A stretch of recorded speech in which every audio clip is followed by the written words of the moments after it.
Hey, are you a fan of cdotkom? Well, here's literally every single short I've ever made ever, because guess what? I'm not going to do a lot of them anymore. Although there still will be shorts from time to time, you know. I'm going to focus more on these long videos like you're seeing right now, although I don't know if this counts as a long video because, you know, it's all shorts, but you know, there it is. I find it incredibly fascinating to kind of see the evolution of my content over time. So in the comments, go comment every single individual era of cdotkom that you can distinguish, because there's a lot of them. Dear Lord. So yet again, thank you all for the incredible support so far. Go take a look at the 665 shorts I've put out for you right now, and yeah, I hope you enjoy. Here we go. No, mother, I cannot pause an online game. This is what an online game looks when it's paused. And this is a single-player game paused. You see the difference? I'm not going to eat dinner, I'm going to get no-scoped. And now we're back at the base. I'll show you guys, oh, sun's going out. Come on, sleep. I gotta sleep. Let me just... Could I have a dragon egg? Ha ha, ha ha, ha.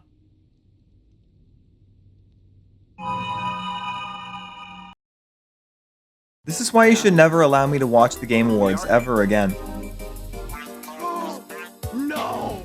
No! No, I'm not getting on the costume. Help! Help! Metal 2 in hell. Oh, that's all we need. That's all we need. Is that the warden? What? What is that? You're not supposed to be in the game yet.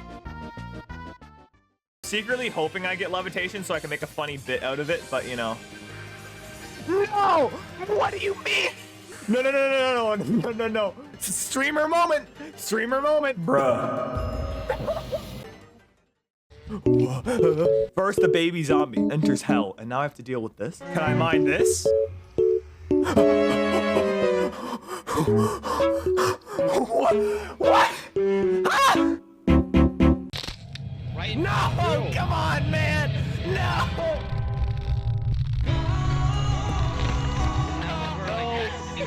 Teabag him. Wait, so he was upstairs.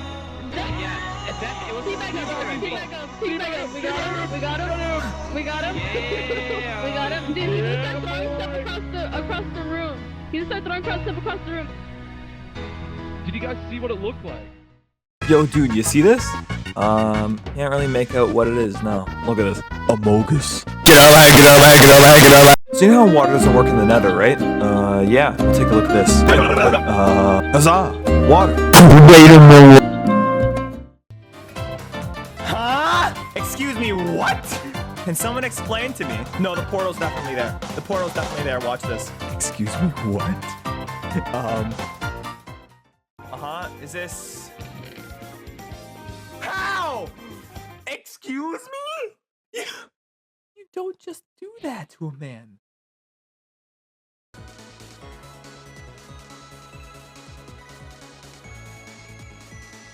You got games on your... But here we are.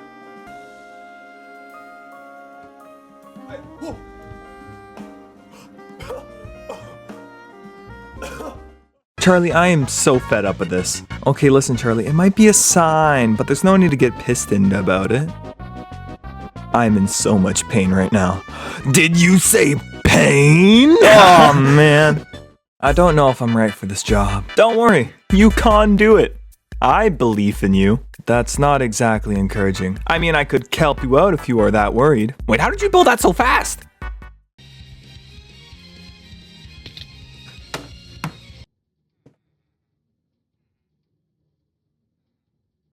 Hey man, you're looking pretty woollied. Ah, gee. I just have this important meeting coming up. Don't fret, I'll keep an eye out for you. If you ever get in a slimy situation, why are we even friends? Skeleton's right there. Alright, check this out. Check this out. Oh, would you look at that? Yo, what's the bottom layer? What the heck? Look at this. It's sand. Wait, hold on. What if Don't break it, don't break it. Unless you wanna. Will this lag the game? this would be pretty awesome? Yeah! Oh! Oh, oh no! Ah, the frames!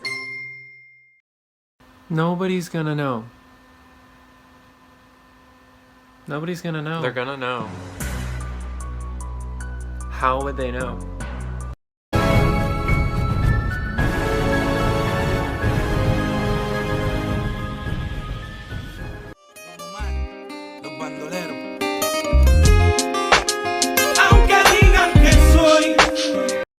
Left-handed shield hurts my eyes. What do you mean? This looks proper.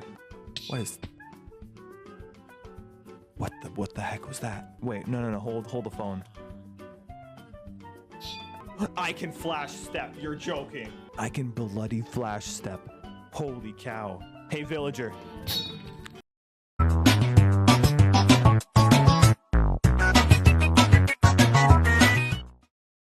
You're my friend now.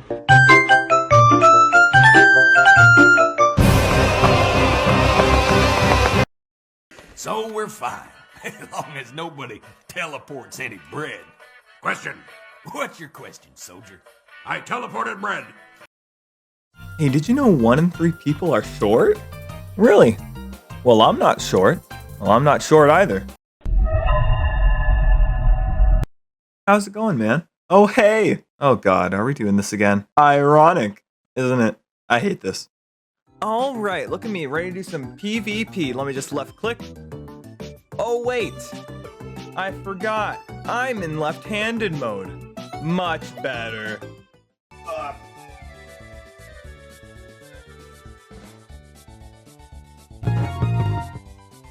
It's a beanbag chair. But there's not beans inside.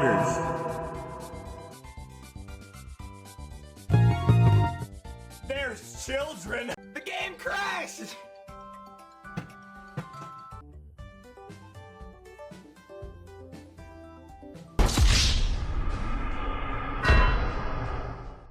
Yo, man, I think your puns are trash. Come on, dude. Why you terracotta do me like that? If you keep going like that, I'm just gonna dip. So what if you ender might just leave? You better steel yourself when I come back with more puns. Alright, that's it. I'm out. I'm gone. I'm gone. Bye. Bye. There we go. What is this? What is... More of the shot? Okay. I'm very confident in my abilities. Also, speedrun skip.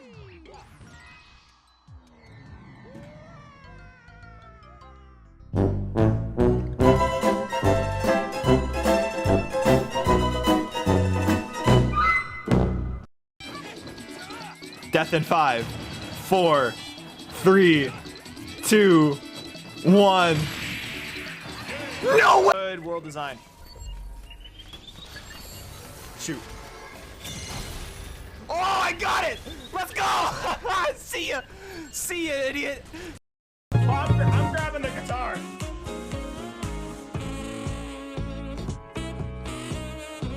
Incorrect, Mother. Just because you know what PvP is, that does not make you a master of all Minecraft. Now, if you excuse me, I have to go do some ladder neos.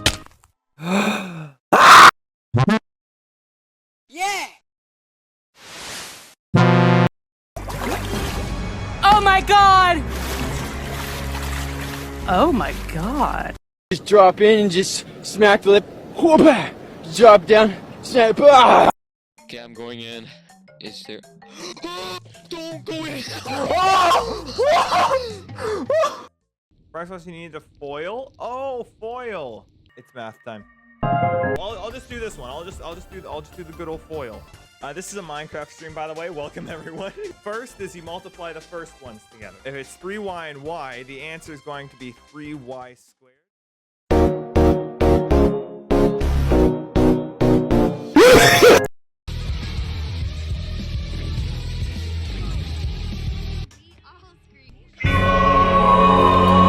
Is that a whale? Wait, I can clutch. I can clutch.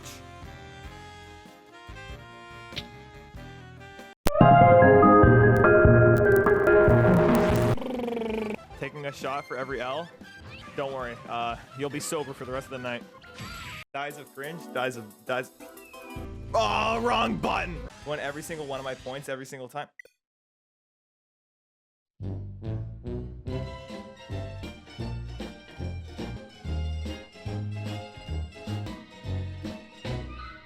A Robobot, but one day I deleted it like it's nothing. Bro, what?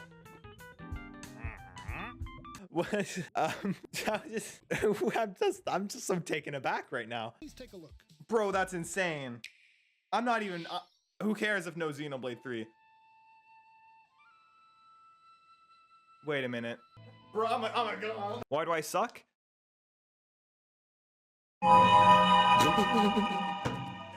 That's good. That's a good one. Oh, that's a good one there. That was well timed. Build a wall like this in real life? I don't think I have the funds. This is cursed. What the heck? What the heck is that? That's not supposed to exist. Bro, you seen this? Cursed water. What? Why are you building? I've answered this question too many times. Do you think I need a reason to build a giant wall? It's the gamer urge to build a giant wall. Ah, that was great. Great damage. That's 10% done. Make that 30. 35. 50. Is this the last one per se? Oh, it seems like it is. Punk. Punk. Get out of here. Never again, dude. Oh my god. F's. 07s. Let's not be sad that it is over. But let's be happy that it happened. I'd like to thank you and just everyone who's helped out with this server. Thank you for all the good times. And that's it. Inside Jigglypuff and Kirby? Really? What if I told you inside the Kirby was another Kirby? Whoa. Where'd they go? That's crazy, they're gone. Well, if there's mobs inside the wall, you think they're getting out? You think they're getting out of the wall? No, they ain't. I love answering that question. Going quite well, I must say. Oh, wait, there's a tree in the way. Hold on, there's a tree in the way. Oh, get up, get up. Oh, just on time. All right, let's get it going.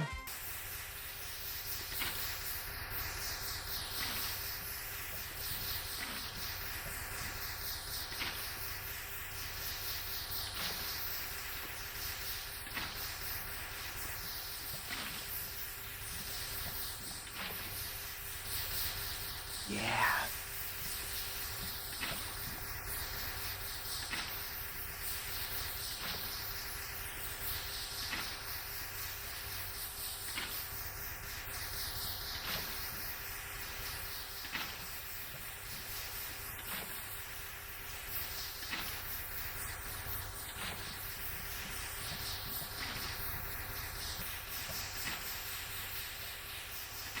Oh, this is nice.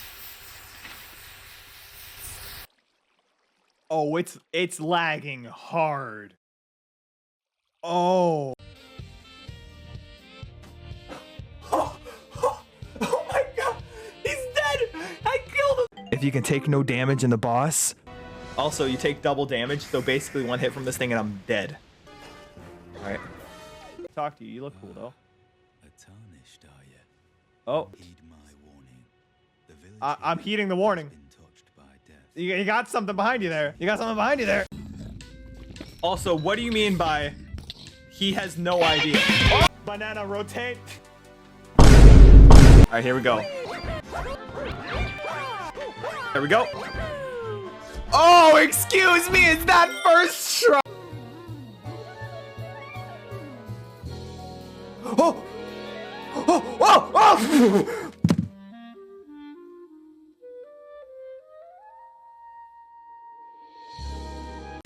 Oh, and of course there's a blue shell.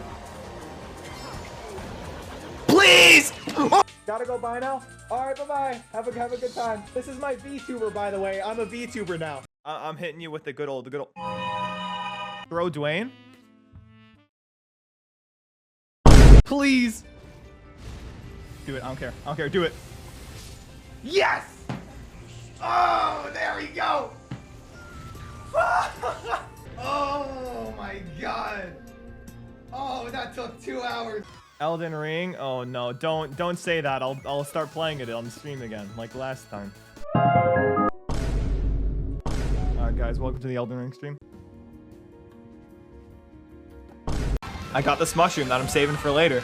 It would be a real shame if there's a immediate slash to the left.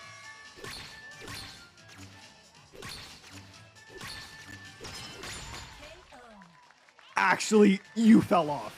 You fell off. You fell off. You're done. You're done. I'm waiting. Average of 1 block every 18 minutes. Well, we're gonna be here for a while, fellas. Why do I feel like something's chasing after me? I have a feeling I now know why. Okay.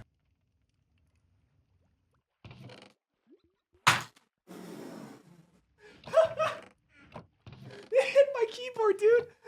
That man landed on the delete key.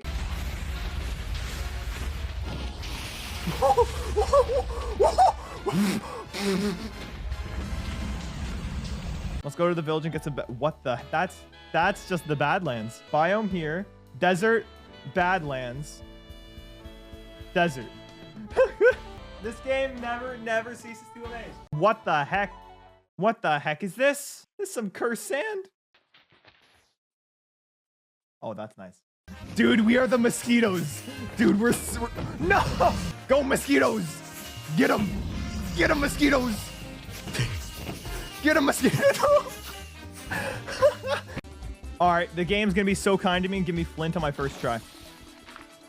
Thank you, game. Thank you, game, so much. Holy cow. I'm going to get hunted and killed. I guess we could just chill here for a while, I guess. Crying obsidian? No. Oh, and you too, huh, bucko?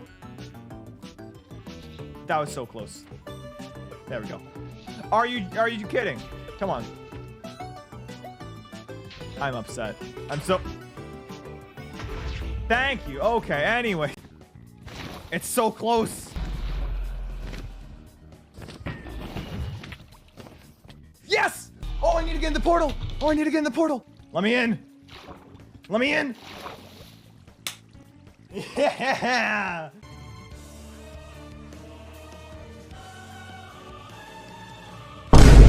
Stop doing the same bit. But that's the thing. What is a bit? A celebration of comedy? A simple funny haha? Or perhaps something else entirely? Look at them. Oh, they're so cute. Not the demon, but oh my god. People of the internet, I just have one question to ask of you. What is your favorite game ever? Leave it down in the comments below. Tell me why, and I'll make a video going over all of that and severely judging all of you. I'm looking forward to it. Listen, anyone who plays Terraria, class. I'm going to transform into a person who plays Terraria real quick.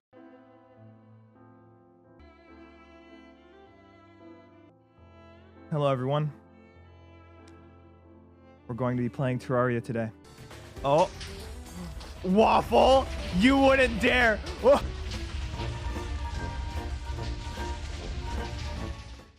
In my last video, I asked you guys what your favorite game of all time is. So let's go through some of the responses, shall we? Jack51 here says Mario Kart 8 Deluxe, and that's a pretty good choice. Just flip it on its side, it's the infinity symbol. It kind of means how we're never getting Mario Kart 9, and we'll all have to cope with it. I'm sorry to bring this news upon you all. Axolotl here says Animal Crossing New Horizons. I like this game because it creates a fun experience for me to log in every day and to make bells and to make my island a better place. Well, let me tell you, the one thing I like about Animal Crossing is how it replicates the best part of my life. Death. Cantoon here says Five Nights at Freddy's Security Breach. I really like the fact that it has multiple endings and epic designs for the animatronics. The jump scares can be also cool / annoying / freaky. Haven't really decided. Well, that's crazy. Jump scares are wild. I must say that. That's crazy. I can't imagine anyone putting that in a video. That would be just so... Here's what your favorite games say about you. Deltarune because the story and secrets are perfect, and I'll have to wait 10 years to see when it ends. Minecraft.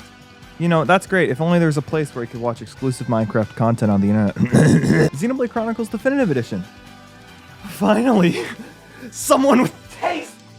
Super Mario 64 because it's a masterpiece. Call me the backwards long jump man. We need a flint. Can I get flint? Flint, I'm saying... I've mined 30 pieces. Come on. Statistically, I should have gotten 3 already.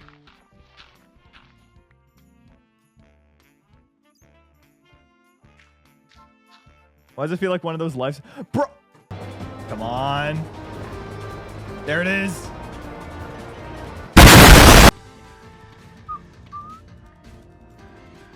You know that you're going to take a while to mine that if you keep going. There you go. There you go. Keep going. All right, cool beans. Wait, you only have a wooden pickaxe, right?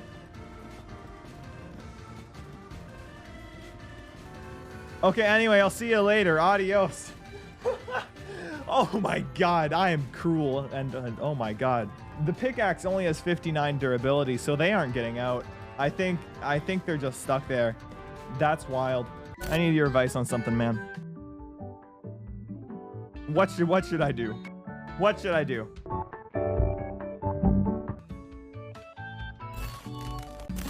In my last video, I asked you what is your favorite game of all time, and here are the responses.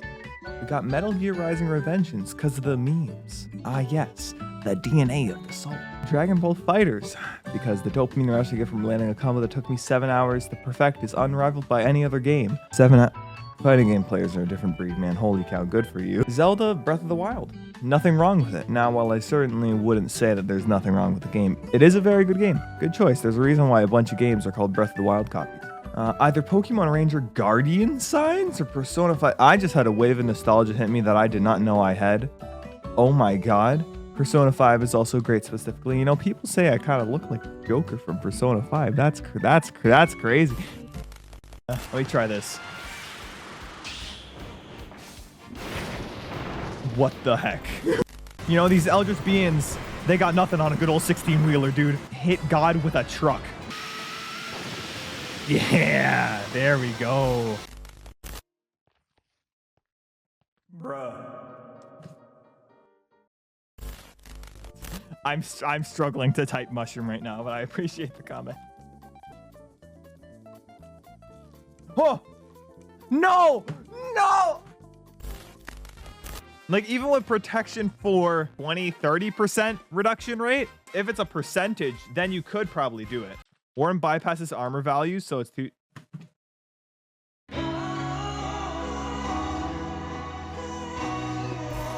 If you fall on this one, I don't know what to tell you.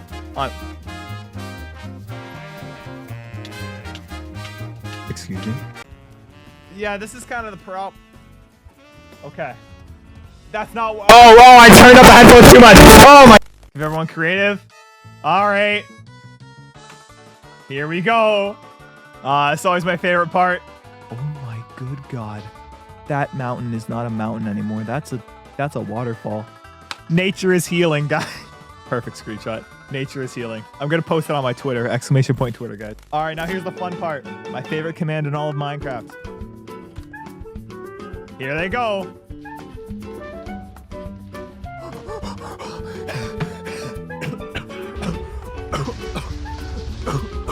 Oh my. Woo.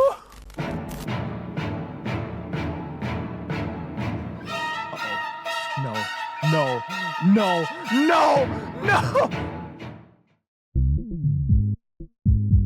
Oh my god.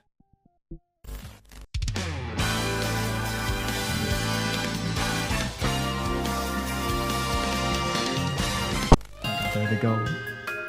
He's at the top. Holy cow, he's at the top. He's moving forward. No.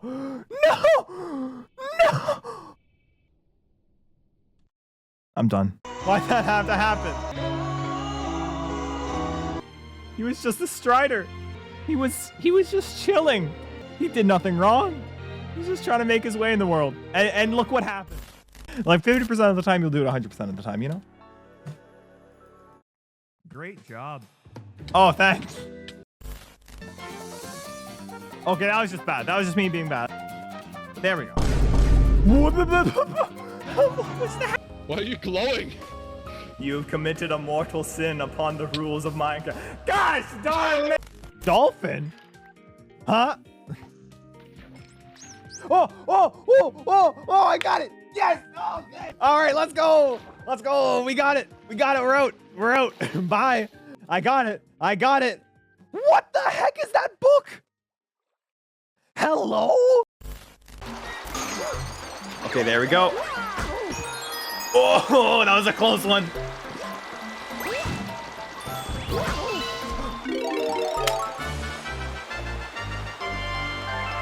It's okay. There's water. Nothing happened. I see how it is.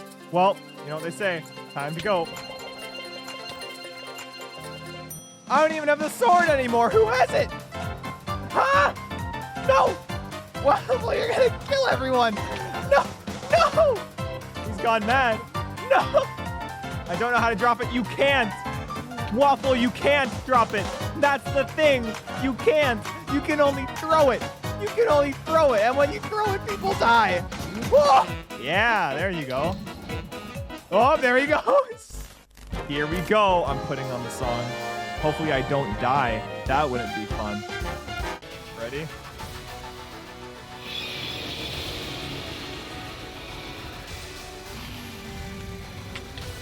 Whoa!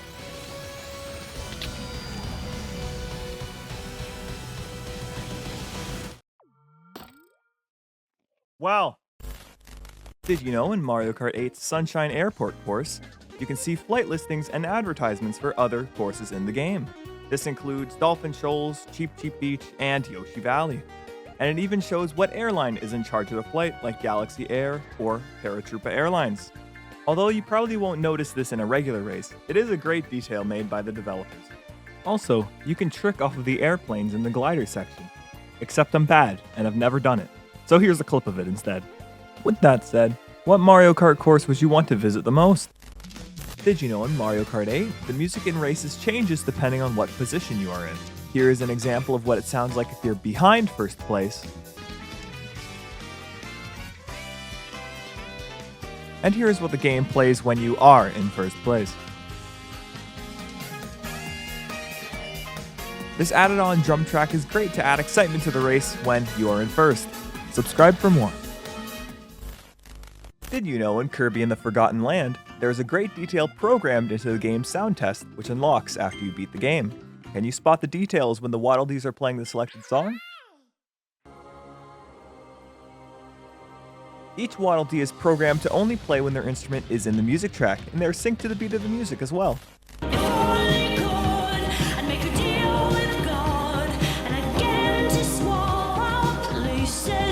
Did you know in Kirby Star Allies' final level, the game references Kirby's Dream Land, which was the first Kirby game? Before you enter the final sequence, you're met with an odd structure of blocks, and if you look closely, you'll realize that you're standing on a Nintendo Game Boy. And when you go through that Game Boy door, you're greeted with a one-to-one recreation of the opening segments of Kirby's Dream Land, even with a green and black Game Boy filter to simulate the 1992 classic. And when you're at the end of this segment, the game even plays the main Kirby theme from the original, using the controller's HD rumble. Did you know that controllers could even do that? Did you know in Luigi's Mansion 3, when you reach the 8th floor of the hotel, Paranormal Productions, the developers of the game, Next Level Games, had references to their older projects. When you're walking down this main hall, you'll see different movie posters depicting their past works, such as Mario Strikers, Luigi's Mansion Dark Moon, Mario Strikers Charged, Metroid Prime Federation Force, and Punch-Out! Did you know in The Legend of Zelda Breath of the Wild, there are a bunch of references to past Zelda games within the land of Hyrule? If you head to this spot on the map in Central Hyrule, you will reach the Ranch Ruins, and if you look closely and have a good memory, you'll soon realize that this destroyed place is Lon Lon Ranch from The Legend of Zelda Ocarina of Time. Did you know in Super Mario Galaxy, there is a way to get a head start against Cosmic Mario in your race? Once the race begins, hold the crouch button at the 2-second mark, and right when the race begins, press the B button to get a massive boost in speed. Did you know that in Super Mario Galaxy, there is a great reward for players that want to max out their star bit count? Throughout the game, you can come across coconuts that you can interact with. But when you reach the maximum amount of star bits, 9,999, these coconuts change into watermelons. Did you know that in Super Mario 3D Land, when you reach the final Special World 8, the song playing in the background can sound familiar? Do you recognize it?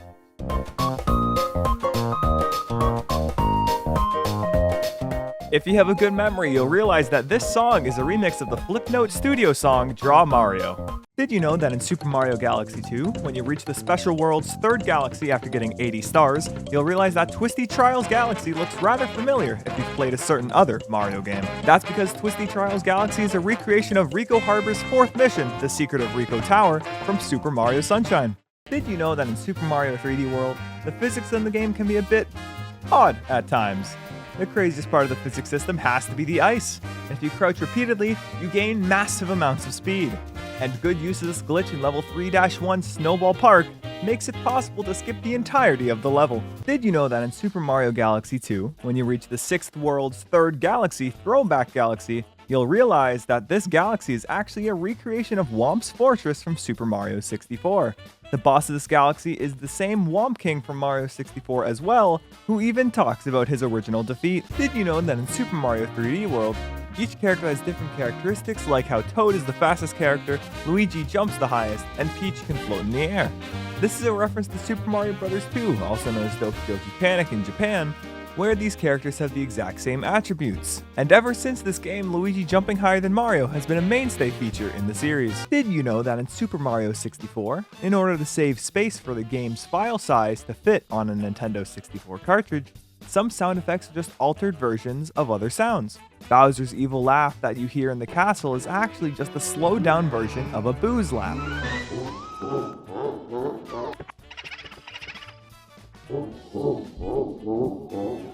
And the baby penguin's footsteps? Well, they're car noises. Didn't you know that Kirby's Epic Yarn wasn't originally going to be Kirby's Epic Yarn?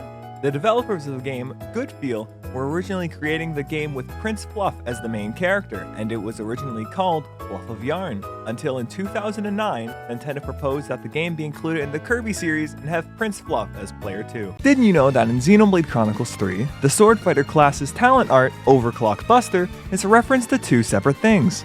The word Buster is a reference to other big moves in the series like Monado Buster from Xenoblade 1 and Lightning Buster from Xenoblade 2, and the word overclock is a reference to how your Nintendo Switch overclocks itself to the brink of explosion trying to play this absolute masterpiece of the game. Did you know that in Super Mario Galaxy, there is a way to gain a massive amount of height in two-player mode? When playing as the co-star, pressing the A button will make Mario jump when he's grounded and spin when he's in the air. But when player 1 and player 2 press the A button at the exact same time, it will result in Mario doing a super jump. Did you know that Super Mario Galaxy 2 was originally planned to be an expansion of the first game, titled Super Mario Galaxy More and then Super Mario Galaxy 1.5 later on in development? The game was originally just going to include cut content from the original game like Yoshi, but the developers had too many ideas to fit into an expansion and decided to make a full-blown sequel. Did you know in the Nintendo Switch version of Super Mario 3D World, not only do the characters move faster than the Wii U version, but you can now do a dive in the air.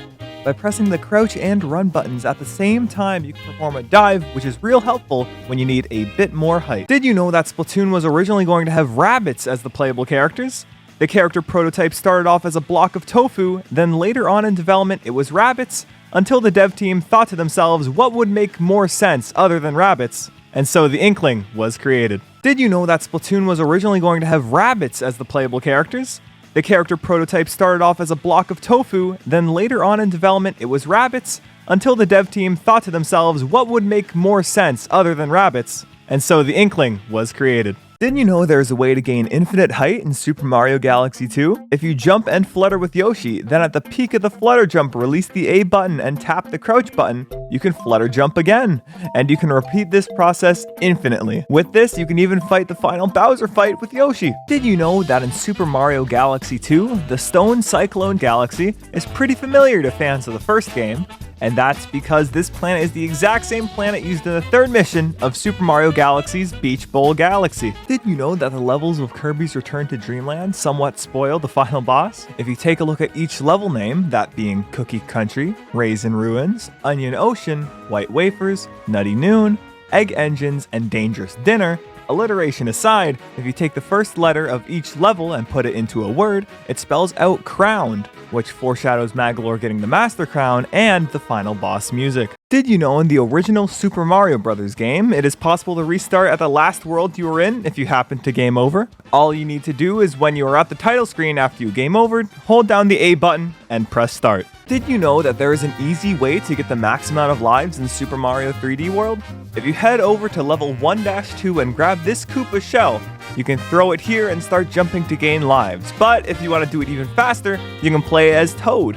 Throw the shell down here, crouch and jump to get crown, or 1,110 lives. Did you know that in Super Mario 3D World plus Bowser's Fury, if you need a Super Bell while Fury Bowser is rampaging, you can simply ride Plessy through Fury Bowser's legs to get one for free. Did you know that Super Mario Bros. 2 had two different releases?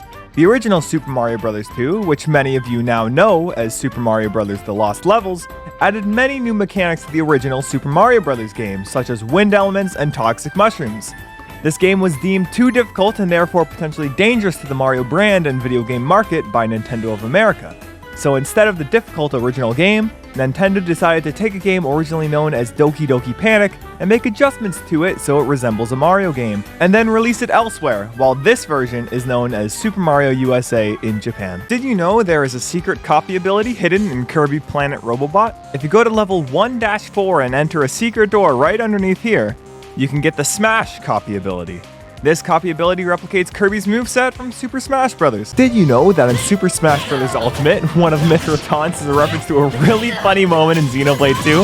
Mythra saying, "Think you can take me," is a reference to the 1.0 version of Xenoblade 2, where these Artanian soldiers have only a few voice lines, and they repeat them like every 2 seconds. You can take me! Did you know that in Super Smash Bros. Ultimate, some assist trophies won't appear on a stage due to certain conditions? For example, the Moon Assist Trophy cannot show up on Great Bay because the moon is already there. Alucard cannot show up on Wii Fit Studio because of the mirror, vampire moment, and Knuckles cannot show up on Green Hill Zone. Did you know that in Super Mario Odyssey, there's a way to skip most of Cascade Kingdom?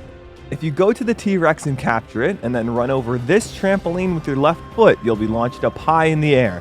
At this point, you uncapture the T-Rex and then dive towards the boss arena to trigger the cutscene. If you start the boss fight, you'll have successfully performed what is known as Dino Skip. Did you know that in Super Mario Maker 2, there is a very funny interaction with doors in the game?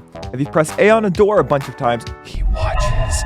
And depending on what game style you're in, he watches with different power-ups. Did you know that Luigi's Mansion was originally going to be a very different game? When Luigi's Mansion was first revealed at Space World 2000, it was a tech demo to show off how good the graphics of the Nintendo GameCube were.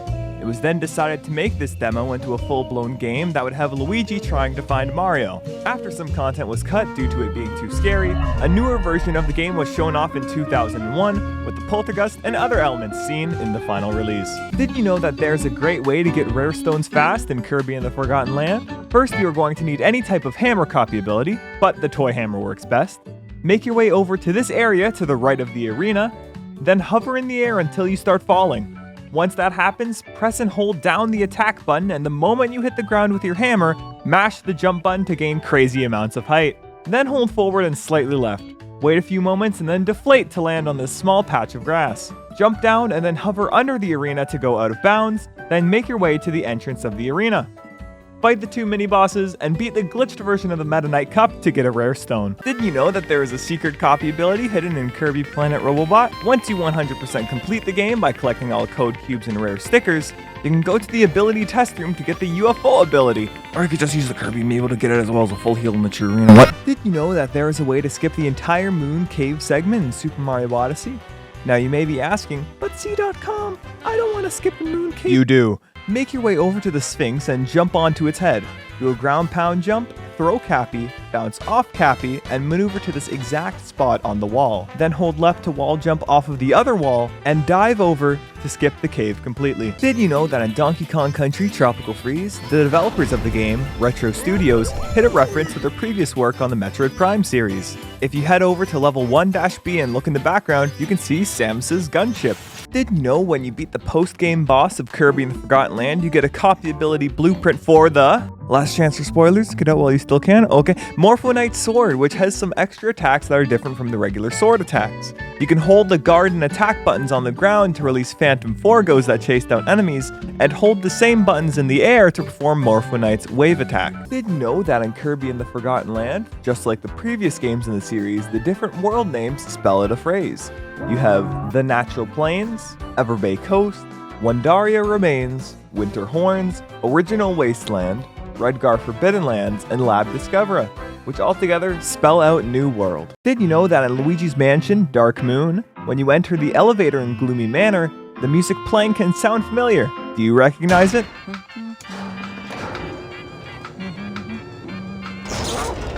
This song is a remix of the pause menu from the developer's past work, Super Mario Strikers Charge. Did you know that for the music of Xenoblade Chronicles 3, in order to create a unique sound, the developers created their own flutes to replicate those seen in the game? What is also crazy is that I'll be streaming the entire game on my Twitch at twitch.tv/cdotkom. Did you know that in Super Mario 64, once you beat the game and see the end credits, if you happen to have a second controller connected, you can move the joystick to move the camera in the credits. Did you know that in Super Mario Galaxy, once you gather enough Power Stars and gain access to Gateway Galaxy again, you unlock the power-up that makes Mario fly, known as the Red Star. What makes this power-up special is that it is only accessible in the Comet Observatory and Gateway Galaxy. Could this be the rarest power-up in the entire series? What do you think?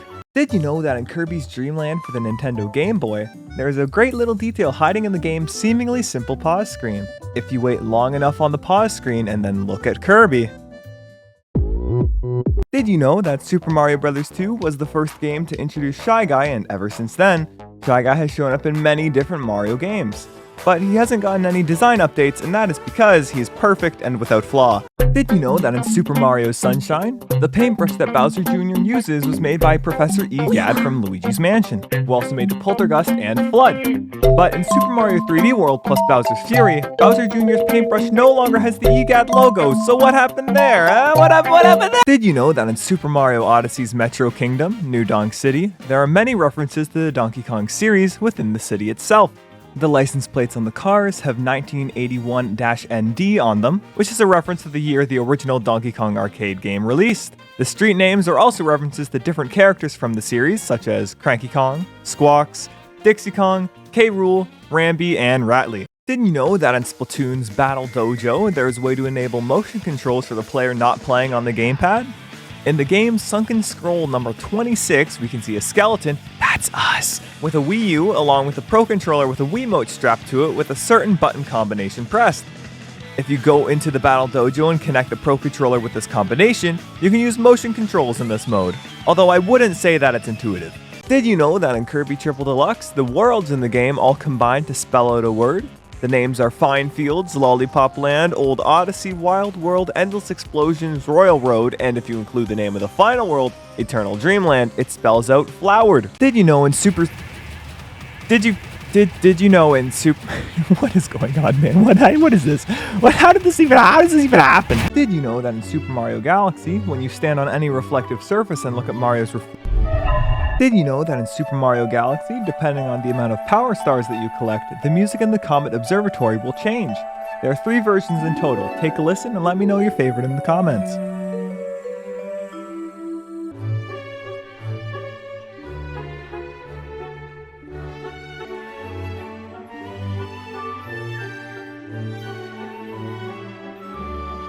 Did you know that in Kirby and the Forgotten Land, there is a way to get out of bounds in Natural Plains' 4th stage, A Trip to a Rival Mall? Make your way to this conveyor belt section with the toy hammer copy ability and perform the hammer bounce jump shown in this video to get above the ceiling. Now you can take a good look at the background you never see normally. Did you know that in Kirby Planet Robobot, the computer-themed world names in the game combine to spell out a word? These names are Patched Plains, Resolution Road, Overload Ocean, Gigabyte Grounds, Rhythm Route, Access Arc, and the final world, Mind in the Program. Put them all together to spell, well, program. Did you know that in Mario Kart 8's Mario Circuit track, there is a great reference to an old Nintendo toy? If you look at the anti-gravity section of the track, you will see that it's being held up by pillars that look surprisingly similar to the Ultra Hand, which is a toy that Nintendo used to make and surprisingly enough had its own Club Nintendo game on the Wii. Did you know that in Celeste, if you go to Chapter 4 and reach this specific area, you can find a peculiar looking white block, and if you hold crouch on this block, you go into the background. This is a reference to Super Mario Bros. 3, where you can do the exact same thing on the exact same block, which in itself is a reference to how the entire game is a stage play. Did you know that in Mario Kart Wii, once you reach the Rainbow Road track in the Special Cup, as you're racing through the course you might have noticed the music sounding a bit familiar? Can you recognize it?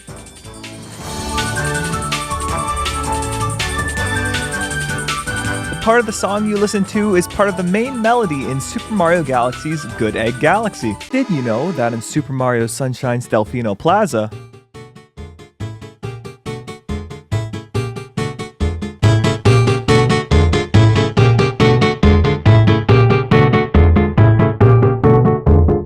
Did you know that in Mario Kart 8's Cloud Top Cruise course, the music playing in this track references Super Mario Galaxy? Take a listen and see if you can guess the Galaxy theme playing.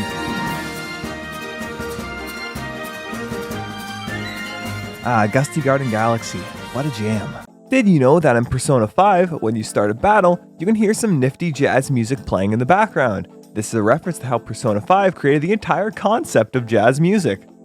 Dang, this kind of giving me Persona vibes. Did you know that in Kirby's Dream Buffet, the color customization options reference Kibi, which is the name given to the second player yellow variant of Kirby who was originally seen in Kirby's Dream Course for the Super Nintendo, and was the color variant that Mario creator Shigeru Miyamoto originally wanted Kirby to be before HAL Labs decided on pink. Did you know that in Shovel Knight, you can input various codes on the name entry screen for save files to activate cheat codes for that file? Typing in this code will change certain keywords like knight and shovel to butt, so we have the adventures of Butt and Shield Butt. Typing in this code will swap the soundtracks of Shovel Knight and Spectre Knight's campaigns, so you can jam out to the Spectre of Torment soundtrack while playing a Shovel Knight. And typing in this code will activate Game Journalist mode, giving you super speed, a super high jump, invincibility, and infinite magic. One of my favorite things about Xenoblade Chronicles 3's world is how it has subtle and not so subtle callbacks to the previous two games through its landmarks. In Milik Meadows, you can see arches that resemble those seen on Bionis Leg, or Gower Plain if you know it from Smash Brothers. The Camos Guidepost even makes an appearance. In Aegis Wilderness, you can go to the distant fingertips seen in Xenoblade Chronicles 1. And when you go to the Orion Tunnels, you can see the ruins of the Orion capital Fonsamima from Xenoblade 2. Did you know that in Kirby Star Allies, and most other 2D Kirby games, the stone ability will transform Kirby into a stone sculpture referencing the series and developers? These transformations are regular stone Kirby, King Dedede from Dedede's Drum Dash, a brick block from the Mario games, the Robobot armor, the Friend Circle, Kirby doing his victory pose, a star block, the oddly specific Tuna Sword from Return to Dreamland, QB from Box Boy with Mount Fuji in the back, Taranza and Sectonia from Triple Deluxe, Dark Nebula from Squeak Swat, Grill from Superstar Stacker and Brobo from Blockball, the Macho statue, Magalore from the Kirby Clash games, Kirby's 25th anniversary logo, the HAL Laboratory logo, Susie and Ribbon, Captain Vull and Meta Knight from Superstar, Marks from Superstar, Rick, Kine, and Koo, Gooey, Magalore firing the Star Cutter, Adeline and Ribbon, Meta Knight, King Dedede and Bandana D, the Three Mage Sisters, Dark Meta Knight, DeRoach, Susie singing from Robobot, Taranza with the Dreamstock, and if I missed one, I swear to... Did you know that in Kirby Star Allies, instead of the world name spelling out a word like the previous games in the series, the level names in the second world, Planet Popstar, do instead? The level names from first to last are Friendly Field, Reef Resort, Inside Islands, Echo's Edge, Nature's Navel, Duplex Dream, and Sacred Square. Taking the first letter of these levels, they spell out friends. I don't have any. Did you know that in the Smash Brothers series, just like in the Kirby series, the different things Stone Kirby transforms into are references yet again? There is the regular Stone Kirby, a spiked ball which to my knowledge is not a reference to anything other than a spiked ball, a 100-ton weight which might be a reference to Kirby Superstar's 8-ton stone transformation, Lips Garbage Block from Panel to Pawn, a good old Thwomp, and a Shrine Treasure Chest from Breath of the Wild. Did you know that in LEGO Star Wars The Skywalker Saga, if you go to this disco area and talk to this NPC... Now this is a party! I'm really feeling it! Wait a minute. Really feeling it! Oh, so that's how it is. Did you know that in Mario Kart 8, whenever you're on a racetrack with Goombas, besides the fact that these Goombas are extremely large, they will look towards the player whenever they get close? Did you know that in Xenoblade Chronicles 3, when Noah is using his sword Lucky 7, because the sword is so powerful, if Noah doesn't want to kill the enemies you are fighting, he'll use the dull edge of the sword to not completely obliterate the enemy? What's the deal with this Kirby Stone transformation? It's the only one out of the 6 in Smash with no direct reference to anything. Many of you said that it's Spiked Ball from the Mario Bros. Series, but that Spiked Ball has too many spikes for it to be accurate, and the updated version of Spiked Ball in the new Super Mario Bros. Games released in 2006, because after the Smash Melee came out, so that can't be it. Maybe the Patui Spike Ball, but even then there was already a Mario reference with the Thwomp anyways, and I don't think there would be 2 references. At this point I'm desperate. I've looked up so many balls that my FBI agent had to explain some things. Sir, don't worry, they are just spiked balls. Ah, so he's into that, huh? And after all this searching, looking at Zelda, Mario, Metroid, F-Zero, every conceivable spike ball in gaming up to 2001, I've come to the conclusion that it is just a spike ball. So what's the deal with these spooky lads from Shiverburn Galaxy and Super Mario Galaxy 2? As soon as you enter the galaxy, you can look atop the canyon to see them watching Mario, but why are these lads here? The 4 figures are part of the skybox of the level, which is a dome that encapsulates the level to provide the background, and are made up using this image file. There is also a 4th lad, but they are obstructed by the canyon's edge.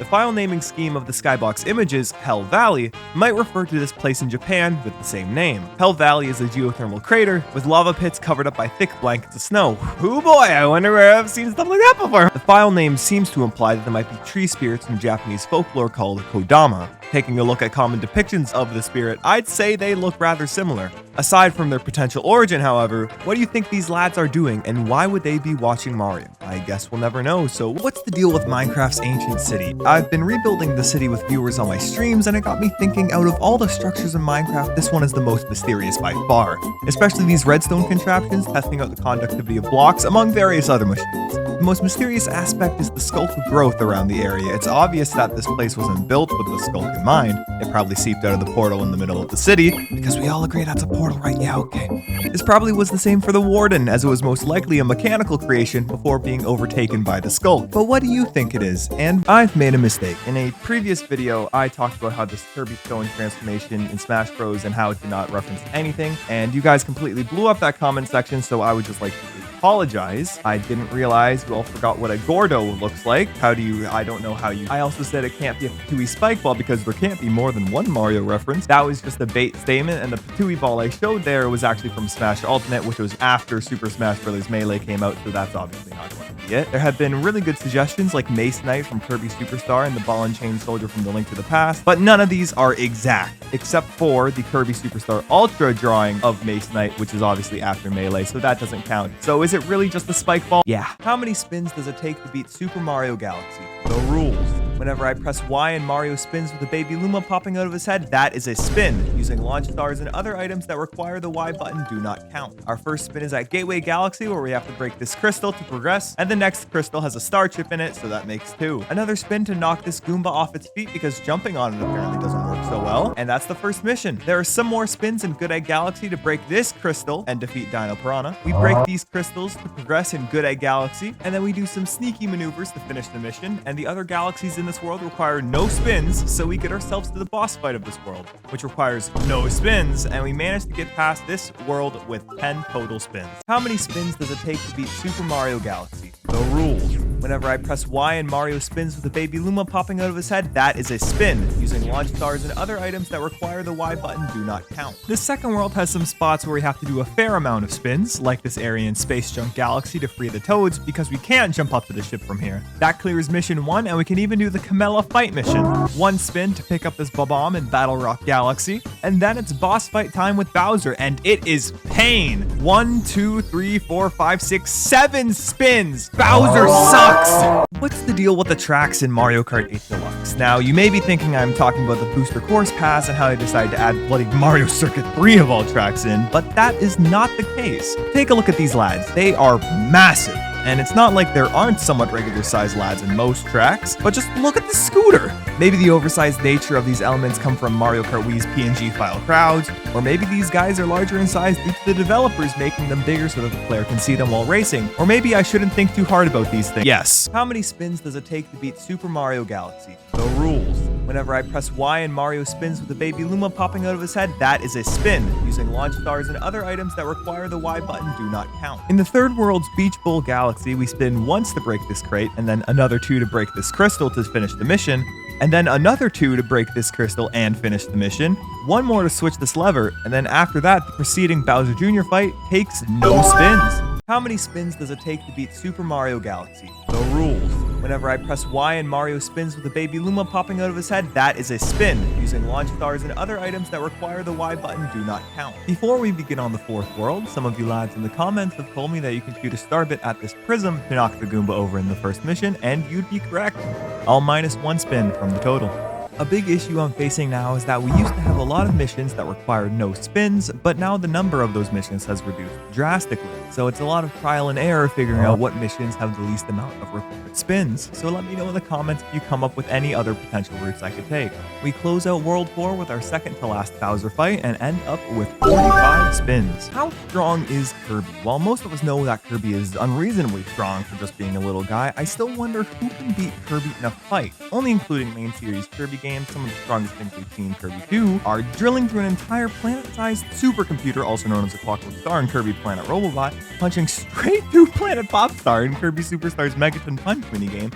Then in Kirby Star Allies' Star Slam Heroes, Kirby uses a baseball bat to send a meteor light years away, and then it smashes through multiple planets. And then there's Kirby's inhale copy abilities. At this point, we know Kirby goes crazy, but before we go any further, we have to talk about how big Kirby is, which is, wait, only 20 centimeters?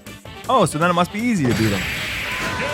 How strong is Kirby? While most of us know that Kirby is unreasonably strong for just being a little guy, I still wonder who can beat Kirby in a fight. Only including main series Kirby games, some of the strongest things we've seen in Kirby 2 are drilling through an entire planet-sized supercomputer, also known as a Clockwork Star in Kirby Planet Robobot, punching straight through Planet Popstar in Kirby Superstar's Megaton Punch minigame. Then in Kirby Star Allies' Star Slam Heroes, Kirby uses a baseball bat to send a meteor light years away, and then it smashes through multiple planets. And then there's Kirby's inhale copy abilities. At this point, we know Kirby goes crazy, but before we go any further, we have to talk about how big Kirby is, which is, wait, only 20 centimeters? Oh, so then it must be easy to beat him. How many spins does it take to beat Super Mario Galaxy? No rules.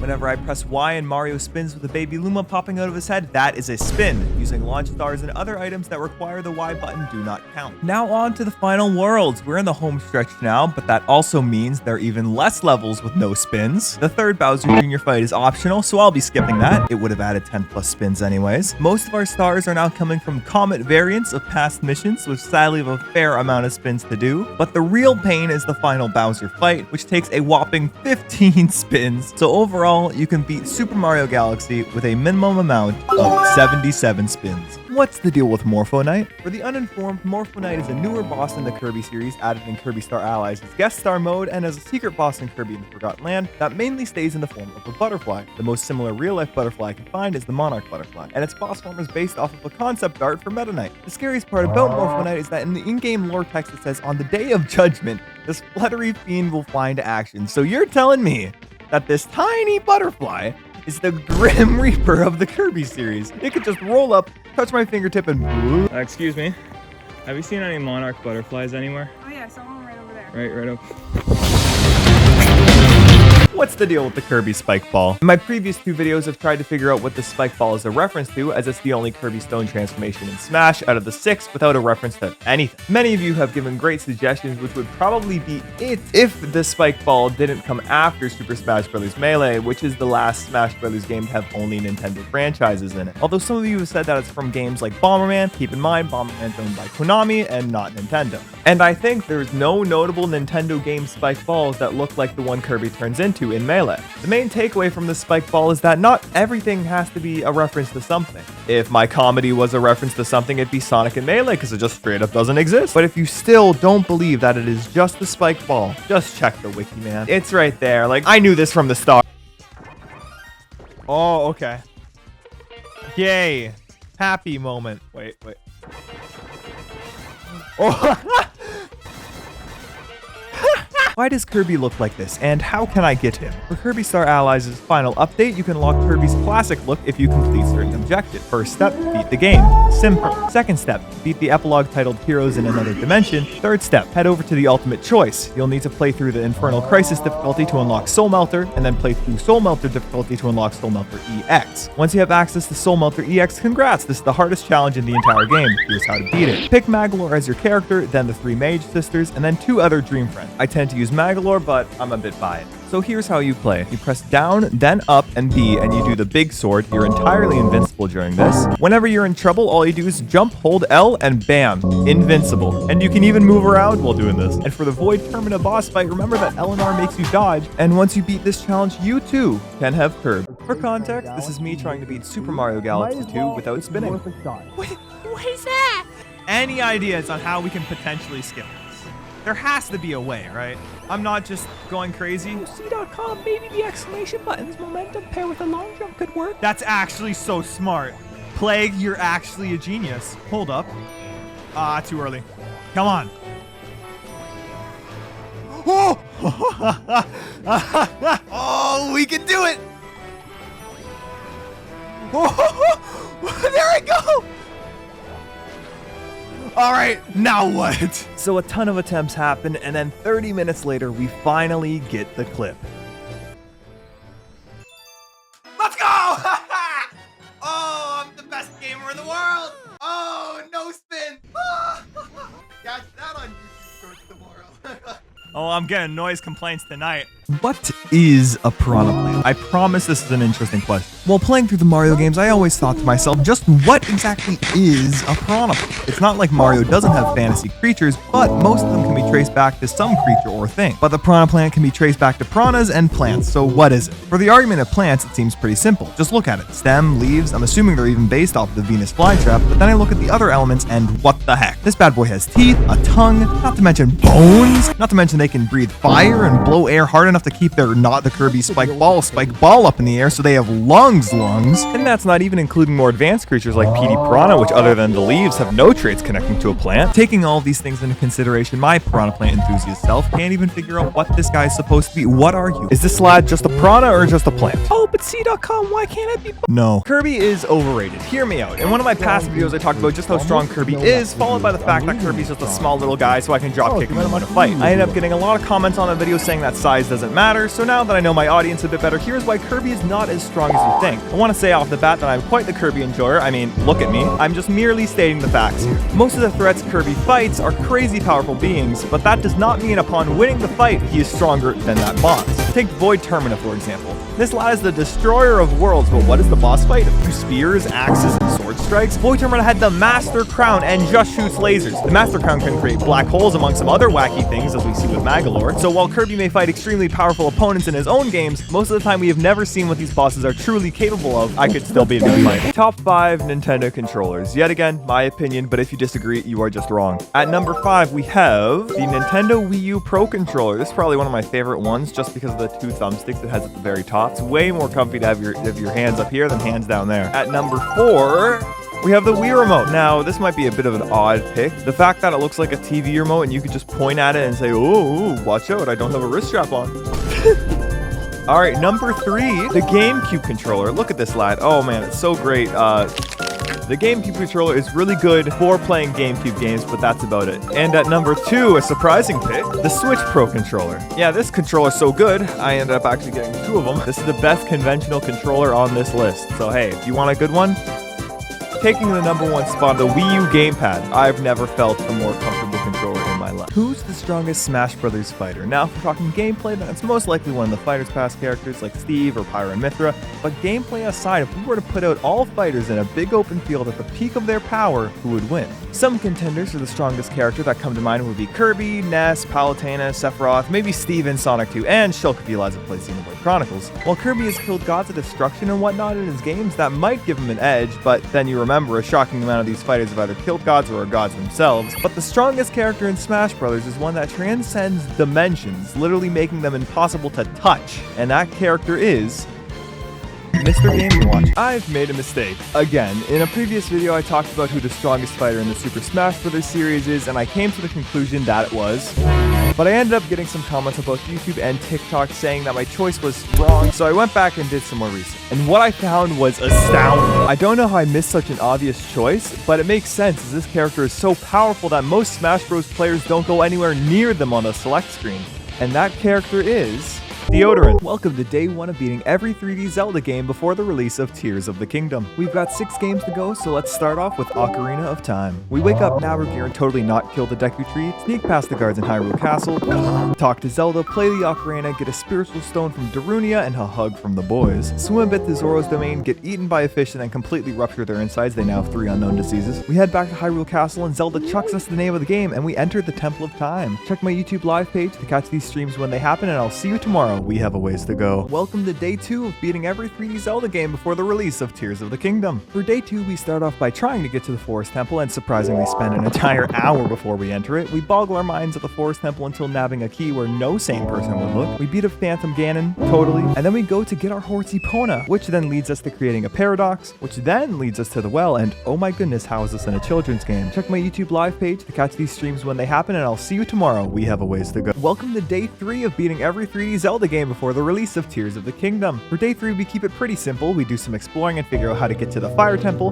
We then proceed into the Fire Temple to get owned by game mechanics. But after we clear the temple, we head on over to Zora's Domain, which has to be the chillest spot in Hyrule. We run through the Ice Cave and get the Iron Boots, as well as getting Farore's Wind, Din's Fire, and finally the Blue Tunic from the Zora King. And we are ready to take on the Water Temple. Check my YouTube live page to catch these streams when they happen, and I'll see you tomorrow. We have a ways to go. Welcome to day 4 of beating every 3D Zelda game before the release of Tears of the Kingdom. We start off right into the Water Temple, and oh boy, you lads were not joking about the Water Temple. The Dark Link fight was awesome, as well as the dungeon boss. So we leave and get fire arrows, do some fishing, and head over to Kakariko Village.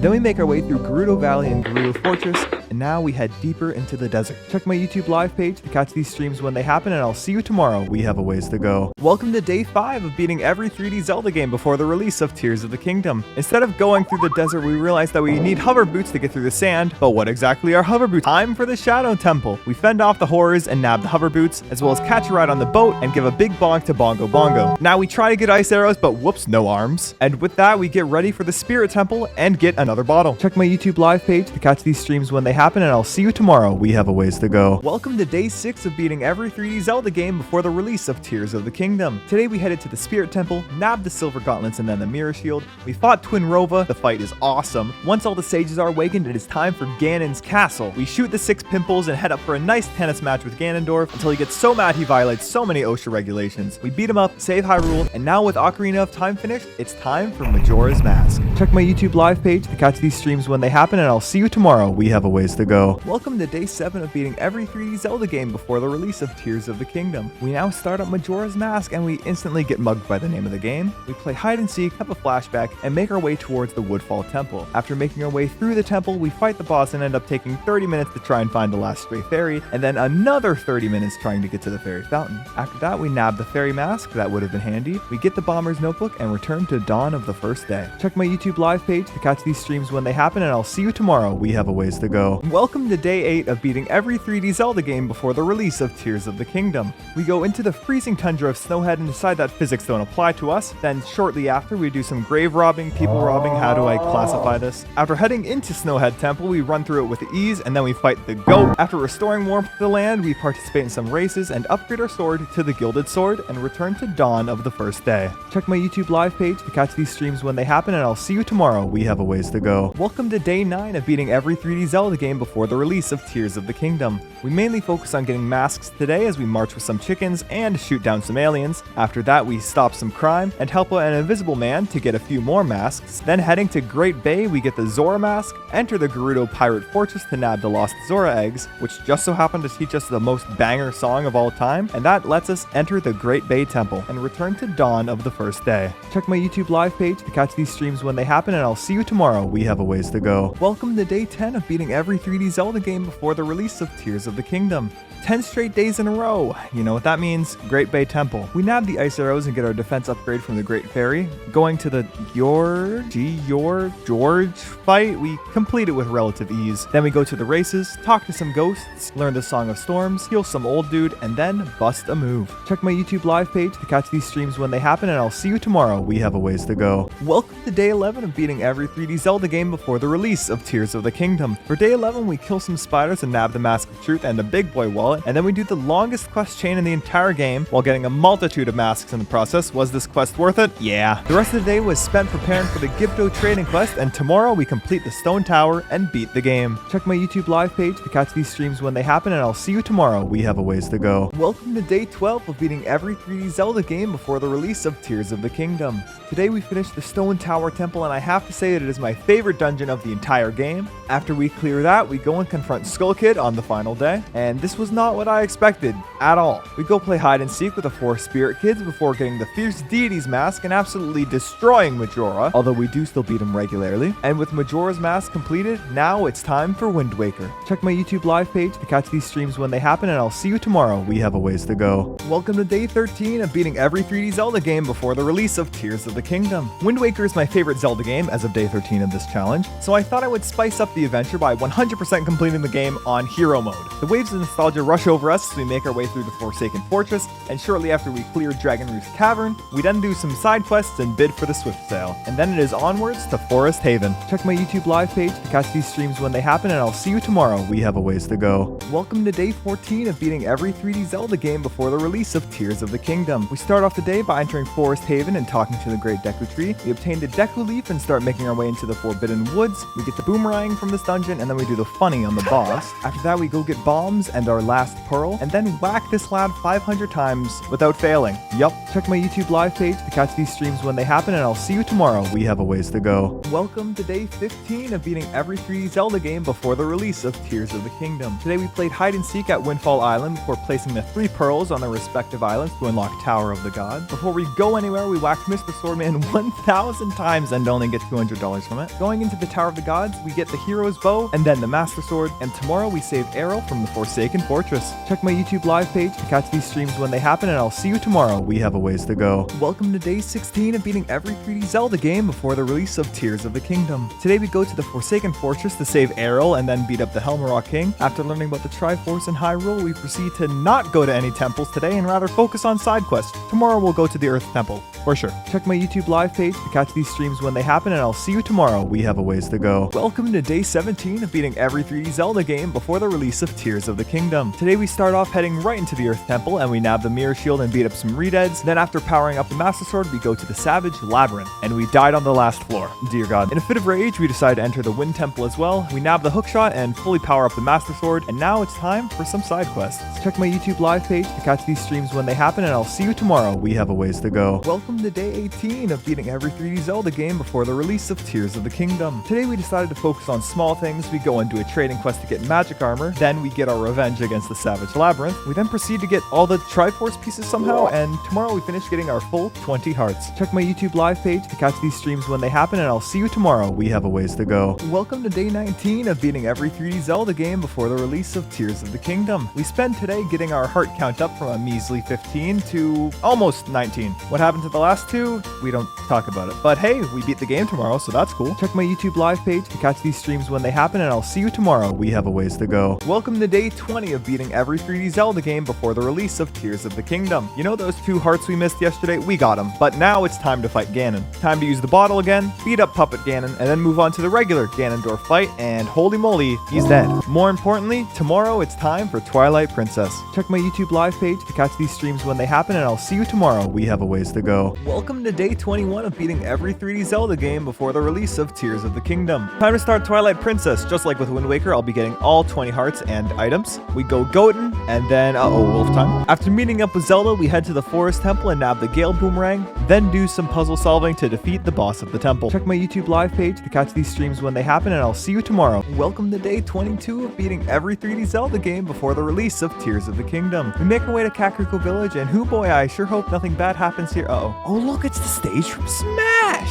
A few matches of sumo later, we enter the Goron Mines and nab the bow, fight Virus, and become a world-class sniper. Check my YouTube live page to catch these streams when they happen, and I'll see you tomorrow. Welcome to day 23 of beating every 3D Zelda game before the release of Tears of the Kingdom. Today it's time for Lake Hylia and Zora's Domain. After nabbing the Zora Tunic, we try the Kuko minigame for 20 minutes. But after that, we enter the Lakebed Temple and nab the Claw Shot, and we're still in the Lakebed Temple. Check my YouTube live page to catch these streams when they happen, and I'll see you tomorrow. Welcome to day 24 of beating every 3D Zelda game before the release of Tears of the Kingdom. Today we finish up the Lakebed Temple and fight Morpheal. We get owned epic style before heading to the Sacred Grove to get the Master Sword. What is this puzzle? And then we go to Gerudo Desert and reach the Arbiter's Grounds. Check my YouTube live page to catch these streams when they happen, and I'll see you tomorrow. Welcome to day 25 of beating every 3D Zelda game before the release of Tears of the Kingdom. Today we play through the Arbiter's Grounds and nab the Beyblade. After defeating the boss, we head off to Snow Peak right after we catch some fish. We fail at snowboarding twice, but now we are at the Abandoned Mansion. Check my YouTube live page to catch these streams when they happen, and I'll see you tomorrow. Welcome to day 26 of beating every 3D Zelda game before the release of Tears of the Kingdom. Today we go to the Abandoned Mansion and nab the Ball and Chain. After healing up Yetta, we challenge them to snowboarding and fail twice.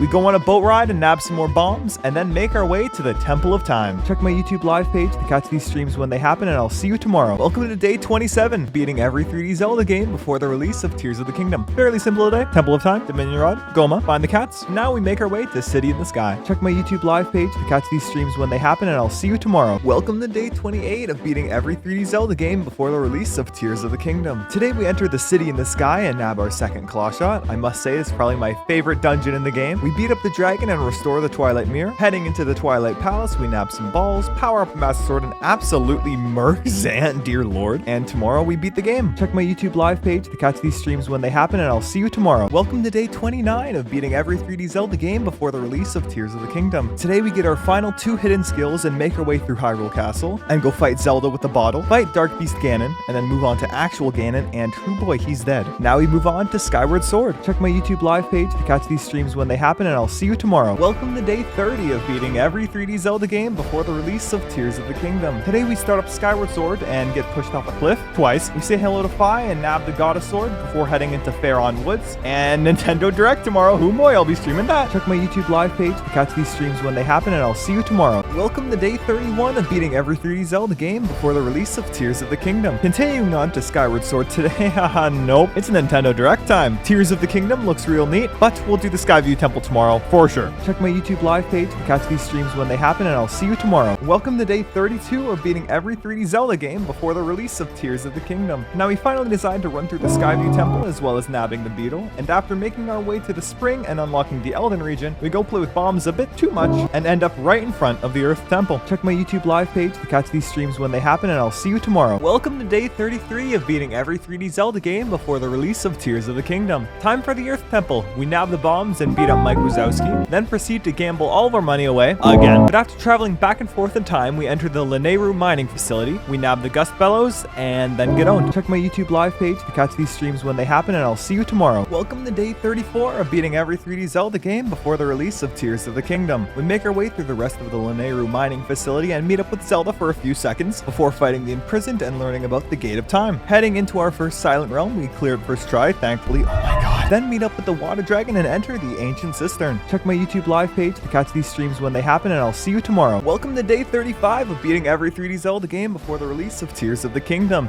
Ancient Cistern time. We nab the whip and fight Koloktos, and oh boy, yup. Now heading to Lanayru, we do another Silent Realm and we nab the Claw Shots and Fun Island. Yep, sure, that sure is. Check my YouTube live page to catch these streams when they happen, and I'll see you tomorrow. Welcome to day 36 of beating every 3D Zelda game before the release of Tears of the Kingdom. Today we head into the Lanayru Desert to find our second Sacred Flame, which leads us to the Sand Ship, one of my favorite dungeons. After nabbing the bow and completing the dungeon, we head to the Elden region and do the Silent Realm there. Welcome to day 37 of beating every 3D Zelda game before the release of Tears of the Kingdom. I'm back from being sick, so final Sacred Flame time. The Fire Sanctuary was great, and after talking with Zelda, we fully power up the Master Sword, then proceed to learn about the location of the Triforce as we go under the sea and get ready to help out the Thunder Dragon and beat the game tomorrow. Check my YouTube live page to catch these streams when they happen, and I'll see you tomorrow. Welcome to day 38 of beating every 3D Zelda game before the release of Tears of the Kingdom. Today we start out trying to get the Hylian Shield, and nope. Then we head over to get our last remaining pieces of the Hero Song before doing one more Silent Realm. But after clearing Skykeep, we fight lots of monsters and then get ready to fight Demise, and the fight goes how you would expect. With Skyward Sword finished, now it's time for Breath of the Wild. Check my YouTube live page to catch these streams when they happen, and I'll see you tomorrow. Welcome to day 39 of beating every 3D Zelda game before the release of Tears of the Kingdom. It's time to start Breath of the Wild. We go to the 4 shrines and nab all of our runes, and finally get the paraglider. With that, we start heading over to Kakariko Village and get our horse. Hello, Groose. Once we get to Kakariko, we get the drip and get ready to free the divine beasts. Check my YouTube live page to catch these streams when they happen, and I'll see you tomorrow. Welcome to day 40 of beating every 3D Zelda game before the release of Tears of the Kingdom. Today we head off to Hateno Village to upgrade our Sheikah Slate. We learn to fly with bombs somehow and manage to get our first memory and the Champion's Tunic. Check my YouTube live page to catch these streams when they happen, and I'll see you tomorrow. Welcome to day 41 of beating every 3D Zelda game before the release of Tears of the Kingdom. We set off to our first Divine Beast today, but we get sidetracked a lot. We go activate more towers and light up the Akala Tech Lab before making our way to Goron City. Check my YouTube live page to catch these streams when they happen, and I'll see you tomorrow. Welcome to day 42 of beating every 3D Zelda game before the release of Tears of the Kingdom. Time for Divine Beast Vah Rudania. We meet up with Yunobo and enter the dungeon. We absolutely destroy Fire Blight Ganon Ganon, dear lord. And after getting Daruk's protection, we remember some more, and that's about it. Check my YouTube live page to catch these streams when they happen, and I'll see you tomorrow. Welcome to day 43 of beating every 3D Zelda game before the release of Tears of the Kingdom. I'll keep it real, nothing much happened today. We went and got some more hearts and went to Korok Forest and managed to kill the Lionel on the Great Plateau. Revenge. Check my YouTube live page to catch these streams when they happen, and I'll see you tomorrow. Welcome to day 44 of beating every 3D Zelda game before the release of Tears of the Kingdom. Today we go to some more shrines to get enough hearts to pull out the Master Sword. Then we go and get Zelda's horse, and more importantly, Groose now has drip. Awesome. Check my YouTube live page to catch these streams when they happen, and I'll see you tomorrow. What the heck is that?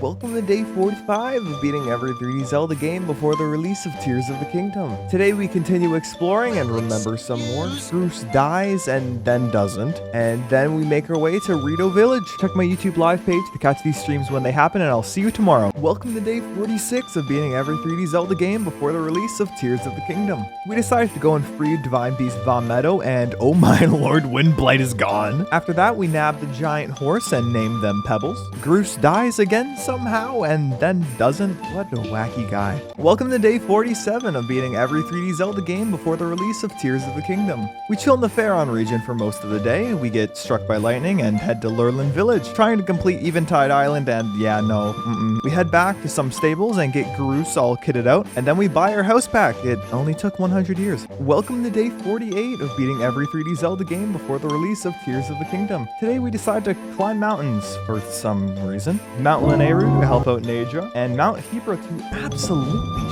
shred. Totally. Check my YouTube live page to catch these streams when they happen, and I'll see you tomorrow. Welcome to day 49 of beating every 3D Zelda game before the release of Tears of the Kingdom. Today was quite simple. We go and find more shrines and then go on a Lionel rampage before making our way to Zora's Domain to meet Sidon and stop Va Ruta tomorrow. Check my YouTube live page to catch these streams when they happen, and I'll see you tomorrow. Welcome to day 50 of beating every 3D Zelda game before the release of Tears of the Kingdom. We start off today by going to Divine Beast Va Ruta and absolutely obliterating Waterblight Ganon. Afterwards, we make our way to Terry Town to help out with construction before remembering some more. And tomorrow, we take a break from Breath of the Wild to complete Ocarina of Time. Check my YouTube live page to catch these streams when they happen, and I'll see you tomorrow. Welcome to day 51 of beating every 3D Zelda game before the release of Tears of the Kingdom. We are back to Ocarina of Time. But why? To get all the items in heart containers we didn't get on our first run through. Hopefully, we'll be completing the game tomorrow. Check my YouTube live page to catch these streams when they happen, and I'll see you tomorrow. Welcome to day 52 of beating every 3D Zelda game before the release of Tears of the Kingdom. Today we get the remaining heart pieces and Big Goron's sword for completing Ocarina of Time again. Now we go back to Breath of the Wild. Check my YouTube live page to catch these streams when they happen, and I'll see you tomorrow. Welcome to day 53 of beating every 3D Zelda game before the release of Tears of the Kingdom. A simple day today. We challenge Eventide Island again and win. After that, we go unlock the final Great Fairy Fountain and acquire new drip. Check my YouTube live page to catch these streams when they happen, and I'll see you tomorrow. Welcome to day 54 of beating every 3D Zelda game before the release of Tears of the Kingdom. I don't think it would be wise to go to the cap. We nab the Hylian shield and remember some more, fully power up the Champion's Tunic, and get ready for the Trial of the Sword tomorrow. Check my YouTube live page to catch these streams when they happen, and I'll see you tomorrow. Welcome to day 55 of beating every 3D Zelda game before the release of Tears of the Kingdom. Today it is finally time for the Trial of the Sword. Nothing much to say here except 1, I am a gamer, and 2, who designed stage 10? I just want to know. Middle trials are tomorrow. Check my YouTube live page to catch these streams when they happen, and I'll see you tomorrow. Welcome to day 56 of beating every 3D Zelda game before the release of Tears of the Kingdom. Today we finished Trial of the Sword. Not much else to say except I think I'm pretty good at this game. Totally. Check my YouTube live page to catch these streams when they happen, and I'll see you tomorrow. Welcome to day 57 of beating every 3D Zelda game before the release of Tears of the Kingdom. We managed to make our way into Gerudo Town and head to the Yiga clan hideout to get the Thunderhelm back. After beating up Master Koga, we are ready to enter Divine Beast Va Naboris. Check my YouTube live page to catch these streams when they happen, and I'll see you tomorrow. Welcome to day 58 of beating every 3D Zelda game before the release of Tears of the Kingdom. We board Divine Beast Va Naboris, solve some puzzles, and atomize Thunderblight Ganon. After that, we run around doing some side and shrine quests, and tomorrow we start the Champion's Ballad. Check my YouTube live page to catch these streams when they happen, and I'll see you tomorrow. Welcome to day 59 of beating every 3D Zelda game before the release of Tears of the Kingdom. Today it is time to start the Champion's Ballad. We nab the one-hit obliterate her, and partake in what I call a quarter heart and a dream. And we died by a horse. Check my YouTube live page to catch these streams when they happen, and I'll see you tomorrow. Why does Ganondorf sound like this, and is it even him? In the most recent Legend of Zelda Tears of the Kingdom trailer, we get a small tease of what Ganondorf will sound like in this new game. But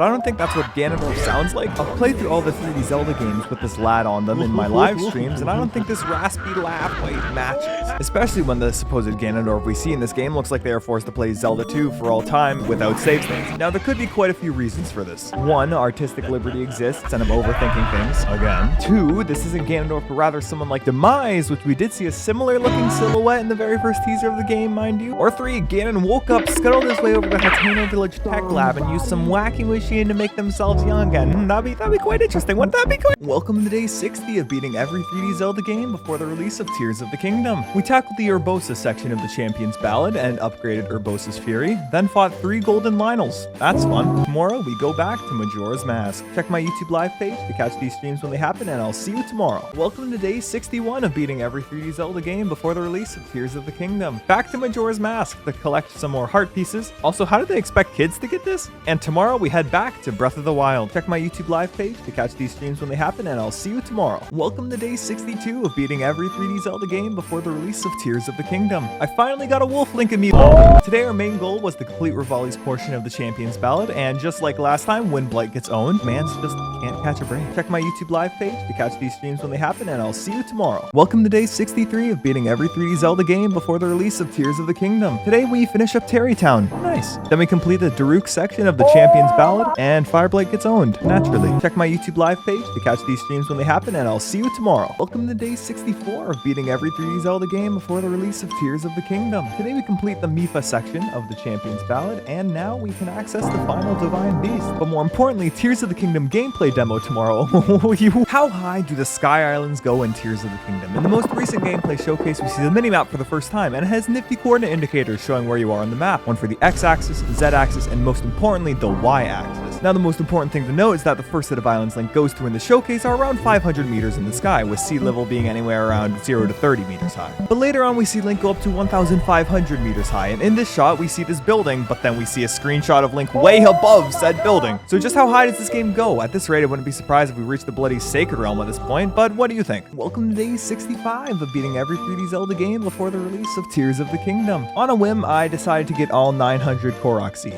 So we make our way to Hyrule Castle to get all of the Koroks there, and we complete the final dungeon of the game and finish the Champion's Ballad. Check my YouTube live page to catch these streams when they happen, and I'll see you tomorrow. Welcome to day 66 of beating every 3D Zelda game before the release of Tears of the Kingdom. Simple today. Bunny Shrine? Bam. Royal Guard closed? Bam. Picture framed? Bam. Memory recovered? Bam. Check my YouTube live page to catch these streams when they happen, and I'll see you tomorrow. Welcome to day 67 of beating every 3D Zelda game before the release of Tears of the Kingdom. Today we helped out folks in Gerudo Town for the sole purpose of getting the Thunder Helm. Thanks. Then it is time for more shrines as we complete Shrine 100. Still nowhere near close to finishing the Zeldathon though. We have a ways to go. Check my YouTube live page to catch these streams when they happen, and I'll see you tomorrow. Welcome to day 68 of beating every 3D Zelda game before the release of Tears of the Kingdom. Today we completed Majora's Mask.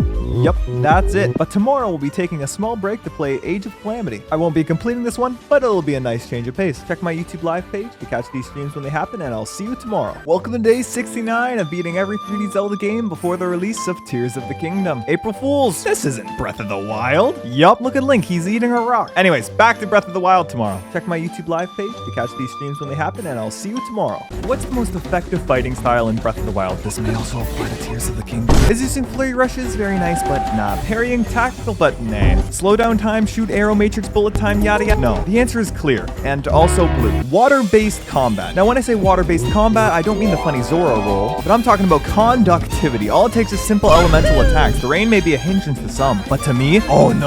Unlock your mind. Use ice and eat those bokoblins and moblins into that H2. Oh my goodness, they're dead. Scared of being on fire? Take a quick dip. All it takes is one amiibo chest in the rain to become the second coming of Zeus. Guardian attacking? No thank you. I don't see enemy camps anymore. I see free loot. Lionel more like Dynel, am I right, fella? Welcome to day 70 of beating every 3D Zelda game before the release of Tears of the Kingdom. Time to start getting all 900 Koroks. Oh my lord. All I do is mark the map, waddle on over, name the Korok after a subscriber, mark the map, waddling over, name the core. Check my YouTube live page to catch these streams when they happen, and I'll see you tomorrow. Welcome to day 71 of beating every 3D Zelda game before the release of Tears of the Kingdom. More Korok seeds. Today I would have never have guessed that. Naming them after viewers as usual, and sadly, we see Hestu dance for the last time. So sad. Check my YouTube live page to catch these streams when they happen, and I'll see you tomorrow. Welcome to day 72 of beating every 3D Zelda game before the release of Tears of the Kingdom. Wow, more Korok seeds today! Good thing I'm naming them after subscribers that are in the stream to keep it interesting. Oh, look at this Guardian doing a flip! Anyways, Twilight Princess tomorrow. Woo! Check my YouTube live page to catch these streams when they happen, and I'll see you tomorrow. Welcome to day 73 of beating every 3D Zelda game before the release of Tears of the Kingdom. We're back to Twilight Princess today as we get the remaining heart pieces. Then we do the Wolf Link Amiibo challenge and get the cdotkom to 20 hearts. Tomorrow we complete the Pit of Ordeals and then the game. Check my YouTube live page to catch these streams when they happen, and I'll see you tomorrow. Welcome to day 74 of beating every 3D Zelda game before the release of Tears of the Kingdom. Today we challenge the Pit of Ordeals and fail. But that's okay because we still beat up Ganon and complete Twilight Princess. Time to complete Skyward Sword next. Check my YouTube live page to catch these streams when they happen, and I'll see you tomorrow. Welcome to day 75 of beating every 3D Zelda game before the release of Tears of the Kingdom. Today it's time to complete Skyward Sword, getting all the heart pieces, blam. Getting the Hylian Shield, very difficult, but Kerslam. Then defeating Demise, kablam. He ain't coming back from that one. Check my YouTube live page to catch these streams when they happen, and I'll see you tomorrow. Redeads are back in Tears of the Kingdom. They kind of look cute, not gonna lie. What? These monsters are most commonly known for 1, being spooky lads, 2, taking too long to poop, and 3, the terrifying scream that freezes you while they just walk there menacingly. But there is a way to defeat them without getting frozen, I think. Since Redeads don't take damage from any ranged weapons, before you can get into the scream range, do a jump slash and you should be able to hit them and knock them out of the screaming position. All of this works in Wind Waker. I have no idea about Tears of the Kingdom, so what did we learn? Nothing. Welcome to day 76 of beating every 3D Zelda game before the release of Tears of the Kingdom. I don't want to find Korok seeds, so we play Age of Calamity today. Look at the little lad! Time to name more Koroks tomorrow. Yup. Check my YouTube live page to catch these streams when they happen, and I'll see you tomorrow. Welcome to day 77 of beating every 3D Zelda game before the release of Tears of the Kingdom. Back to Korok seeds.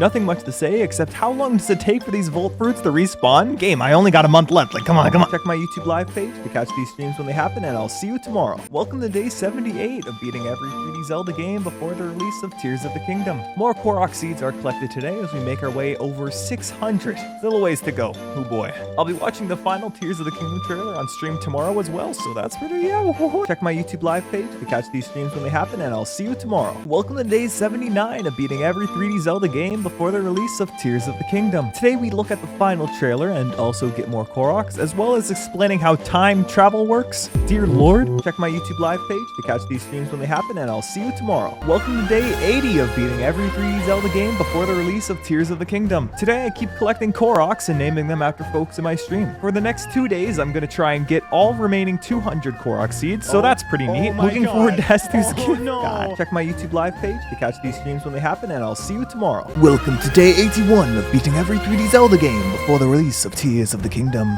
I can't believe it. I've reached 800 out of the total 900 Korok seeds. Tomorrow is the day of reckoning. Check my YouTube live page to catch these streams when they happen, and I'll see you tomorrow. Welcome to day 82 of beating every 3D Zelda game before the release of Tears of the Kingdom. I did it! It's finally over. All 900 Korok seeds. I'm surprised I didn't miss a single one. Tomorrow I've decided to expand the Zeldathon to include all Zelda games, but I'm only focusing on the 3D ones before Tears of the Kingdom right now. So, Link's Awakening is tomorrow. Check my YouTube live page to catch these streams when they happen, and I'll see you tomorrow. Welcome to day 83 of beating every 3D Zelda game before the release of Tears of the Kingdom. Today we play Link's Awakening. But cdotkom, that isn't a 3D Zelda. I make the rules. We run around Koholint Island and clear the first 2 dungeons, and on to the 3rd tomorrow. This game is adorable, man. Check my YouTube live page to catch these streams when they happen, and I'll see you tomorrow. Welcome to day 84 of beating every 3D Zelda game before the release of Tears of the Kingdom. Link wakes up more today as we tackle the key dungeon and the color dungeon while not dying. Totally. We check in at Animal Village, and tomorrow we head to Angler's Tunnel. Check my YouTube live page to catch these streams when they happen, and I'll see you tomorrow. Welcome to day 85 of beating every 3D Zelda game before the release of Tears of the Kingdom. I'll keep it real today. Flippers.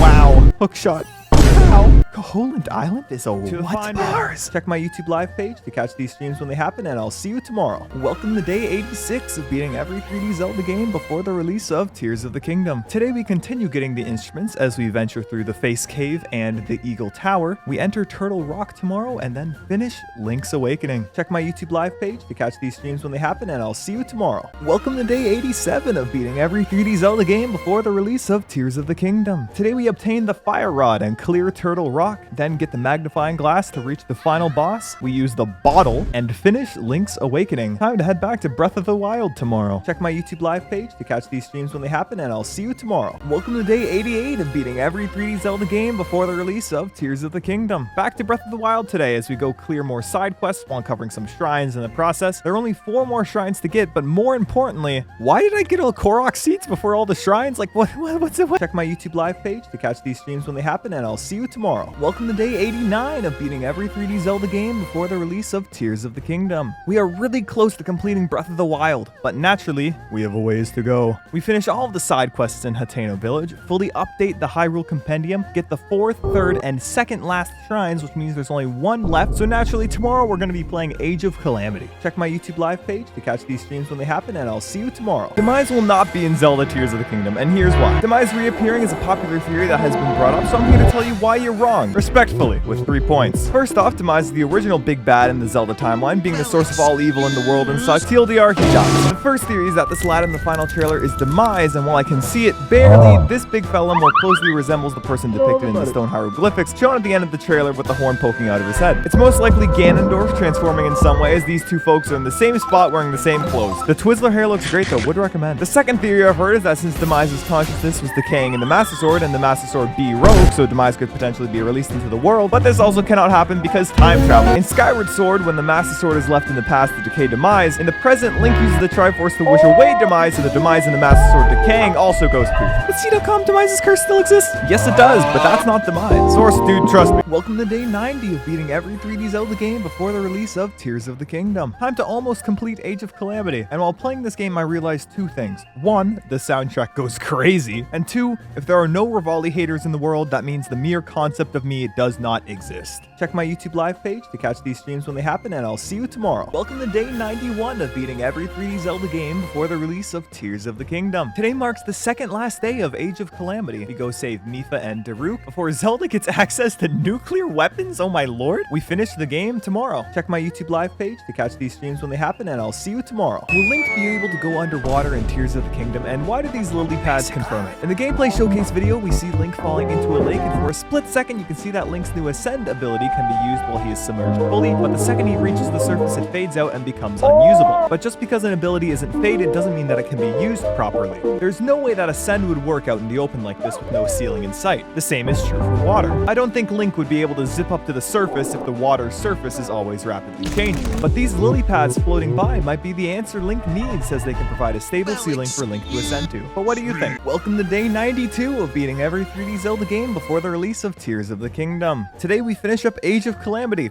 Yup. That's about it. The Zeldathon finale will be on day 100, however, so we're heading back to Breath of the Wild to finish up all the side quests and shrine quests. Check my YouTube live page to catch these streams when they happen, and I'll see you tomorrow. Here's one final Breath of the Wild tip before Tears of the Kingdom releases. Are you tired of using bombs to break bombable walls? cdotkom, I actually quite enjoy using the You are too? Wow! So all you have to do is free the 4 Divine Beasts and complete the Champion's Ballad to get the Master Cycle, then ram that bad boy right into the wall to break it for you, because that saves time. Totally. Welcome to day 93 of beating every 3D Zelda game before the release of Tears of the Kingdom. Returning to Breath of the Wild today to get every last shrine completed before heading to Hateno Village to scam a literal statue. Then it's off to destroy every mini-boss in the world, starting with the Taluses. Check my YouTube live page to catch these streams when they happen, and I'll see you tomorrow.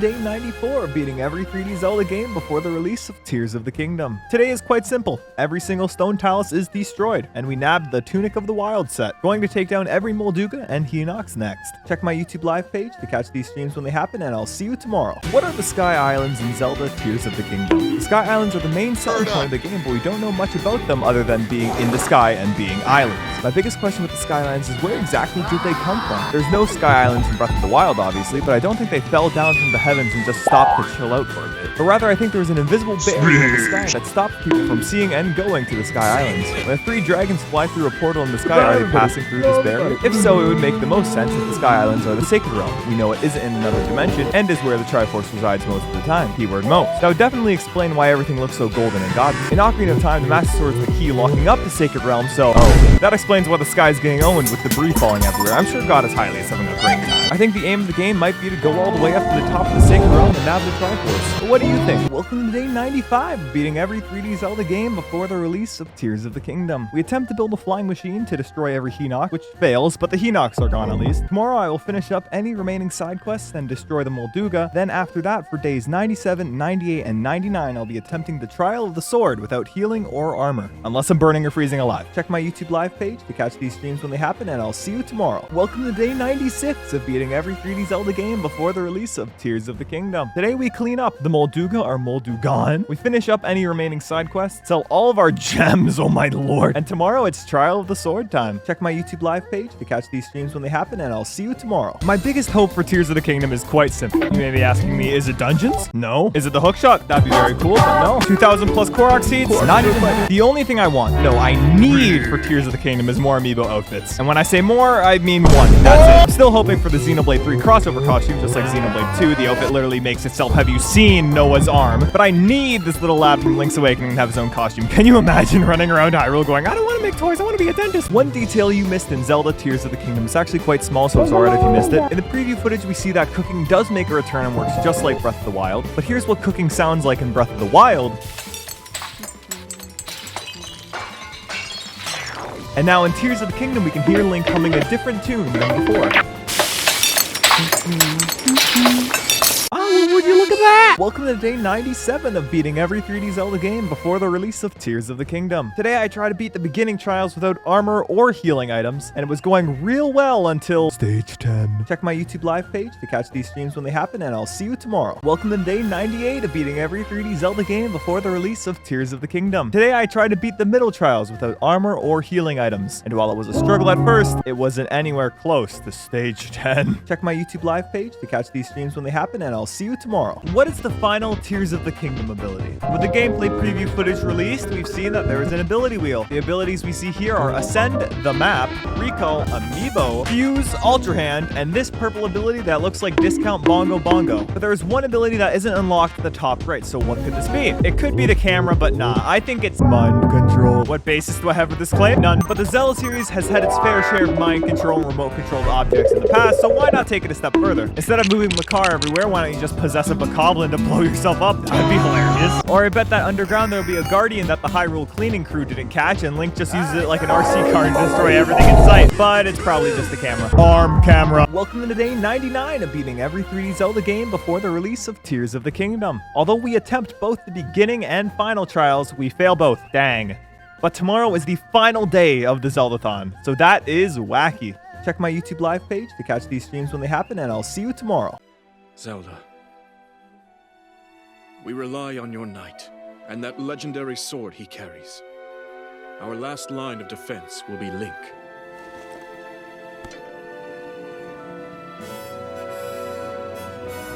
Link. Well, that didn't take one.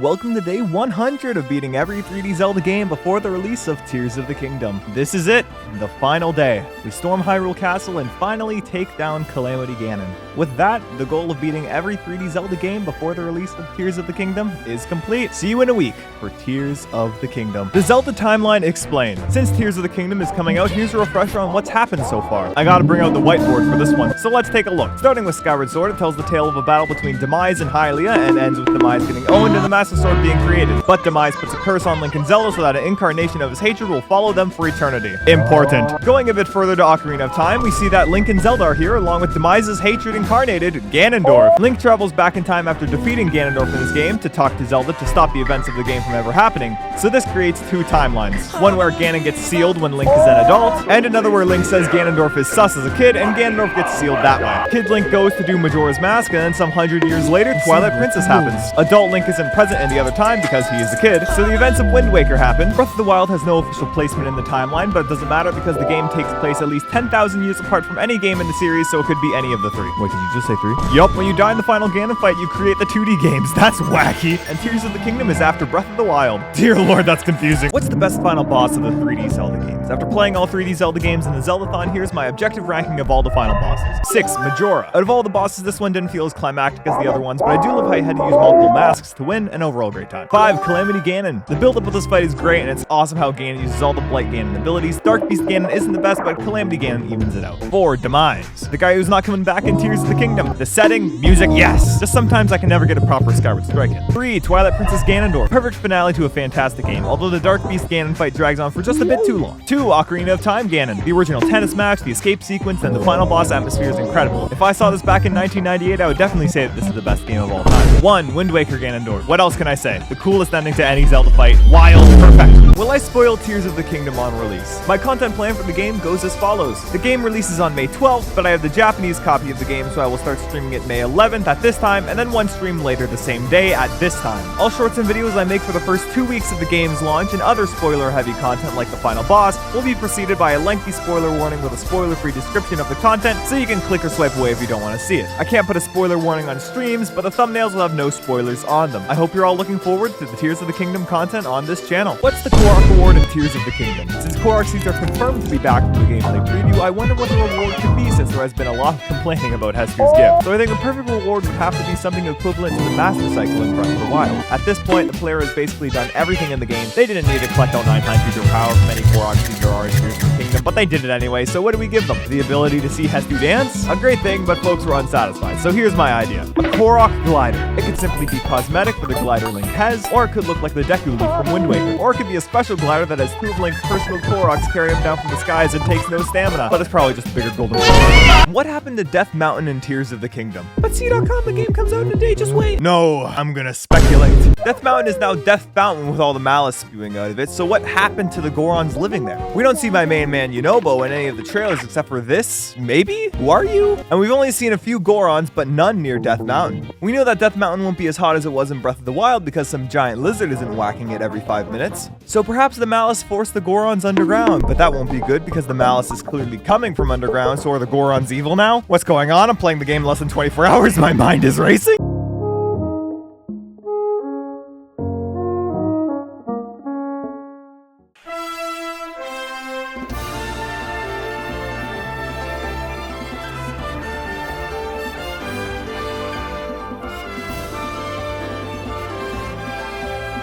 Be sure to change this setting in Tears of the Kingdom. We got some settings and options that might be spoilers. Here we go. Let's go.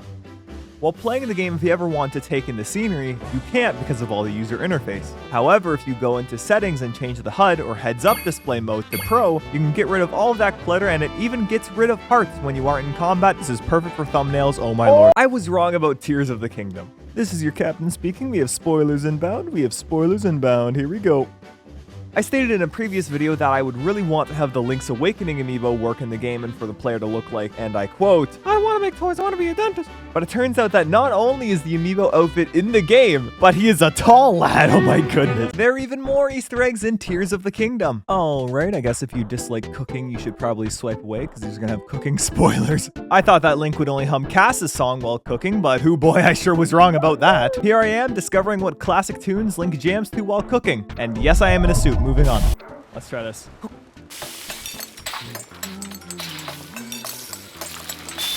That was a...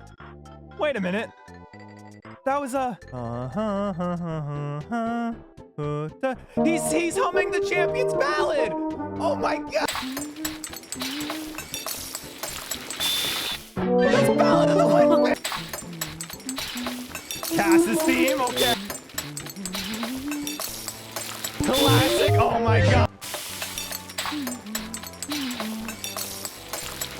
That's a bonus song.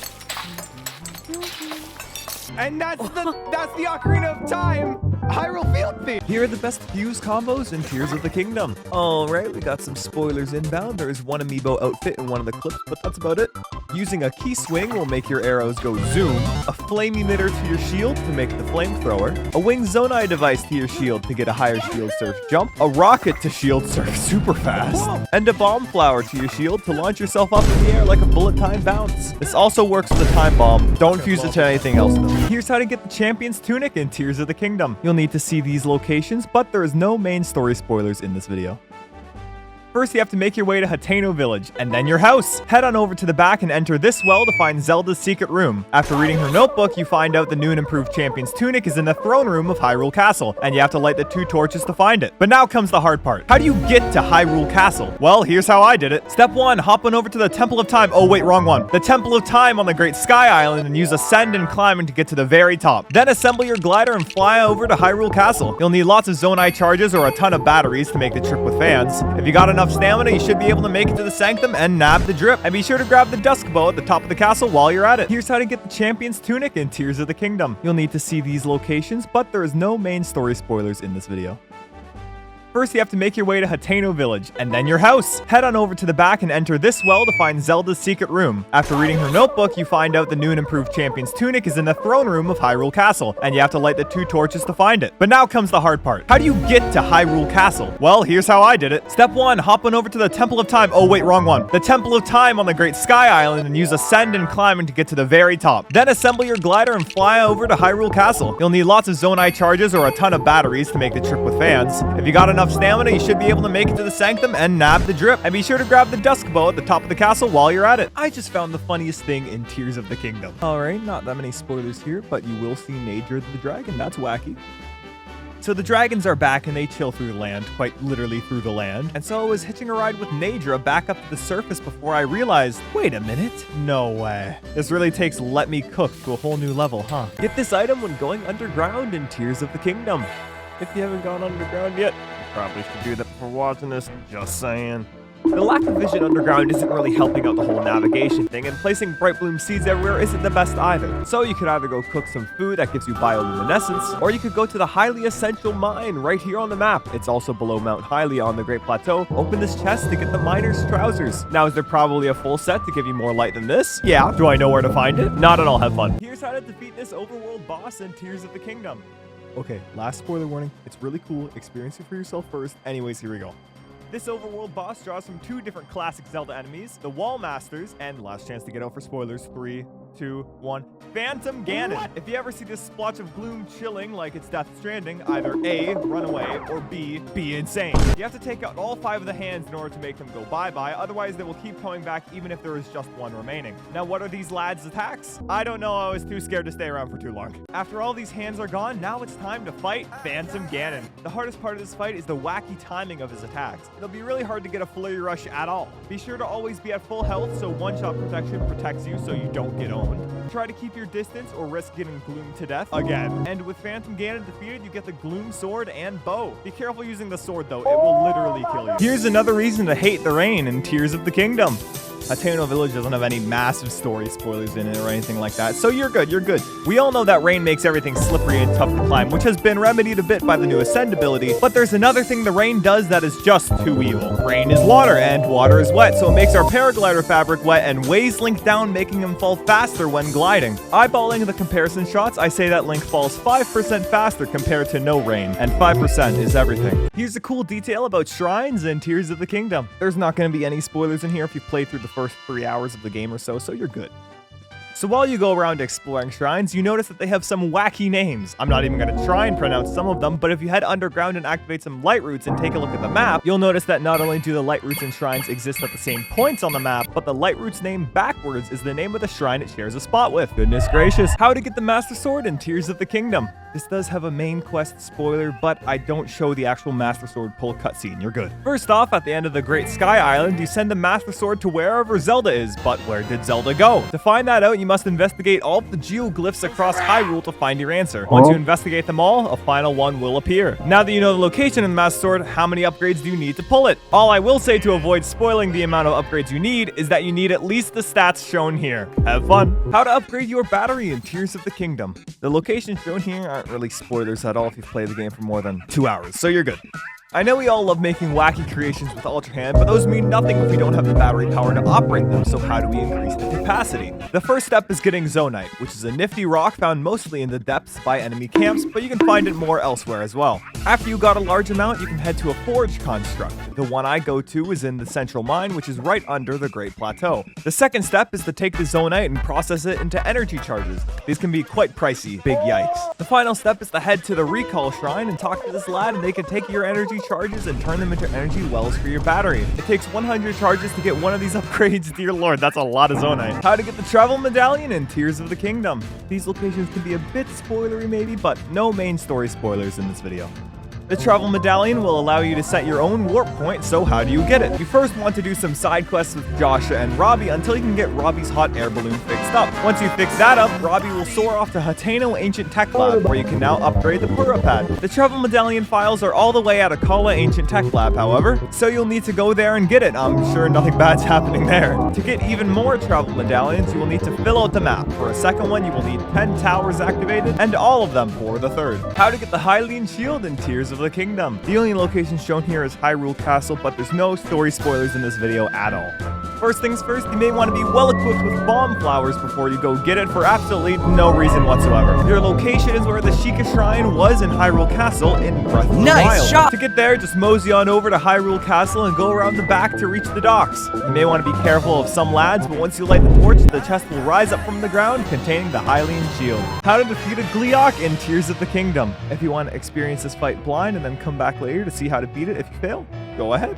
The Gleeok are a boss you can find in the overworld of Hyrule, and they come in different elemental variants. One seen in the trailer is chilling at the Bridge of Hylia, so let's take it down. The Gleeok change the weather around them when they fight, so bring some heat-resistant food if you are fighting this flame Gleeok. The main goal is to knock out all 3 of the Gleeok's heads to be able to damage them properly. Fuse items like eyeballs and rockets to your arrows so you have an easier time hitting these fast targets. Now the big lad is toppled and you can get some damage in. Using the opposing element to the Gleeok will fetch you some extra damage. Rinse and repeat until the Gleeok starts flying up high into the air and proceeds to shoot a massive fireball at you. Do not get hit by this. You'll have to ride an updraft to get up close and personal with the big boy to knock down the 3 heads again. Just be wary of the rapid weather change after the fight. Here's how to unfuse weapons in Tears of the Kingdom. The only location shown here is going to be Terry Town, so if you don't want to see Terry Town, bye-bye. If you have ever defeated an enemy with an elemental weapon and said, man, I really wish I could sell that rupee, don't fret because you can! Head on over to Terry Town in the Akala region and chat with Pelison. For the small price of 20 rupees, you can unfuse that weapon and make that gemstone cash. Here's how to put the Hylian hood down in Tears of the Kingdom. The only spoiler is that you're gonna look dripped out after doing this. Am I right, fellas? Am I right, fellas?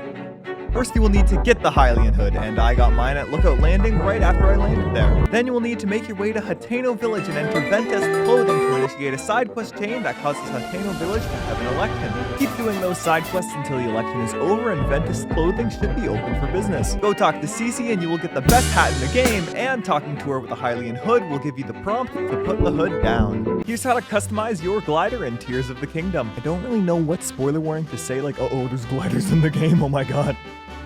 If you've seen any cool gliders, it's because with certain fabrics, you can go to the dye shop in Hateno Village and get it customized for 20 rupees. The glider fabrics I use are from the Twilight Princess amiibo and Wind Waker amiibo, but if you want the Breath of the Wild nostalgia, you can head to where you got the paraglider in that game, open this chest, and get the nostalgia fabric. How to get this ability in Tears of the Kingdom. I won't be spoiling any story stuff here, but there will be some early game locations shown. To get this wacky purple ability, you first have to get off the Great Sky Island and head over to Lookout Landing. Once you are there, you can talk to Joshua and Robbie about the depths to initiate a side quest chain that has you get the ability to snap photos with the Purapad and investigate where these statues are leading. You will then find this totally doesn't look like a boss arena area, and near the entrance you can find two totally normal people trying to figure out this odd ability which you'll be able to nab and use just fine. But I don't think those lads will be so happy about you taking it though. How to repair your weapons in Tears of the Kingdom. There's not really going to be that many spoilers. There's just one enemy and maybe some weapons you haven't seen before.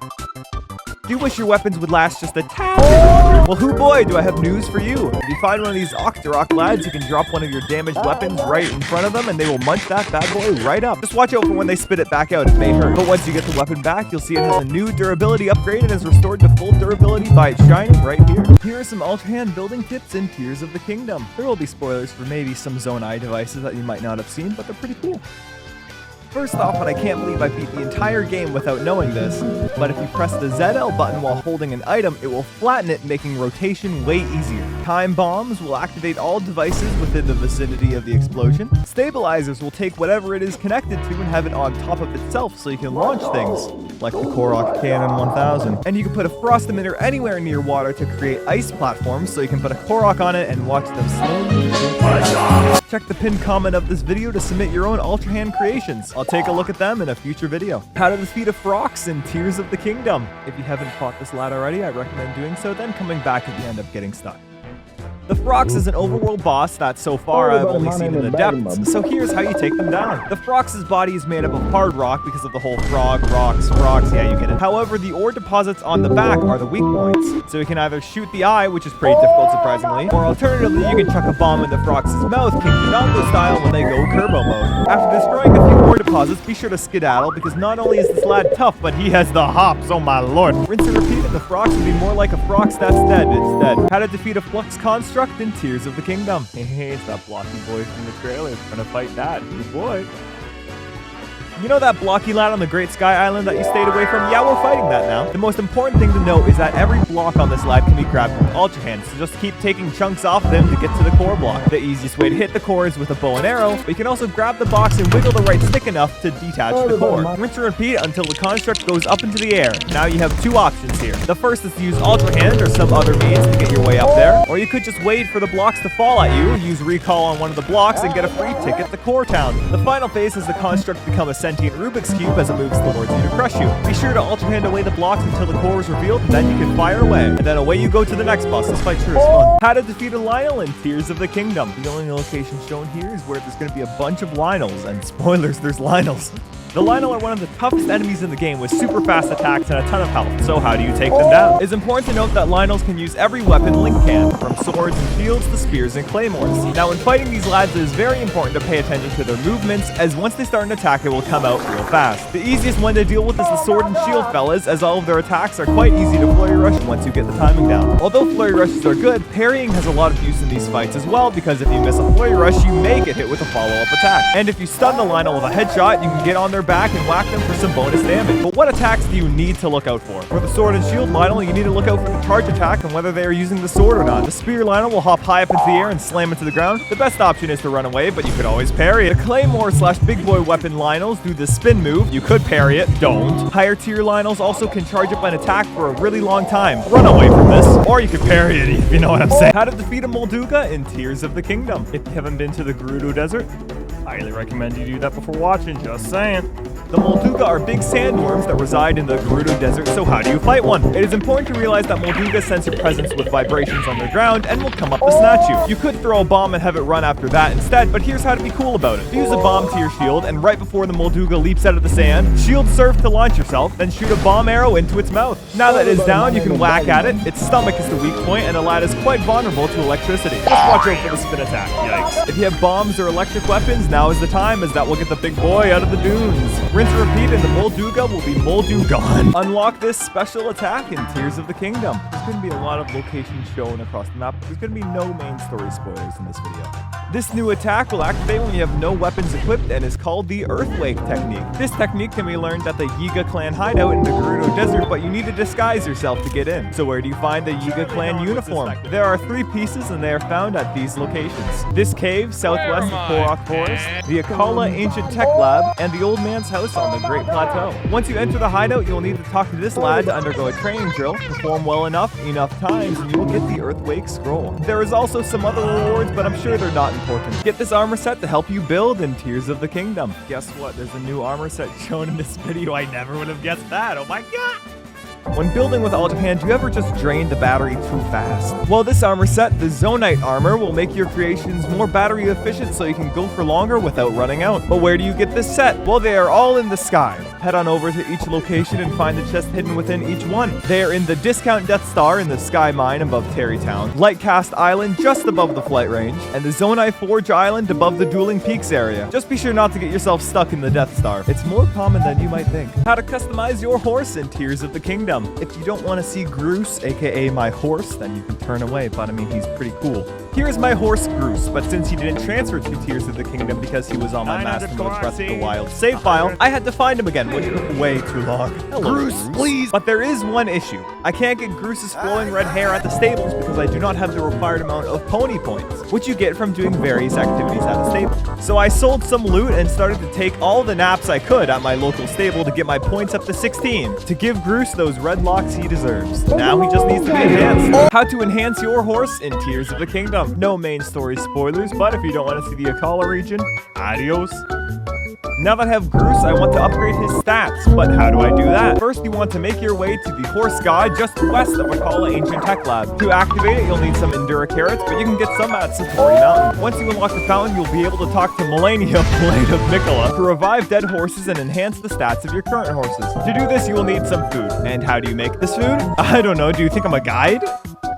Don't look at me like that. And now Groose is an extra strong lad. How to find the new dragon in Tears of the Kingdom. This new dragon is pretty neat. There's no main story spoilers in this video, but you're gonna see a lot of Hyrule. The new dragon can be seen right at the start of the game and will fly through the skies of Hyrule. The important thing to note here is that this dragon, as well as the other 3 in the game, are not affected by in-game time like in Breath of the Wild. So the best way to find them is to figure out the path the dragon takes and find the key points. I mapped out the dragon's path and found that it travels around all the geoglyphs before looping. So your best bet to find the dragon is to check each Skyview tower by a geoglyph, like the Lindor's Brow Tower. But don't sit waiting around for the dragon until after you find it and are getting materials, as one full dragon loop around the map takes at least 7 in-game days, dear lord. How to upgrade the Champion's Tunic in Tears of the Kingdom. There's going to be some general locations shown, some Sky Islands too, and the new dragon. So there you go. So you just got the Champion's Tunic and want to upgrade it, so here's how you do it. Well, first you need to unlock all 4 Great Fairies across Hyrule. Free 1 and you'll get the locations of the other 3. In total, the materials that you are going to need are 21 Silent Princesses, 45 Sundelions, and 2 of each Light Dragon part, excluding the spikes. To get the Silent Princesses, you can visit locations like Korok Forest and Satori Mountain. The Sundelions are mainly found on the Sky Islands. I recommend talking to Robbie and getting the Purapad tracking feature to nab these. To get all of the dragon parts, you first need to find the dragon. How to find someone made a video on that. But once you find the dragon, just stay on it with some warm and cold clothes as you wait for the drops to refresh, which you can tell by the dragon horns glowing again. Once you have 2 scales, talons, fangs, and horns, you can get that 32 defense Champion's Tunic, at the appropriate price, of course. How to buy back lost armor in Tears of the Kingdom. I tried to blur or hide most armor sets that are new, so you should be good, but there's your warning.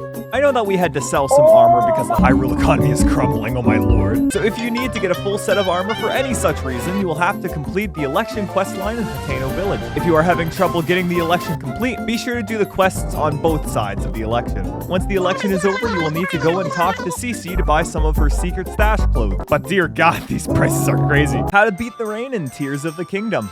There's going to be a few locations shown, but it's mainly all early game stuff, so you should be alright. The rain is pretty bad in this game, especially when climbing, but there is an armor set that helps you stick to walls more. There are many different cooking items to help out with sticking to walls, but if you head on over to the Lucky Clover Gazette in the Heber region, you can become a reporter, and for every 4 stories you cover at stables, you'll get a piece of the Froggy armor set. Solve all 12 mysteries to get the full set. Get this armor to glide better in Tears of the Kingdom. There's going to be a new armor set shown and just some various sky islands, but that's about it. Link can't skydive very well with all that equipment he's got, so how do we fix that? By getting the glide set, which allows you to have more mobility when skydiving. But how do you get it? First, you want to make your way to the top of the 3 destroyed Slinky Sky Islands and fall through all of the rings. Then talk to the Construct Lad and do it again. If you finish in time, you will get 1 piece of the set. Once you get all 3, you are good to go. But remember that it doesn't negate fall damage just yet. How to defeat the super boss of Tears of the Kingdom. This boss fight is really cool. Highly recommend trying it for yourself first, and if you fail, come back here. You know how there are different elemental versions of Gleeok? Yeah, let's just slap them all into one and take down the King Gleeok. The most important thing you need is Keese eyeballs, but if you don't have those, like a certain individual, I wonder who that could be. Then you will need to get to a spot where you can use bullet time to shoot arrows at the big lad's 3 heads. The first phase is pretty similar to other Gleeok fights, but then they start raining down elemental blasts, and just remember that the ice blasts stay on the ground for a bit, so that's chill. Now once you get this lad's health down, they will start to soar into the sky, and you have 2 options here. The first is to shoot this big fella with so many arrows that you kill him before this phase can begin, or the second option, try. To get up to the dragon, you will have to use the updrafts created by the lightning strikes while avoiding the ice blocks. Don't try to recall the ice blocks, the result is shocking. Once you get up, you can make your way to the King Gleeok. Just watch out for that giant fireball. And with some more arrows, the boss is down. More cool fuse combos in Tears of the Kingdom. In terms of spoilers, you're just going to see some new items that you might not have seen before. By fusing any elemental item to your shield, you can effectively have 2 weapons out at once, which is neat. Fusing President Hudson to your shield, because he always has your back. Use a homing cart to your shield to get a personal segue. Fusing a cart will give you a skateboard. A dazzle fruit will stun enemies on hit, the puff shroom, classic. A beehive for, well, you know what happens. Fusing meat on your shield does nothing, but frozen meat will let you slide on practically any surface. And any part from the new dragon will heal you when you hit an enemy. How to return to version 1.1.1 of Tears of the Kingdom. What am I even supposed to put for a spoiler warning here? I don't really know. I mean, You ever think, man, I sure do wish I could duplicate items again? Well, here is how. First things first, you'll have to save and quit your game. Pretty obvious. Then on the home screen, press the start or plus button on Tears of the Kingdom. Then go down to the option that says software update and select match version with local users. Then create a group. Here's the most important part now. Plug in your Switch to a power source that isn't the dock. Then go grab a mirror and take a good look. You're cheating not only the game, but yourself. How to find the 3 dragons in Tears of the Kingdom. You're obviously going to see the 3 dragons here and some locations around Greater Hyrule and the depths. The 3 dragons can give you some pretty nifty materials, but they can be pretty hard to find when you actually want to find them. So here's where the 3 dragons pop up. The 4th new dragon is a bit harder to find, if only someone made a video on that. The dragons in Tears of the Kingdom now are always in the world somehow, whether that be the depths or the surface, and they aren't tied to any in-game timer. So Frosh pops out of the East Gerudo Desert Chasm and moves to the hills of Bomber Chasm before looping underground to the start. Finral rises up from the East Akala Plains Chasm and moves all the way to Typhlo Ruins before heading down the Drennan Highlands Chasm. And my main man, Nadra, can I get a Nadra the Goat in the comments, please? Starts at the Nadra Snowfield Chasm and makes their way around Hateno Village and goes back down the East Hill Chasm right by Kakariko Village. How to look like Skyward Sword Link in Tears of the Kingdom. There's going to be a few locations shown here, but other than that, you're good. No story spoilers. Back in Breath of the Wild, this outfit could only be obtained through Amiibo, but now you can find them in the world. So to get the sky clothes, you'll need to venture underground into the depths and find 3 different treasure chests. One of which is in the Retsum Grove, right under Hateno Village in this big tree stump. The second item is in the Minchi Grove, which is right under and around the road to Korok Forest in a big tree stump. The third item is at the Krenel Canyon Mine in this chest right here. And if you want the Goddess Sword on top of that, visit the Springs of Courage, Wisdom, and Power to complete the side quest there to get it at the Forgotten Temple. How to get the Phantom Ganon armor set in Tears of the Kingdom. Did you really think there wasn't going to be a spoiler message? Well, it's called the Evil Spirit armor, but you know what I mean. This armor will disguise you from enemies and give you more attack power with bones. But how do you get it? Well, you see those mazes in the sky and on the ground? You gotta go to all 3 and complete the puzzles there and fight the Flux Construct to get 1 piece of armor. Once you do that, you can now be not Phantom Ganon. How to find this totally real, not fake Zelda, trust me, in Tears of the Kingdom. There's gonna be a bit of side quest spoilers for a Lucky Clover Gazette quest, but that's about it. It's great to actually interact with Zelda in this game, and you can find her on the Great Plateau and other spots around Hyrule. You can even get a selfie. I call this one the Thinkers. But first, you need to head over to Dueling Peak Stable and talk to Pen, where you learn that she has been kidnapped by the Yiga clan. So go to the cliffs of the Dueling Peaks and save her, and yeah, you got owned. Nullify damage with this armor in Tears of the Kingdom. You're gonna see a few locations here, but no main story spoilers, so you're good. You take too much damage in Tears of the Kingdom. Well, there are two options to fix this issue. One, be good at the game. Or two, get this armor. First, you will need to head to Pico Pond in northern Hyrule and talk to Kilton and Colton. They are having issues getting a Booble gem, if only somebody could do that. After giving Colton the gem, he will now travel the world, showing up at numerous places at night. The spots I go to are Lookout Landing and Terrytown. Once you trade enough gems to him, you'll be able to trade for pieces of mystic armor, which trade damage for rupees. What Zelda timeline does Tears of the Kingdom take place in? There's going to be huge spoilers for the main story of Tears of the Kingdom and a lot of other Zelda games too, so there you have it. So after playing through Tears of the Kingdom, I was quite perplexed at what timeline the game takes place in, as at the very start of the game, the Imprisoning War is name dropped. This is a huge discovery. That's what I'm saying. But as the game progresses and you learn more about the Imprisoning War, things just aren't adding up with the established timeline of events. When I was exploring the depths, however, it hit me. Why are there different tunics from all timelines in the depths? With the amount of time that has passed being at minimum 20,000 years if there was only 2 Calamity Ganons, which I doubt, I bet that so much time has passed that the events of all past Zelda games could have happened again in one singular timeline. To take it even further, what if the remakes of the past games are the versions of these stories that exist in this new coincidental timeline that Tears of the Kingdom is leading? Basically, Breath of the Wild and Tears of the Kingdom take place so far into the future that all past games could have repeated themselves, making any timeline placement redundant. Hyrule has probably been destroyed and rebuilt so many times now, no wonder the economy is crumbling, dear lord. How to defeat the final boss of Tears of the Kingdom. Big spoilers for the final boss, obviously, and I'm assuming you've done all the main quests, so there you go. This fight is separated into 3 phases. The first one is easy, the second, ouch, and the third is slightly easier. Keyword slightly. The first phase plays out like a faster Phantom Ganon fight, so as long as you keep your distance, you can dodge, parry, or flurry rush him. For phase 2, Ganondorf goes sicko mode, and patience is key here. Assuming you've done all the main quests, your sage friends will hop into the fight as time passes. Once they're all there, you can focus on actual Ganondorf. Be sure to use the Master Sword, as it will not break in this fight. Once half of his massive health bar is cleared, Ganon says 1v1 me bro, and the final phase begins. Trying to flurry rush Ganondorf is very difficult due to, well, so you have to flurry rush him twice in a row to actually hit him. Parrying also works, but if you are also having trouble with that, the gloom projectiles he sends at you can be sent back at him with the Master Sword. So that is a great way to get damage on him, especially if you send back a bunch at once. Rinse and repeat this process and Ganondorf will be Ganon dead. Tears of the Kingdom is not a prequel to Skyward Sword, and here's why. There's going to be spoilers up to the 4 regional phenomena quests and a bit of Skyward Sword spoilers as well. If you return to the Great Sky Island after leaving for the first time and go to the top of the Temple of Time, you can do a Flora's Lava minigame, and once completed, this construct will give you a glider fabric and tell you the origin of the Sky Islands. In Skyward Sword, Hylia took the remaining Hylians up into the sky to keep them safe after Demise's attack, but in Tears of the Kingdom, the story is quite different. Once Ganondorf got imprisoned for Link to take care of later, the sages realized that since he's not owned by the gloom, he would need a safe space to recover away from any trouble, and that is how the Great Sky Islands were created. Some broken fuse combos in Tears of the Kingdom. There's basically no spoilers here whatsoever, unless you care about items. Then yes. Use a spring to your sword to make it the spring-loaded hammer you miss so much. A hover stone will activate when you shoot it from an arrow. If you run out of bomb arrows, you can use a zonite cannon. If you need to put a stake on a faraway place, you can put it on an arrow. That works. A mirror to your shield to make a discount mirror shield. A fan to your sword to make a discount Deku. Any emitter to a boomerang so that anytime you throw it, you will try not to die. And any gloom weapon to anything else so you don't take gloom damage from it. How to get your dream home in Tears of the Kingdom. There's going to be 2 location spoilers, but that's about it.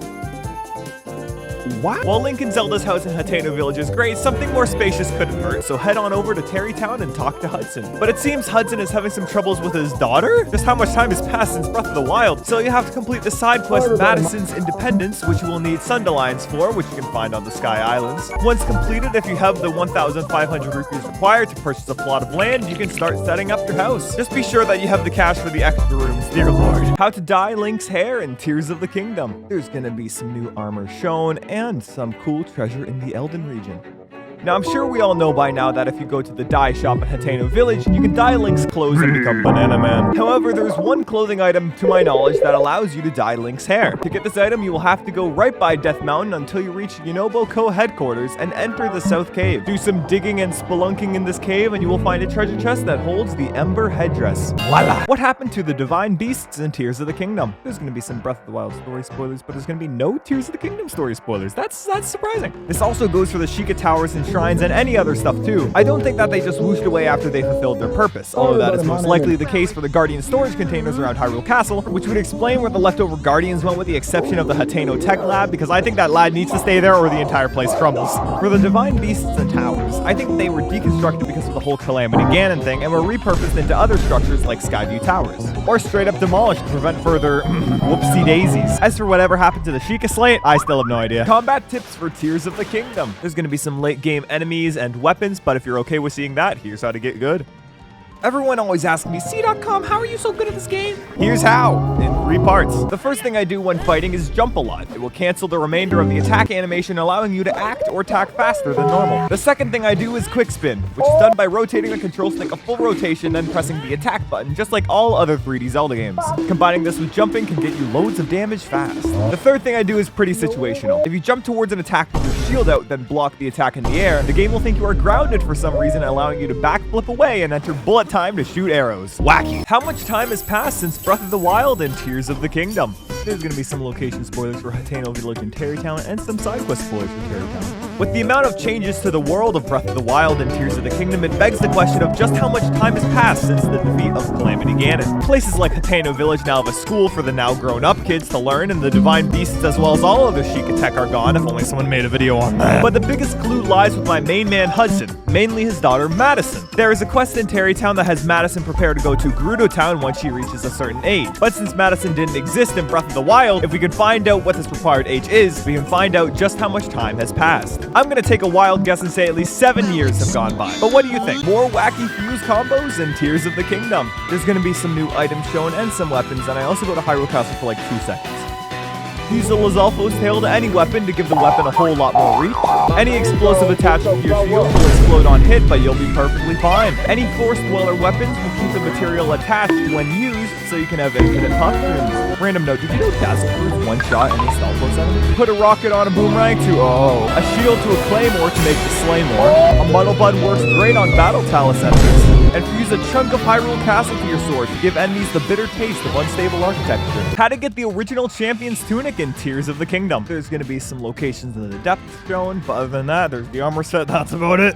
And when I say original Champion's Tunic, I don't mean the one from the start of the game, but rather the one from Breath of the Wild, which now looks way worse in comparison to the new one, dear lord. The secret to getting this tunic lies in the depths, and by that I mean the bargainer statues located throughout the depths. You will need to find all of them to unlock the tunic. So while you're exploring around, you realize that all of these bargainer statues are right under the Temple of Time, the Springs of Courage, Wisdom, and Power, as well as the Forgotten Temple. That sure is neat. I wonder what relevance that has. Once you find them all for the low price of 400 lost souls, you can get the Tunic of Memories. How to get the Tunic of the Wild set in Tears of the Kingdom. You're gonna see some locations in the depths and the returning armor set, but that's about it. Enjoy. Let's go Breath of the Wild. You lads like Breath of the Wild? Originally, this armor set was a reward for getting all 120 shrines, but now it can be found in the depths, which makes me think, can you scan a Breath of the Wild amiibo to get it? I don't know, I don't have one, so let me know. While exploring Hyrule, I'm sure you've seen those giant skeletons around the place. There are 3 located in the Hebra, Eldin, and Gerudo regions, respectively. So find your way to these bone bros and make your way into the same location in the depths to find all 3 pieces. And that's it. Voila!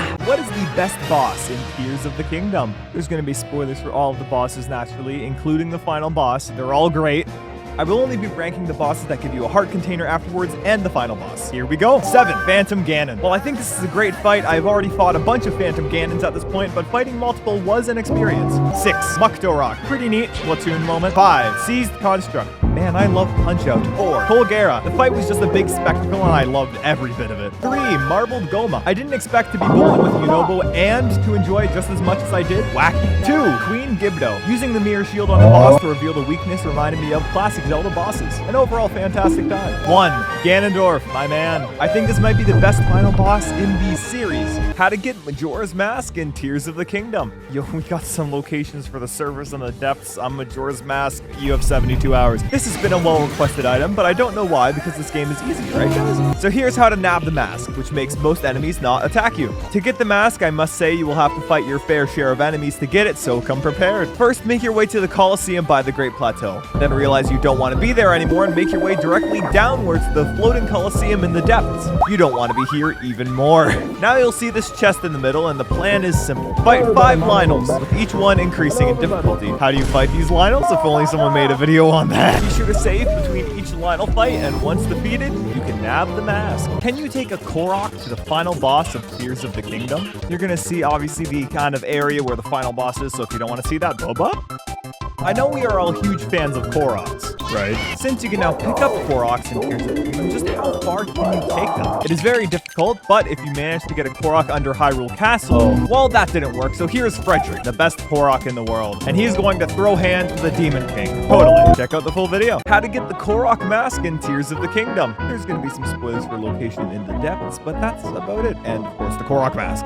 You gotta love the Korok mask. You gotta love getting the Korok seeds, right? Just a warning, you will need to fight a Hinox to get this one after you get trapped by the Yiga clan in this Colosseum. To get to said Colosseum, you'll need to make your way to Korok Forest, or the road to Korok Forest, and hop down this chasm. Now start making your way to where Korok Forest is above ground. Just watch out for the hands. And once you are around Korok Grove, keep going northwest to find this Colosseum. What could the DLC for Tears of the Kingdom be? There's not really going to be a lot of spoilers in terms of locations and story stuff for Tears of the Kingdom, but you should play Breath of the Wild. Is the game going to even get DLC? I think, probably. So what do I think will pop up in the potential DLC? If it comes in 2 waves, just like Breath of the Wild's DLC, I can see the first wave of content being some new outfits and maybe a trial of the sword-like mode, just like Breath of the Wild. But the second wave is where things get interesting. I don't see how there could be a Champion's Ballad type expansion, but I have another idea. And it's a Xenoblade-style DLC story, just like Xenoblade 2 and 3. I'm a big fan. I could see a fully fledged prequel/epilogue where you either do wacky stuff after the end of the game, or a prequel which focuses on the rebuilding efforts of Hyrule with Link and Zelda. No giant looming threat to the world or anything like that, just nice chill vibes, thank you. Here are some cooking tips in Tears of the Kingdom. You're gonna see some new items and ingredients and a bit of a side quest in Hateno Village.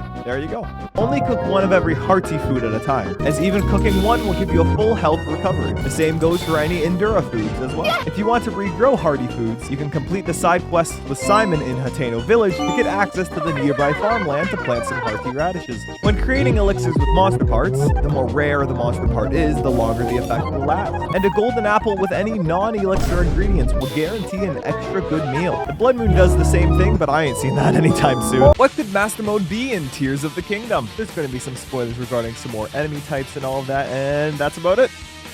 But cdotkom DLC hasn't even been confirmed yet. Source, dude, trust me. If Master Mode does make a return, I expect to see all of the changes from Breath of the Wild, such as regenerating health, harder enemies, and sky platforms back. But let me suggest a few more changes to really put the master in Master Mode. First thing would be to give enemies more delayed attacks, Dark Souls style. Imagine Lionel being a cheeky little lad and just waiting a bit longer to attack you to mess up your flurry rush or parry. Second thing would be to allow enemies to use puff shrooms and muddle buds, just like how the player can. The muddle bud could cause Link to become jinxed, which means you can't attack. The third thing I would include would be to put more armor on enemies. That sounds like a good time. And the final thing I would change, it's absolutely evil, but have the only way to recover from gloom damage be Sundelions, Lights of Blessing, or Heart Containers. I am evil. Some crazy fuse combos in Tears of the Kingdom. I'm gonna show the Master Sword in one clip, but that's basically all the spoiler stuff you really need to know about.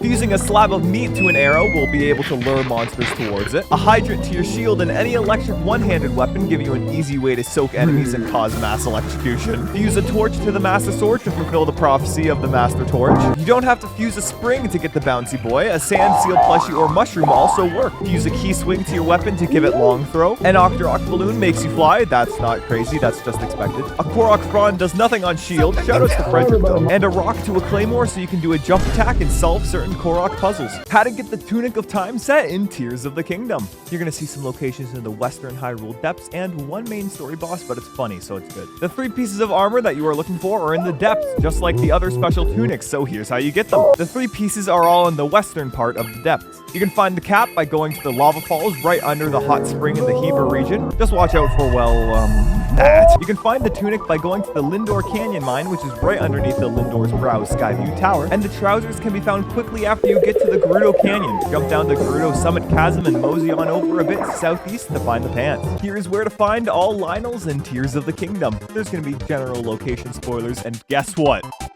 a lot of Lionels. There are a lot, so here are the Lionels on the surface. One at Hebra West Summit, south of Hebra Plunge, north of Lindor's Brow, northeast of Jetto Bridge, west of Illumani Plateau, one in Risoka Snowfield, one in Starly Plateau, one in Natal Wetlands, another right across in Harfin Valley, on top of Kama Plateau, just north of Leneru Promenade, right by Arabia Plain, another on the Millennium Sandbar, another north of Mifa Court, and one southeast of Skull Lake. Why torture Koroks in Tears of the Kingdom? I mean, look at them. All they do is help you with expanding your inventory. I don't see the harm in that. This DIY Korok was named by my chat Frederick, and he is just perfect. If anyone goes on torturing Koroks, I want the Frederick profile picture army to simply say yahaha. I'm sure that'll change their minds. Everyone say yahaha in the comments. And here's how to build your own Frederick. The secret forest stage is made up using 6 materials. To get the wood, you need to chop down trees. To get the Korok frond, you need to chop down trees. The 2 Octorok eyes from Octoroks, and 1 piece of prime meat. First, cook the prime meat until it is seared, but do not pick it up. Stick 2 bundles of wood together horizontally. Put the 2 eyes on the Korok frond with the pupils facing upwards. Then stick the leaf to the wood and the flat side of the meat to the back to make a backpack. And now you too can have Frederick. Yahaha. How to get infinite gems in Tears of the Kingdom. You're gonna see some new creatures in the Faron region and just the Faron region in general. Yeah, there you go. While a good way to get gems is to mine at ore deposits, there is a better way to get the high value cash money rocks that you deserve. Head on over to the Lakeside Stable in the Faron region and head north until you find these guys. The big guy from the original reveal trailer. These lads are called Dondons, and they eat rocks. So you want to feed these folks a maximum of 5 luminous stones each, and after some real time has passed, the Dondons will pass some kidney gems for you to pick up and sell. Profit. Why is it nobody remembers Link in Tears of the Kingdom? There's gonna be spoilers for some villages in Tears of the Kingdom and lots of Breath of the Wild, surprisingly. For being a sequel to Breath of the Wild, Tears of the Kingdom sure doesn't talk a lot about Breath of the Wild. But why is that? Well, the first thing to note is that there has been quite a lot of time in between the 2 games. I say at least 8 years, but I could be wrong. Check out that video. In the grand scheme of life for most people in Hyrule, the Calamity was only an event that really only had any action happen within a month or so, as the Divine Beast only started acting up after Link woke back up. And the final fight at Hyrule Castle probably took 10 minutes maximum, so with that and the fact that from an outsider's perspective, nobody knows how the Calamity went away, and Link isn't the type of lad to share his accomplishments or talk. So if a person Link talked to briefly many years ago remembers him, I think that's more of a surprise than them forgetting. Here's where all depths Lionels are in Tears of the Kingdom. Obviously spoilers for the area of the depths as well as Lionels, and a few surface area spoilers. Got a whole lot of them to go through, so here we go. Starting off, there is 1 underneath Hyrule Castle, another 5 underneath the Colosseum by the Great Plateau, and another right under the Outskirts Stable, another right southwest of Riverside Stable, and 1 southeast of Wetlands Stable. And this is why the depths are so great. Of course every single stable is a Lionel underneath it. Of course it does. What's the difference between Gloom and Malice in Tears of the Kingdom? Tears of the Kingdom and Breath of the Wild spoilers, as well as a new overworld boss in Tears of the Kingdom that's not shown in trailers. When first booting up Tears of the Kingdom, some of the first words you hear are, "The strange gloom keeps getting thicker." But what exactly is gloom? Folks who have played Breath of the Wild were quick to point out the fact that Gloom and Malice are practically the same. Both hurt and can take over machines. The only difference is that Malice hurts and Gloom hurts different. I think that Gloom is a more concentrated form of Malice that is able to do even more damage, decay weapons, and power up enemies. It really goes to show how powerful Demon King Ganondorf is, because Hyrule lost to his leftovers, dear lord. Where to find all Gleeoks in Tears of the Kingdom? There's gonna be spoilers for every single type of Gleeok, as well as locations for the sky, surface, and depths. There are a lot of these lads in all 3 areas of the map, so here we go. A flame fellow on the Bridge of Hylia, a shocking lad in the Colosseum by the Great Plateau, another fire boy at Spectacle Rock, a chilly lizard north of the Gerudo Highlands Tower, a flame Gleeok west of the Tabantha Great Bridge, another chill guy north of the Rose Pro Pass Tower, and another frosty fellow northwest of Snowfield Stable, a thunder Gleeok right by Akala Citadel, shocking, a flame Gleeok southeast of Eldon Canyon Tower, and now it's time for the big boys. You'll find a King Gleeok right above Eventide Island, another one above the area northwest of Gerudo Town, another one in the sky to the west of Rose Pro Pass Tower, and the final lad is under Typhlo Ruins. Potential update/DLC idea for Tears of the Kingdom. There's going to be an ability shown that hasn't been shown in trailers, but if you haven't got it, if only someone made a video on that. You know those great alt-hand creations that you make and save to your auto-build ability? Well, I think it would be pretty cool if you were able to share those creations with fellas online. Now, I have no idea how to actually code this, but I can imagine walking up to some fella at Lookout Landing, selecting a build, and getting a nifty code to share online. Doing so, I could share Frederick with the world. Can I get a yahaha comment on every one of my videos? That'd be hilarious. Are Calamity Ganon and Ganondorf the same thing in Tears Tears of the Kingdom? Do I need to put the Breath of the Wild spoilers? I mean, I feel like I do, but at the same time, I don't know, maybe, I don't know. Short answer. Long answer. When Calamity Ganon, aka Calamgam, first showed up 10,000 years ago, it got owned by Hyrule, but 10,000 years later, Hyrule got owned. And it was due to Calamity Ganon's damage in Hyrule that weakened the seal on Ganondorf that Rauru placed on him, causing the events of Tears of the Kingdom. When Rauru hit Ganondorf with the Falcon Punch, it was his arm that was holding Ganon in place with a spell. But it didn't seal all of Ganondorf, so there was a little leak on his power, which eventually clogged up to create Calamity Ganon. Then Zelda had to do the plumbing job. So it's safe to say that Calamgam was a creation of Ganondorf, as well as the result of Hyrule's worst boss at league. We need the Mario Bros. For that one, dear lord. The Legend of Zelda Tears of the Kingdom, just like its predecessor Breath of the Wild, is a fantastic game for speedrunning. People have already beaten the game in under an hour, but gamers were craving a different type of speedrun. That's me. I'm Gamers. But as it turns out, a few days ago I did a live stream of taking this DIY Korok that my chat ended up naming Frederick all the way to the final boss. But that's when I got a great suggestion. Just how fast can you make Frederick when starting from a new save file? Fascinated by this new idea, I booted up a fresh copy of The Legend of Zelda Tears of the Kingdom and started a new save. So this is the history of The Legend of Zelda Tears of the Kingdom, Frederick %. And by history, I mean the 4 speedruns, that's it. I'm still running the game though. Side note, I have zero knowledge about any speedrun skips, tricks, or anything of the sort. Let's go.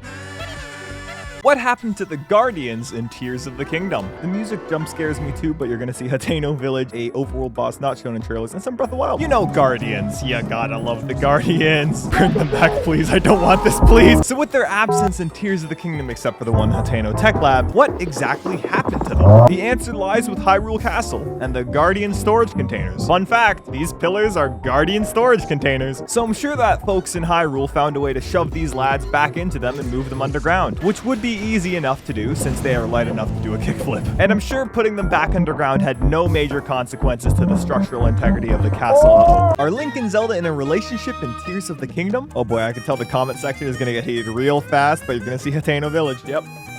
For some reason, I feel like this is a highly debated topic, so let's get into it. Stream chatters and longtime viewers know that I am the ultimate relationship expert. Have you seen the woman deflectors? I mean, it was pretty obvious that Zelda had feelings for Link in Breath of the Wild. Even my main man, Cass, said so, and I trust every word that lad says. Side note, where is he in Tears of the Kingdom? What happened? But although they seem to get along quite well when spelunking under Hyrule Castle, it wasn't until I went to Hateno Village and saw that Zelda had moved into Link's house and even added an extra room to study in private. Now, why would Zelda need that? Breath of the Wild versus Tears of the Kingdom Link. Who wins in a fight? There's gonna be spoilers for all of the Breath of the Wild abilities and Tears of the Kingdom abilities, so wacky. To make it even, let's put both Links at the peak of their power right before the final bosses of their respective games. So for Breath of the Wild Link's abilities, we got Urbosa's Fury, I don't like Rivali, Mipha's Grace, Daruk's Protection, Magnesis, Cryonis, Stasis, Lamp Oil, Rope, Bomb. And for Tears of the Kingdom Link, we got Ultra Hand, Fuse, Ascend, Recall, as well as all of the Sage avatars. The real decider of this fight will be dependent on whether Breath of the Wild Link can activate Stasis and Ancient Arrow go bye-bye. But when that happens, I'm sure the Sages will pull a Get Down Mr. President, so I think Tears of the Kingdom Link takes this one. I'd still beat both of them though. Where to refight dungeon bosses in Tears of the Kingdom. Now this may sound crazy, but you're gonna see the dungeon bosses in this video crazy. If you fought a story boss that you want to fight again and get good rewards from, here's where to find them in the depths. Polgara can be found right under the Hebra West Summit, under the Picata Stone Grove, and to the east of the Gerudo Labyrinth. Muktarok can be found right under Rowan Plain, to the west underneath Perrytown, and another underneath the upland Zorana Tower. Marbled Goma can be found right by the Lineru Wetlands Chasm, right under Kakariko Village, and pretty close to Blue Tile Lake. Queen Gibdo can be found north of the Yiga Clan Hideout Chasm, right under Wasker's Bluff, and right under Wetlands Stable. How to do the duplication glitch in Tears of the Kingdom. There's gonna be fair on surface and depth locations, and this glitch only works on 1.1.2 as of right now. First off, you are going to need materials for a hot air balloon vehicle in any multi-shot bow. Get them from Lionel's, that seems to work well, if only someone made a video on that. Now you want to make your way to the Poplar Foothills Skyview Tower and head west right into the hills of Bomber Chasm. Can I get up? Then make your way east until you find this Lightroot and the Construct Factory. This area is neat, but what's even better is the chasm right above you. Make a hot hot air balloon at this spot and start rising until you get to the Tobio's Hollow Chasm. You might need some more batteries if only someone made a video on that. Once you're up, make your way into the chasm. Now, the reason why this glitch happens is because Link is going between the surface and the depths, and the game can only have one part loaded at a time. You can see the fog disappear when you reach the surface area. So take your multi-shot bow and stand in the depths area and shoot towards the surface. And there are your items. How to pet the dog in Tears of the Kingdom. There's gonna be stable spoilers, dog spoilers? Dog, like, is that a thing? Do I have to say that? Alrighty, step 1. Go to a stable and find the good old Hylian retriever. Look at him. What a lad. Fun fact, if you give this lad one piece of meat, and then another, and then another, and then a few more, then this lad will lead you to a nifty treasure chest. That's real neat. Oh yeah, petting the doggo. This technically counts, right? Nintendo Direct tomorrow. Here are your predictions. I'll let you know if they're going to happen or not, because I'm a lad on the internet, and that means I'm never wrong about anything. First off, you lot said Tears of the Kingdom DLC. I'd have to agree, and I can't wait to see the Frederick expansion pack. Yahaha. There's been a rumor about an older game remake coming to the Switch. In my heart, it's an Earthbound remake with the clay art style used in its marketing, but in my mind, it's either a Link to the Past or Super Mario RPG. Metroid Prime 4, a man can hope. Same goes for Wind Waker. Splatoon 3 DLC, I'd probably say so. Silk Song, and if Mario Galaxy 3 is announced, world peace will be achieved. Is Ganondorf the same Ganondorf as Ganondorf in Tears of the Kingdom? This video is going to have some geoglyph cutscenes in it, so if you haven't gotten all the geoglyphs, skedaddle. While the Ganondorf we see in Tears of the Kingdom is a haha giga chad funny man, is this lad the same Ganondorf as the one from Ocarina of Time? For those who don't know, Ganondorf first popped up in Ocarina of Time, and in Twilight Princess as well as Wind Waker we see versions of Flute of Space Ganondorf, but this time in 2 separate timelines. Is the Ganondorf we see in Tears of the Kingdom from the 3rd split of the timeline? It wouldn't make sense because we see him swear loyalty to the GOAT himself in this game. Now, because of Demise's curse, they are technically the same person, but the Demise's Hatred Incarnated title can go to anyone, not just Ganondorf, so I got no idea. What is a Korok in Tears of the Kingdom? Actually, though, you all know the Koroks, but what exactly are there? There's not a lot of core features to go off of other than a leaf and some wood. But let's start by looking at the origin of these lads. And no, that does not mean Frederick, although feel free to comment yahaha as many times as you want. It all starts with Wind Waker, everyone's favorite Zelda game with Wind Waker in the title. The Koroks are chilling with a Great Deku Tree just like in Breath of the Wild, but it is because of the Great Flood in Wind Waker that the Koroks look like Koroks instead of their usual form of the Kokiri from Ocarina of Time. Yup, the Kokiri turned into the Koroks. Reconsider your actions. Yahaha. I was right about the Nintendo Direct. Well, if you don't count all the other stuff that wasn't in it. We got a remake of Mario RPG and a game I'm dubbing Super Princess Peach 2 for now, and Luigi's Mansion Dark Moon. Let's go. Pikmin 4 looks fantastic, and holy moly, Pikmin 1 and 2 on Switch. Oh my lord, do you lads want to pick marathon? Because I can do a pick marathon. We got some Snake Eater. What a fool. Penny's Big Breakaway looks like a fantastic 3D platformer. Mario Kart now has my man Petey. Let's go. A new WarioWare that looks hilarious. New Zelda Amiibos, big win. And a new 2D Mario game that looks incredible. What happened to Cass in Tears of the Kingdom? There's going to be some location spoilers for Rito Village and Zora's Domain, as well as the Lucky Clover Gazette questline. We all know Cass. He's great and he plays the best song in Breath of the Wild, but where exactly is he in Tears of the Kingdom? I've checked all the spots where he was in Breath of the Wild. Even in Rito Village and his kids are still there, but no sign of Cass. Father of the Year, everyone. You know, I wouldn't be surprised if Cass isn't even in the game files anymore. So I went chatting with Pen doing the Lucky Clover Gazette questline, and after solving all the quests, Pen will be where Cass was in Breath of the Wild, saying that there was once a legendary bard that chilled out at this spot. Was? What do you mean by was? It's either Cass dipped off to another kingdom just like how Yona came from another land to Zora's Domain, or he's dead, and I much prefer the former. If there's one thing that I hate about Tears of the Kingdom, I would have to say it's the graphics. And not because they are bad or anything, I just think the game would look a bit better if it was just a bit more realistic. Ah, there we go. Oh, perfect. Oh, tell me that's not the best thing you've ever seen in your life. Could that be the first one?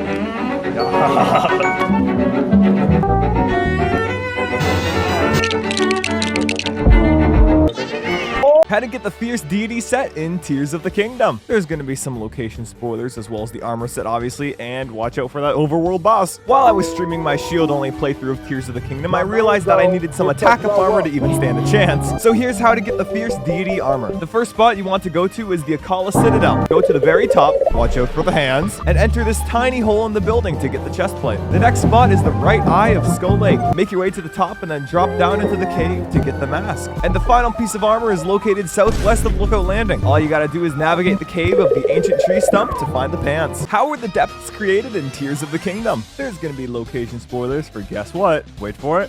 The depths. Crazy. I don't know if I'm the only one who has this question, but how is there a giant landmass underneath Hyrule that is in a lot of ways a mirror to Hyrule, with the high areas on the surface being low areas in the depths? So I have an absolutely insane theory that will probably never be proven right or wrong, so here I go. You know how in Wind Waker there was a great flood that flooded all of Hyrule? Now hear me out. What if the sunken Hyrule turned into the depths, but is now all dried up and musty? All of the plant life there mostly looks like it could belong in a coral reef under the sea. And with the amount of time that has passed from any previous Zelda game, I see it as a possibility. But what do you think? What happened to the divine beasts in Tears of the Kingdom? Oh, but cdotkom, didn't you already make a video on this? I have new information. Another one. We go again. In a previous video, I talked about these big lads and concluded that they were taken down and used to make the Skyview Towers and such. But I forgot to talk about one vital piece of information that is in Breath of the Wild's ending. After Calamity Ganon is defeated in the super secret ending cutscene, we can hear Zelda say, Baruta, looks like it stopped walking. I don't know why I missed this. It makes so much sense that the divine beasts, having served their purpose, would just stop working.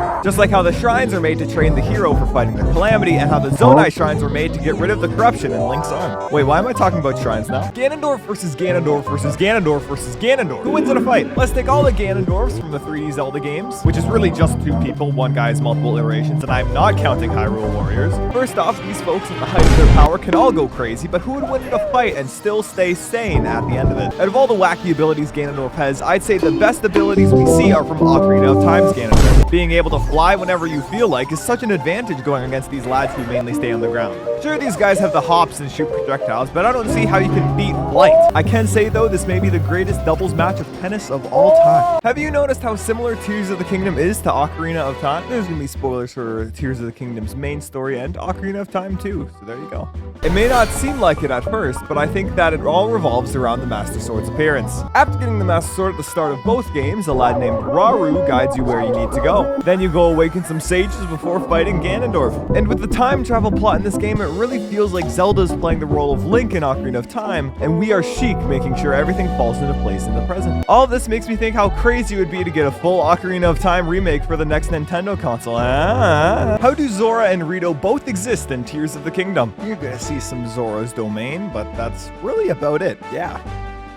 For those who don't know, in the Wind Waker, the Rito were an evolution of the Zora because the seas are too dangerous to traverse now, or something like that. So if the Zora evolved, then why is it that they are still in Breath of the Wild and Tears of the Kingdom? Well, the answer is surprisingly simple, but the problem did drive me crazy until Tears of the Kingdom released. It all comes back to Yona, who clearly states that she came to Zora's domain from another land, which makes so much sense. Why did I think Hyrule was the entire world? Like, what's with that? When will the Tears of the Kingdom DLC release? Now you may be saying, cdotkom, there hasn't been any official announcement yet. Source, dude, trust me. In order to figure this out, let's go take a look at how Breath of the Wild's DLC was shown off. Looking at the announcement trailer, I see that it was originally announced on the 14th, about a month before the game released. And the first official trailer popping up in June and releasing later that month, with the Champion's Ballad DLC releasing in December. I can see why Nintendo opted to not announce anything yet, as they most likely don't have any content to show. If I were to give an estimate though, I say expect a trailer in mid-August and one in December. Who are the three dragons in Tears of the Kingdom? There's gonna be huge spoilers for the Geoglyph cutscenes, so if you have not seen those, skedaddle.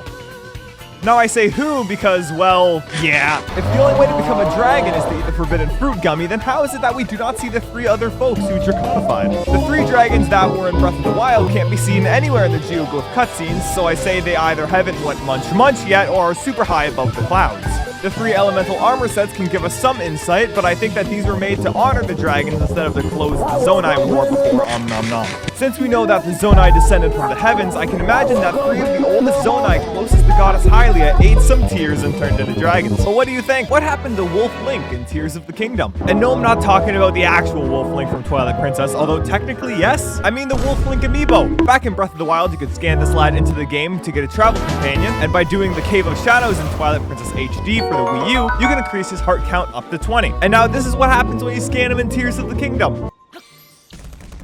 What happened to him? Now this is most likely due to Breath of the Wild being a Wii U game as well, so that's why there is compatibility, but I wouldn't be surprised if in a future update Nintendo adds it as well as releases a certain game on the Switch. Please Nintendo, I do not care how much it costs. Wind Waker as well, please. Thank you very much. Where is the Triforce in Tears of the Kingdom. I suppose this also counts for Breath of the Wild because except for this one moment at the end of Breath of the Wild, we do not see the Triforce at all. In the past of Hyrule, there isn't any sign of the Triforce either, although the Hylian crest still has the Triforce on it, so it had to come from somewhere, right? I'm not going crazy, you're going crazy. That leaves me with two possibilities for what happened to the Triforce. One, the Triforce was broken a long time ago and the shards were used to create the secret stones. Or two, people just forgot about the Triforce over time. It's not impossible, highly unlikely, but not impossible.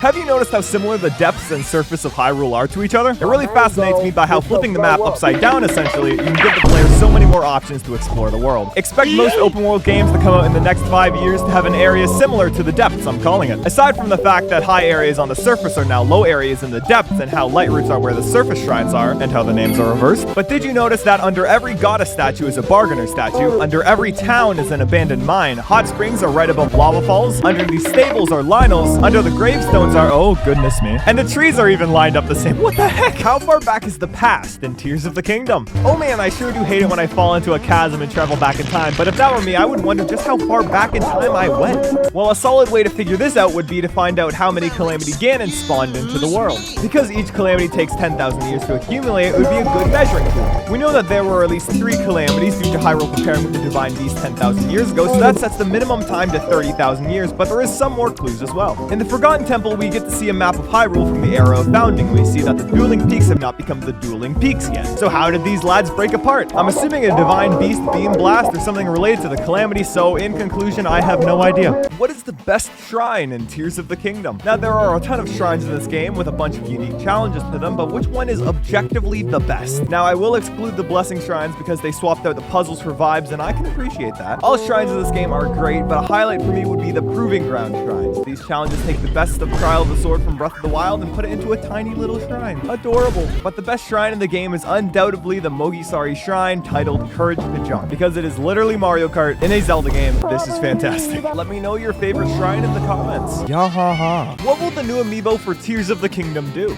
With the latest Nintendo Direct, we got to see the Haha Giga Chad Funny Man and Depression Incarnate as cool little figurines.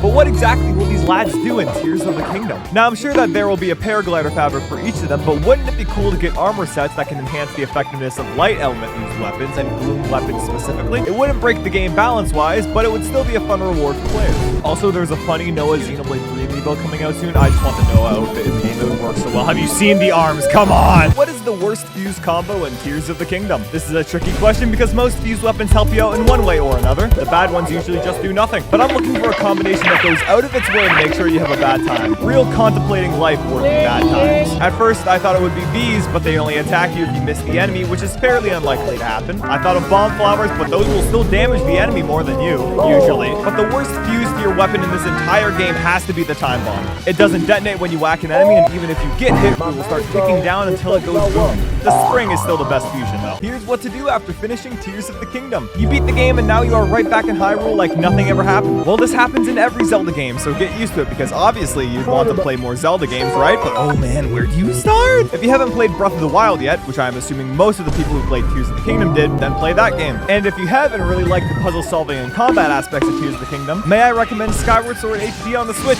You'll also learn about that wacky flashing the Master Sword does from time to time. Motion controls are great too. And if you were a big fan of the dungeons in Tears of the Kingdom, I would recommend playing through Ocarina of Time on the Switch's Nintendo 64 Online. Funny guy. Where are the champions in Tears of the Kingdom? They obviously aren't in Tears of the Kingdom physically because, well... But what happened to the champion abilities? It's not like the champions were forgotten about. There is Mipha Court. Daruk still got the big boy statue. Urbosa is mentioned a few times in a book, and that's all the champions, right? To find out what happened to the champion abilities, you have to look to the ending of Breath of the Wild, where we can see the lads looking down on Hyrule with King Rome, boss for Amos Hyrule. Wait a few seconds and they just dip out. My work here is done. Now that the spirits have moved on, Link can't harness their power anymore. Also, it would completely break Tears of the Kingdom. That too. One of the worlds that all shrines reward in Tears of the Kingdom. Whoa, another spoiler warning. Bet you never see this again. Watch out. Shrine reward. Woo.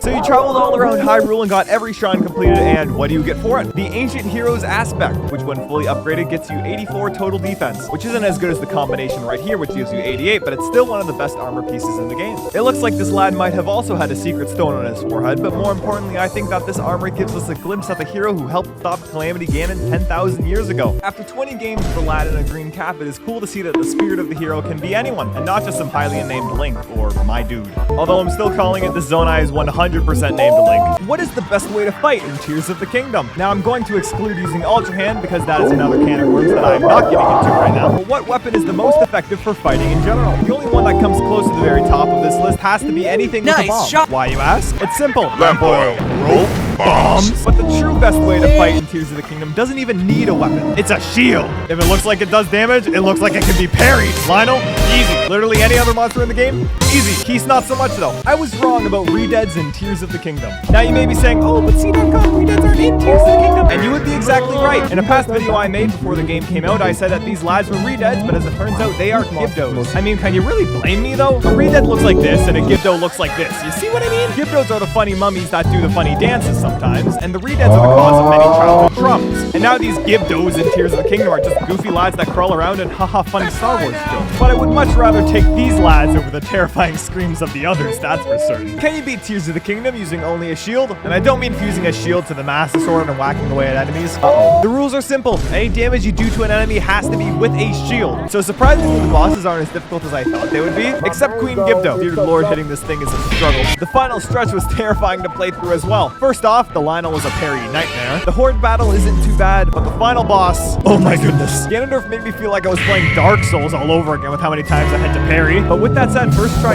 yeah! What is the best dungeon quest in the entire Zelda series? It may just be recency bias because the game just came out, but holy moly, the Wind Temple quest rules so hard. I'm sure the story and everything is great, but I'm here to talk about the task of getting to the temple in the first place. You start off near the peak of the surface already in the Hebrew region, and you just keep going up. Tulin's ability is specifically made for this area, and it shows. The game practically turns into a 3D platformer for a time. Then once you start nearing the top of the cyclone, the game turns into glorified doodle jump, and then you get above the clouds, the music fades out, it's all serene, and then you dive into the cyclone with the music. Oh my lord, even with the warm armor, I am still getting chills. Another thing that I hate about Tears of the Kingdom would have to be the limit for attaching objects together. Don't get me wrong, I love Ultra Hand, although Recall is the best ability in the game, just saying. Now I know that is needed for the game to not completely break more so than it already is, but how am I supposed to build my Frederick army when I can only have 20 odd things stuck together at once? On that note, for every 100 likes, 100 comments, or for every subscription I get on this video, I will make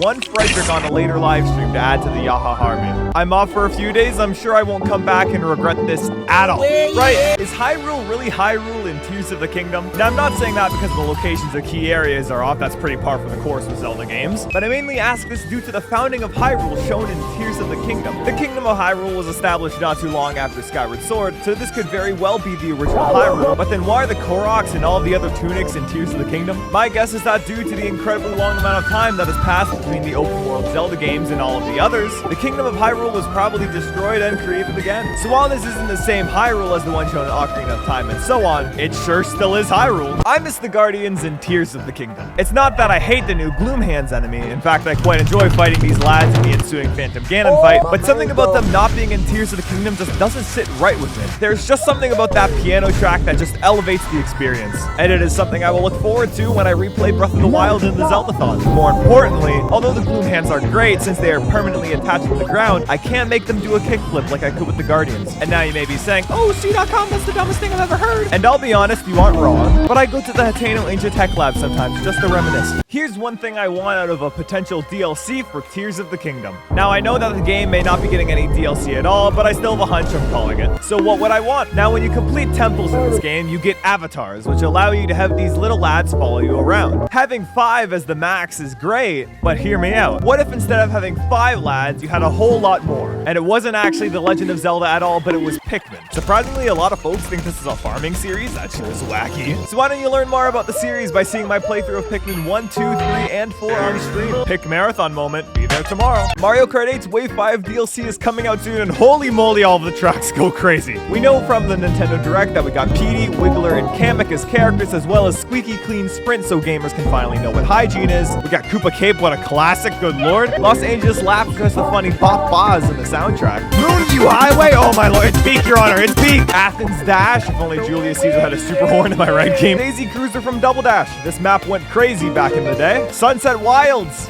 Yup, and Vancouver Velocity, which is my favorite tour track. Can't wait to play this. Speaking of, if this video gets 15,000 likes or if 1,000 folks subscribe on this video, I'll ruin my bank account and play the tracks on stream using this crazy contraption. Dear Lord. I made a mistake in Tears of the Kingdom, as well as in real life too. So there I was, returning from my vacation to my conveniently powered on computer with YouTube Studio open to check the amount of Fredericks I'll have to make, and well... 3,931 Fredericks as of right now. Also, if you subscribe, like, or comment on this video, it will also add to the total amount of Fredericks I have to make. It's pretty obvious that I won't be able to do this in one stream, so it'll be a series. This Wednesday coming up, I'll be doing a Q&A podcast live stream on YouTube, so give me some questions to answer in the comments. It could be about games, YouTube, or how Moonview Highway is in Wave 5. Oh my lord, we are so bad! Why do the yellow Pikmin have ears in the Pikmin series? Not only are they always busted by flying higher and having the ability to carry bombs and conduct electricity, but why do they need to have ears to do so? While playing Pikmin 1 in my Pick Marathon stream series, I wonder just why is this? As well as how I can see the burrowing Snagret burrowing past the water here, which is very funny. But while plucking some more yellows out of the ground, it hit me. Also, for every subscription I get in this video, I will plant one Pikmin, but it's the ground. Dirt, shovel. The Pikmin's ears are shovels. Oh my god. I just created the most terrifying Zelda enemy ever. Potential DLC for Tears of the Kingdom, maybe? And now you might be asking, but cdotkom, what could that enemy possibly be? And while I looked at all the spooky lads from Tears of the Kingdom, like the Gloom Hands, Gyptos, and the most terrifying of all being the Choo-Choos and Octoroks, yahaha, no thank you. But it wasn't until I reached Hateno Ancient Tech Lab when I thought of this idea. What if I took the Guardian from Breath of the Wild, which isn't too scary until a piano track starts playing, then took the Gloom Hands and...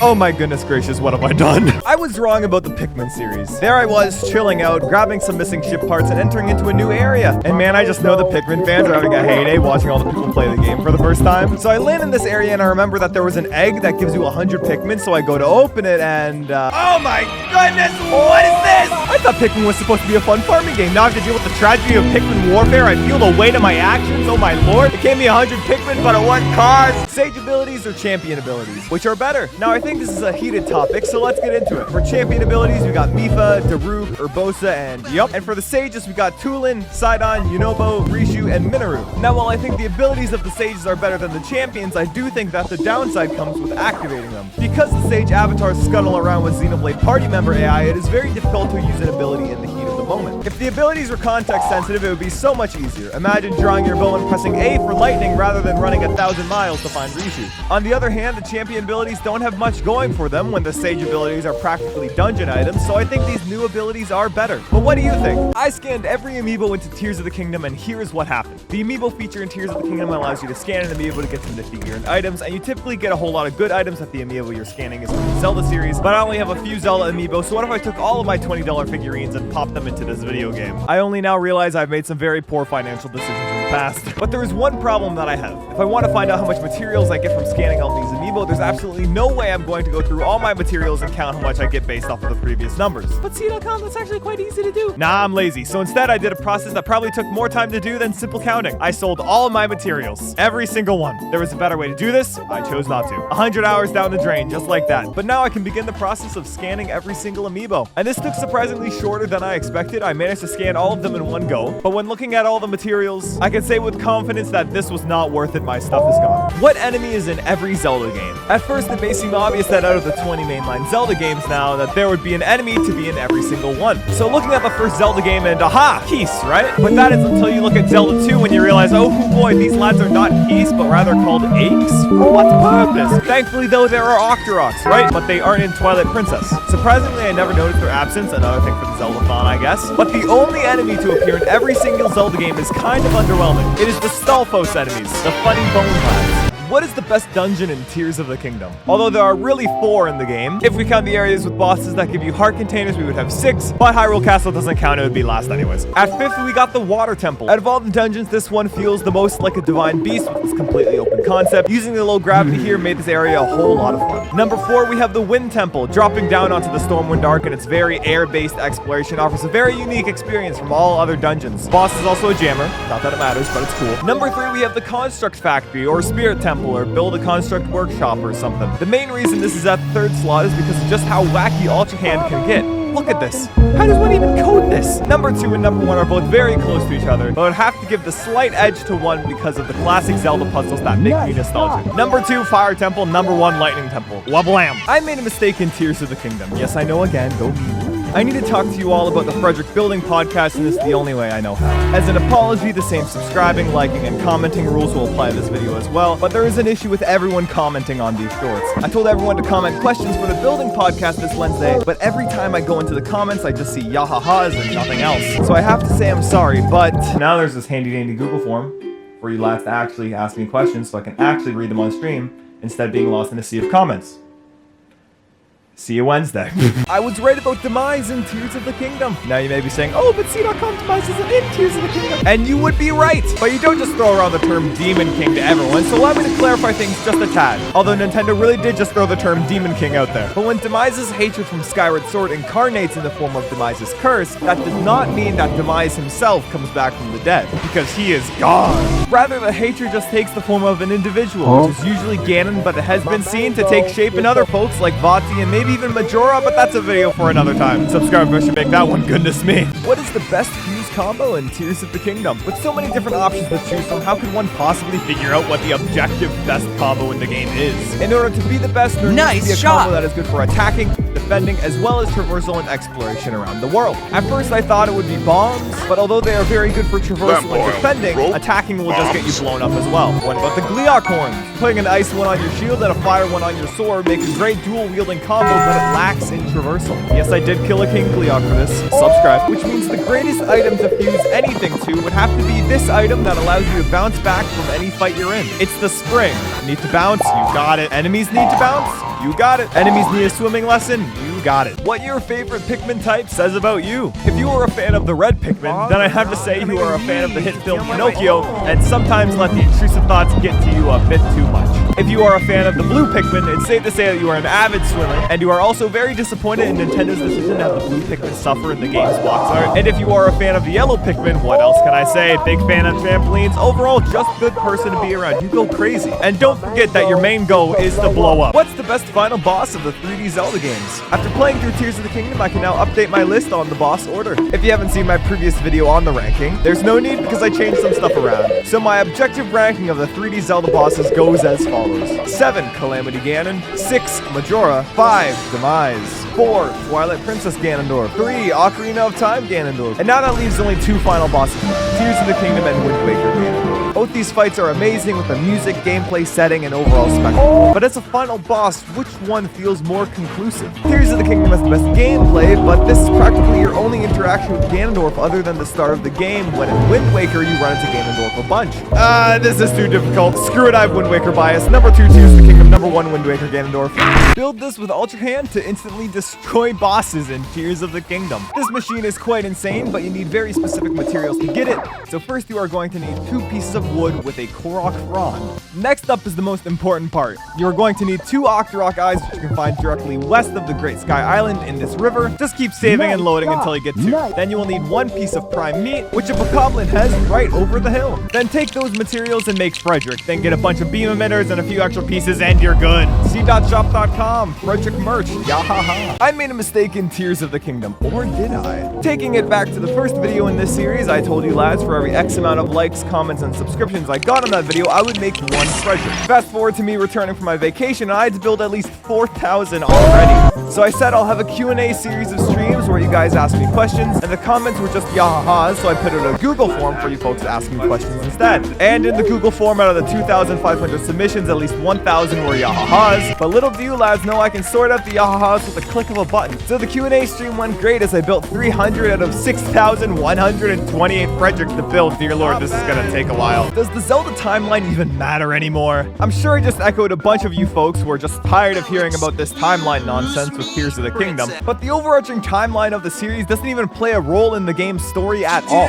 In fact, the only times where the timeline contributes to the game's story is in Skyward Sword, Ocarina of Time, Majora's Mask, Twilight Princess, and then Wind Waker and its sequels. Every single other game is mainly self-contained for the most part, so although it is fun to theorize about possible connections to past games in the series, I think that holding on to the fact that everything has to be connected to everything will just cause us to stop appreciating these games for the stories they tell. Anyways, that rant is over. Let me know what Zelda videos I should make next. Is Dragon Roost Island from Zelda The Wind Waker actually Death Mountain from Ocarina of Time? Now, for those of you who haven't played Wind Waker due to the game's HD remake not being on the Nintendo Switch yet, I still don't know why it's not. The game can run perfectly without a gamepad anyways, come on. But the premise of this game is that Hyrule was flooded and only the mountain peaks remain habitable. So when playing through the game on my Zeldathon series, I couldn't help but notice the similarities between the two locations. First off, mountain, check. Second off, very stylized circle/halo cloud of smoke at the peak, check. And finally, the specific item that can only be found near Death Mountain, at least in Ocarina of Time, bomb flowers. I think it is real neat that we visit old locations recontextualized like this, but that makes me wonder what other old locations are in Wind Waker. Raru's theme in Tears of the Kingdom hides such a cool hidden detail. And no, I won't be using the funny sound effect for every clip, sorry. Now, you may be saying that Raru's theme is practically 2 notes and that's it, and you would be right, but here's why these 2 notes are so cool. First, we need to understand that Raru in Tears of the Kingdom is the first king of Hyrule, so this lad practically laid out the entire series from a geographic standpoint. So let's take a listen to his theme.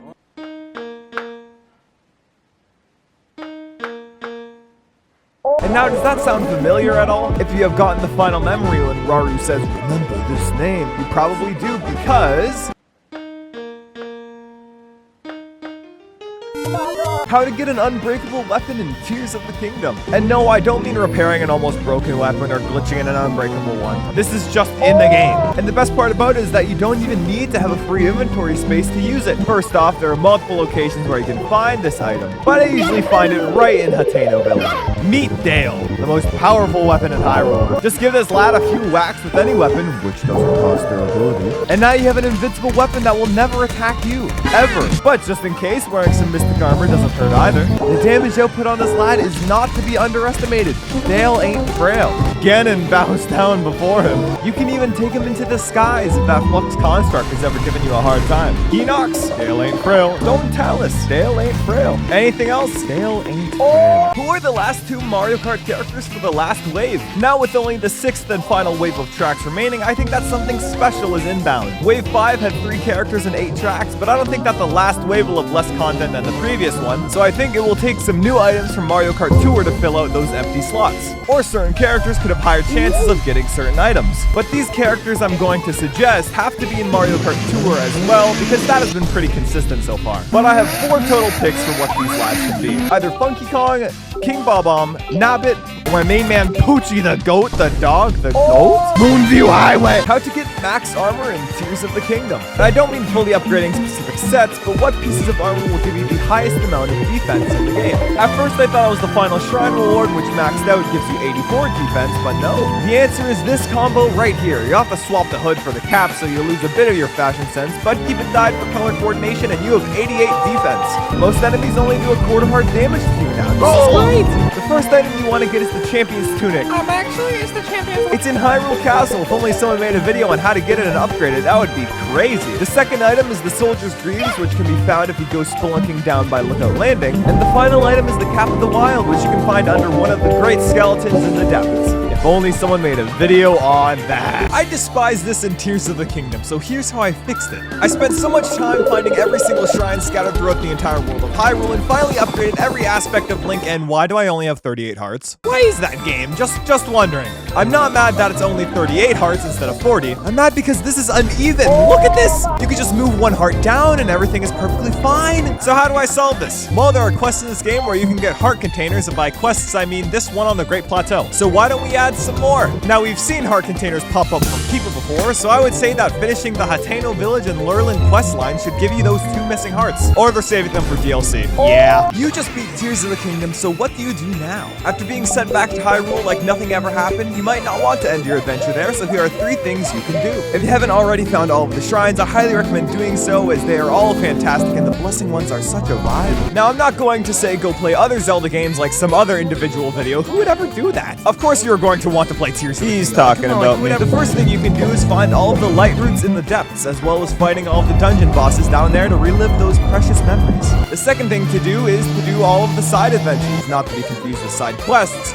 These adventures are the best form of side content in the game. And last but not least, build Frederick. Yeah! What happened to the Sheikah Slate in Tears of the Kingdom? For being such a prominent item in Breath of the Wild, I'm surprised that it is nowhere to be seen in Tears of the Kingdom. I can deal without having the old abilities, but what about stasis? Me and my homies love stasis. But I think the most probable theory is that after the events of Breath of the Wild, the Sheikah Slate was taken apart to gain a larger understanding of the thing and build a bunch of new contraptions like the Skyview Towers. But the obvious fact is that Robbie and Purah probably saw it and just wanted to use it, and you know how that ends. Here's why you hate Calamity Ganon yet love the Demon King Ganondorf fight in Tears of the Kingdom. When fighting the final boss of Tears of the Kingdom, I bet a lot of you who played Breath of the Wild were saying, "Oh man, this is so much better than Calamity Ganon." And I'm here to explain just why that is. The main issue with Calamity Ganon is that the fight felt anticlimactic if you did all of the Divine Beast quests, because then half of Calamity Ganon's health is gone without you having to do anything. In Tears of the Kingdom, things are quite different. Instead of getting rid of Ganondorf's health, all the main quest shenanigans you do only prevent Link from fighting the horde of monsters in the second phase of Ganondorf alone. With Demon King Ganondorf, the fight is mainly a 1v1 me bro, Fox-only Final Destination type beat. The important part is that for the cinematic final fights of each game, being Dark Beast Ganon and the Demon Dragon respectively, you can also see improvement in these as well. With Dark Beast Ganon, it was just a waiting simulator for a moment before playing a point-and-click adventure game. But with Tears of the Kingdom, there is no waiting to behead as you are the one progressing the fight further. Anyways, I did a kickflip on the final boss. Subscribe. Yeah! Tears of the Kingdom did the impossible with the depths. We're just being the glorified DLC like some people say it is, which is just the dumbest thing I've ever heard. I think the jaws of everyone hit the floor as we all heard a wow for the first time. The depths are by far the largest addition to Tears of the Kingdom, and the way they are implemented into the core gameplay loop is something that I'm 100% certain will be copied in future open world games. Just wait a few years and every open world game will have something similar, trust me. Zelda games have had a ton of alternate dimensions that mirrored Hyrule in one way or another, but the depths cranks this concept up to an 11. You could say that Tears of the Kingdom revolutionized the Dark World concept by intertwining the player's progression between the surface and depths. And I think where this really shines is with the light routes. With the surface shrines being where the light routes are, I never felt the need to look at a guide to track down all of the surface shrines or light routes, and that is real neat. But what is your favorite part about the depths? Let's push the limits of Tears of the Kingdom. Being a game released on the Nintendo Switch family of systems, which is now a 6-year-old console at this point, the game runs quite smoothly. Keyword quite. So how can I cause this game to become a PowerPoint presentation? The first thing that popped into my mind was Zonai devices. When you have a bunch of these parts jumbled together, they seem to cause quite the event. A ton of fans got it chugging, but not nearly enough. Maybe I'll add some fire into the mix, and it seems to have varying results. In order to truly break this game's limits, I would probably have to play for an extremely long amount of time to fill up the game's memory. That might take me all summer. Wait, I think I just figured it out. Frederick! If this channel can get to 100,000 subscribers before the end of summer, which is frighteningly possible, I will build the remaining 6,000 something Fredericks all in one stream. I'm sure me and my Nintendo Switch will not regret this at all. Here's why the Light Dragon wasn't in Breath of the Wild. Gonna have to bring out the whiteboard for this one. Now there is the obvious the devs didn't make it yet reason, but here's the time travel reason. To understand why the Light Dragon isn't in Breath of the Wild, we need to understand how time travel in this game works. Zelda was always in the past and Ganondorf was always sealed, but what differs is the point of observation. From the player's perspective, once Zelda falls back in time, Link goes unconscious and wakes up an indeterminate amount of time later. So the dragon seems to just appear at the same moment Zelda goes into the past and rewrites history, or should I say keeps it in check. So this is what the player sees as Link, and this is what Zelda sees. The Light Dragon is in Breath of the Wild, but we only view things from Link's perspective, so we don't see the Light Dragon's perspective of these events. So the dragon isn't there, but also is at the same time. What the heck, time travel? For example, I'm going to time travel to the start of this video and prevent it from ever happening. Watch this. Here's why the Light Dragon wasn't in Breath of the Wild. It was just above the clouds and that thing. Have you noticed how similar Tears of the Kingdom and Skyward Sword's ending sequences are? I noticed this when the term Demon King was thrown around in the game, and now I realize that Hidemaru Fujibayashi was the director of both games. Wild! Shout out to Statland for directing such a gamer game, you know what I mean? So it starts off with a descent downwards and a battle with a ton of enemies. I gotta say the Tears of the Kingdom Horde battle music is jamming. Then it is on to the first phase of the Demon King fight, which this can be related to Girahim's final fight and the first phase of the Haha Giga Chad Funny Man. Now we enter phase 2 and oh, would you look at that? We got fiery flowing long hair, lads with the title Demon King, and a 1v1 sword fight. Even the gameplay being so parry-focused is a similarity as well. That has to be intentional, right? After all, this is the first game in the series after Skyward Sword's release to have Ganondorf in it, so it makes sense to take some cues from Demise. Now, isn't that wacky? I fooled you all in Tears of the Kingdom. Just yesterday, I made a video talking about where the light dragon could be in Breath of the Wild, and I ended up discovering time travel and saying that the dragon was above the cloud barrier the dragons of Breath of the Wild go into. That is the most normal cdotkom sentence I've ever said, dear lord. Now, I think I made my time traveling transition cleaner than it needed to be because a lot of you folks in the comments, 1, thought the video looped there, and 2, didn't watch the ending bit of the video because of number 1. I take it as a compliment to my editing skills, goodness me, but hoo boy, this was quite the funny experience. This also means that there were 2 Master Swords in the world when Breath of the Wild was happening. Makes you think whether this happens in other Zelda games or not. Speaking of, 100k subscribers by the end of the summer, and I'll play through every Zelda game on stream. Yes, you too, Link's Crossbow Training. You too. Here are my top 3 Master Sword pulls in the entire Zelda series. If you disagree, that is okay, but you are also just wrong. At number 3, and this is a pretty specific one, we have the end of the Trial of the Sword Master Sword pull from Breath of the Wild. Although Tears of the Kingdom's pull is great, nothing is quite as satisfying as pulling this after you fight your way through countless floors of enemies. Bonus points if you were on Master Mode like me, and I was almost going to put Age of Calamity's Master Sword pull here just because how cool it was alone, but anyways, at number 2, here comes my bias because it is Wind Waker. The main reason why this is at number 2 is due to the action of pulling the Master Sword allowing time to move again in Hyrule under the ocean. It is also great for story reasons, but man, seeing everything come back to life was awesome. Also, it is probably Wind Waker bias, but I do not care, not one bit. And finally, at number 1, we have Tears of the Kingdom. Come on, you knew it, but you watched anyway. Subscribe and I'll get a real Master Sword. Yahaha. What is the best enemy in Tears of the Kingdom? I know for a fact that it is not Keys, so which enemy takes the top spot? I got a list of 5, so here we go. Mini bosses and bosses excluded, of course. Number 5 would have to be the Choo-Choos. You get free elemental arrows from these lands, and look at them, they're so cute. Taking spot number 4, we have the Moblin for the sole purpose that you can scuttle around their heels and completely dodge all of their attacks. Number 3 has to go to the Boss Moblin. These beefy lads cause you to actually strategize instead of just blowing things up. Oh, never mind. Number 2 would be the Gyptos, because oh boy, the fuse materials these lads drop are fantastic. It saddens me on how I thought they were re-deads in the trailers though, and I made a video on that. And the number 1 spot has to go to the one, the only, Dark Frederick. Run. Can you dual wield Master Swords in Tears of the Kingdom? Well, I don't mean glitching in the message not found Master Sword from the start of the game, but rather this is what I am thinking for DLC. Picture this. After the conclusion of the game, Zelda is trying to Link and says, "Oh Link, I'd love to show you the era of Hyrule's founding." And the both of them time travel to the past again. You get to talk to some characters that didn't get a lot of spotlight in the main game, like the original sages, and of course you can't forget about the 2 goats, both figurative, one literal, and of course you meet the 4 sage Frederick as well, and then something bad happens as per DLC story, and there are so many monsters from the imprisoning war. If only there was a better way to deal with this. So you head to the Lost Woods, pull a second Master Sword, and start going crazy on Ganondorf's army. Then you swiftly leave before you alter the future's events. Blammo! There is a great detail with the hearts in Tears of the Kingdom. While playing through the start of the game, you have full hearts and max stamina, which is 2 extra upgrades from Breath of the Wild, showing how Link has gained some more strength and experience during the years of peace in between the 2 games. I sure do hope that peace will last for quite a while. Oh dear! Hearts are always seen as a source of growth for the character, just like in every Zelda game. Speaking of, 100,000 subscribers before the end of the summer, and I play every Zelda game on stream. So when you start Tears of the Kingdom, Link has the usual 3, but can get up to a max of 40, which shows that Link is now a big, strong lad with more experience and strength from all of the shrines and dungeons, and is ready to take down Dark Frederick, except you can't. Here's why you hate the rain in Tears of the Kingdom. While not being able to climb very well in the rain absolutely sucks, there are even more disadvantages to the weather condition that you may not know about. First off, the visibility sucks. I can't see a single thing, dear lord. There's already the climbing hazards that I mentioned at the start, but I think it deserves another statement because goodness me, I know I can build a hover bike, but at that point, do you want to waste time building or waste time climbing? Actually, why play the game at all? Pikmin 4. Of course, your fire-fused arrows will turn to regular arrows, but bomb flowers still work, thankfully. And the worst offender of all is that when paragliding, you fall 5% faster than regular weather paragliding. I'm not making this up. If only someone made a video on that. It was me. I did it. Yeah. But the rain also gives you some advantages. You can sneak up on enemies easier. Electric attacks are supercharged in the rain, and if you have any Zoro weapons, they will do double damage when wet.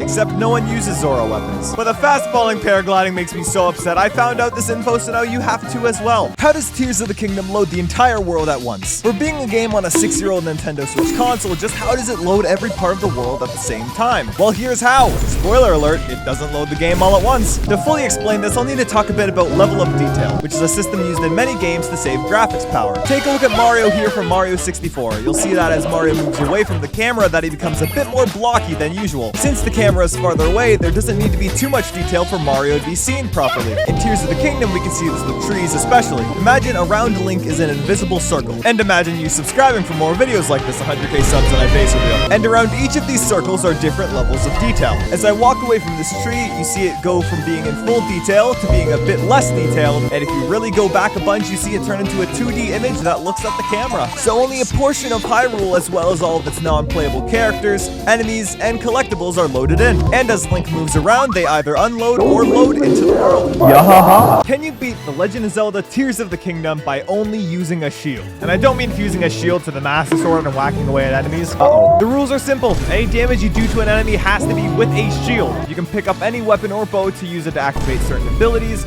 but all damage that Link does to enemies has to be with a shield. Using weapons to a shield works. A shield to a weapon does not. As long as Link only attacks with the parry motion of the shield, which is basically the strongest backhand Hyrule has ever seen, you're good. So I start up a new save file and... oh... these don't count. Moving on.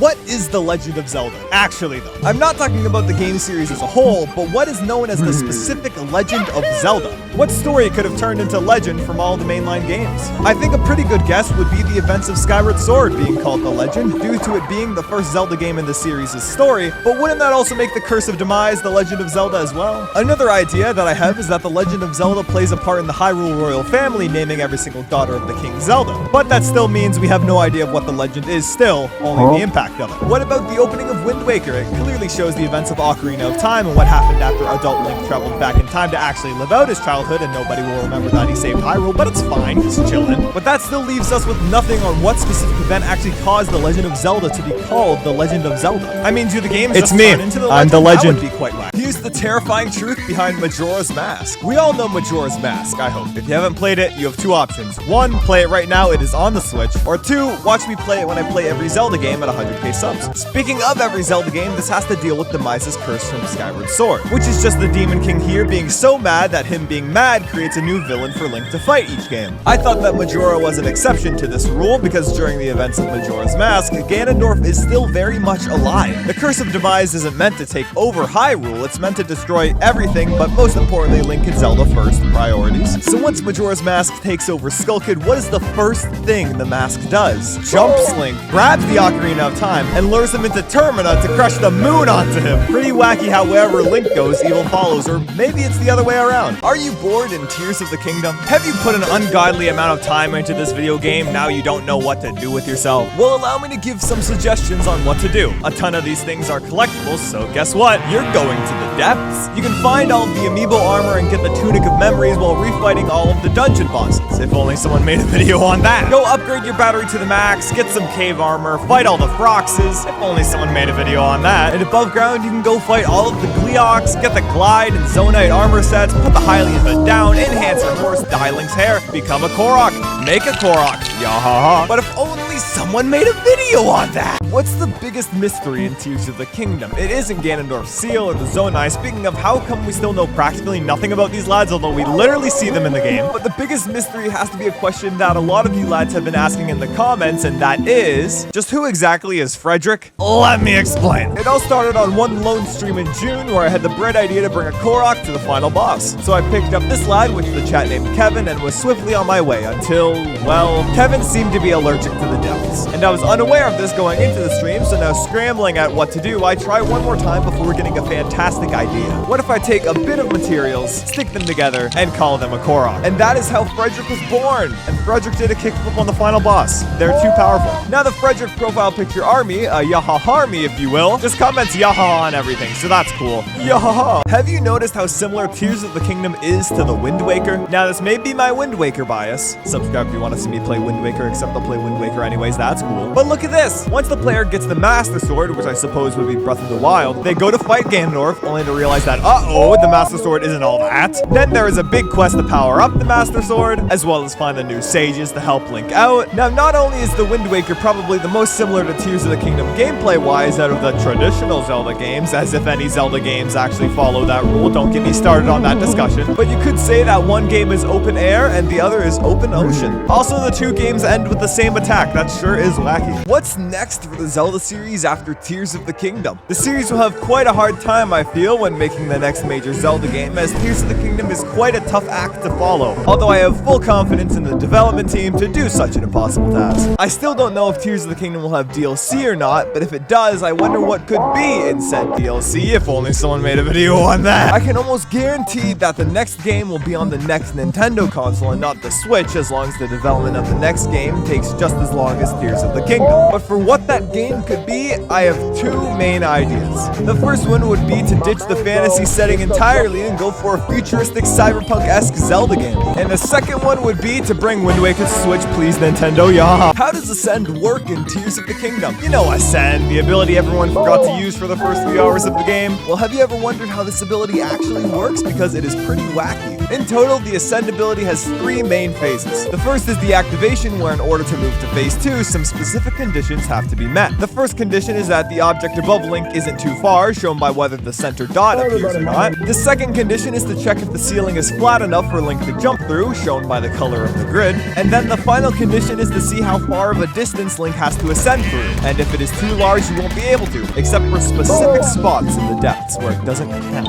If all of these conditions are met, the second phase ensues, where Link goes straight up, and if the camera will be blocked by something, we see this cool background image instead. And the third phase has Link survey his surroundings before popping out or saying nope and going back down. What could the next Zelda game be? I don't mean the next mainline title or anything like that, just what game are we going to see next? The Oracle games just released on Nintendo Switch Online. Speaking of 100k subs and I play every Zelda game on stream, we are extremely close, holy moly. Now, between the releases of Breath of the Wild and Tears of the Kingdom, we got a nice little Link's Awakening remake, which is just so great. He does not want to make toys, he wants to be a dentist. So if Nintendo goes the remake route, here's what I think. And no, it isn't Wind Waker, I'm not that biased. But imagine this, for the release day of the next Nintendo console, in the Breath of the Wild and Tears of the Kingdom game engine, a Final Fantasy VII style remake, which means a huge overhaul of gameplay and such, although keep the dungeons intact, those were great, of Ocarina of Time. That sounds pretty cool, huh? How does Recall work in Tears of the Kingdom? I remember first seeing Recall being used in a trailer and going, wow, that's cool. But looking into it more in the full game, just how does this even work? What is this dark programming magic? So I'll try my best to explain it. It is important to note that I do not know if this is actually how it's programmed, but it's the best explanation I can think of. The answer lies in keyframes, which is surprisingly ironic because I over-edit all of my videos. Now, why would you say that? Imagine that after a set amount of time has passed, each object that can be recalled takes a note of its position and rotation, and due to my video editing brain, we'll call it keyframes as well. So here's the timeline of all the keyframes of a certain object, also the timeline where I get 100k subs and face reveal. So when Link goes to rewind an object, the keyframes just...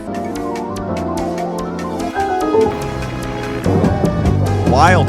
There's a great Zelda Easter egg in Pikmin 4. And no, I do not mean an actual egg that is saved for more terrifying encounters, but you may be saying, cdotkom, I thought you were a Zelda channel. No, play Pikmin 4. Game of the year. I'm not joking. But in Pikmin 4, you go around this totally not Earth alien planet and find various treasures that get converted into energy. After playing through all Pikmin games for the Pick Marathon, by the way, at 100k subs I bring back the Zeldathon, you notice some treasures looking a tad bit similar to some other gaming-related items. So in Pikmin 4, the treasures are back, and now there are a bunch of music-themed items. There are 3 music boxes too. One plays the Pikmin 3 menu music, another plays the Piranha Plant Lullaby from Mario 64, which is very relaxing, and the final one is a classic tune. I sure hope it doesn't rain. How does Tears of the Kingdom do this with Fuse? I can understand how the additional damage works, but the actual visuals of Fuse I do not understand in the slightest. So now I'll try to explain them to the best of my ability. So fusing specifically to weapons, there are 3 possible types of weapons to choose from: the one-handed and two-handed weapons, as well as the spear-like weapons. Now imagine on each material there is an invisible dot that tracks the position of the object. Think of it as a magnet for now. And on each of the weapon types there are 2 invisible dot magnet things, one where the blade starts or the hilt, and another by the tip of the blade. Now there are 2 types of fuse materials for the most part. There are ones classified as blades and others as hammers. And depending on what type it is, the magnet will snap to a different part of the weapon. A hammer snaps to the tip of the weapon and a blade will snap to the hilt of the weapon, removing the blade in the process. I think. Wild. Welcome to Can You Parry That in Tears of the Kingdom, where we see what attacks Link can parry in Tears of the Kingdom because I have an addiction to playing the game with only a shield. If only someone made a video on that. The rules are simple. If you see the blue sparks, that's a parry. Let's go. Choo-choo charge attack.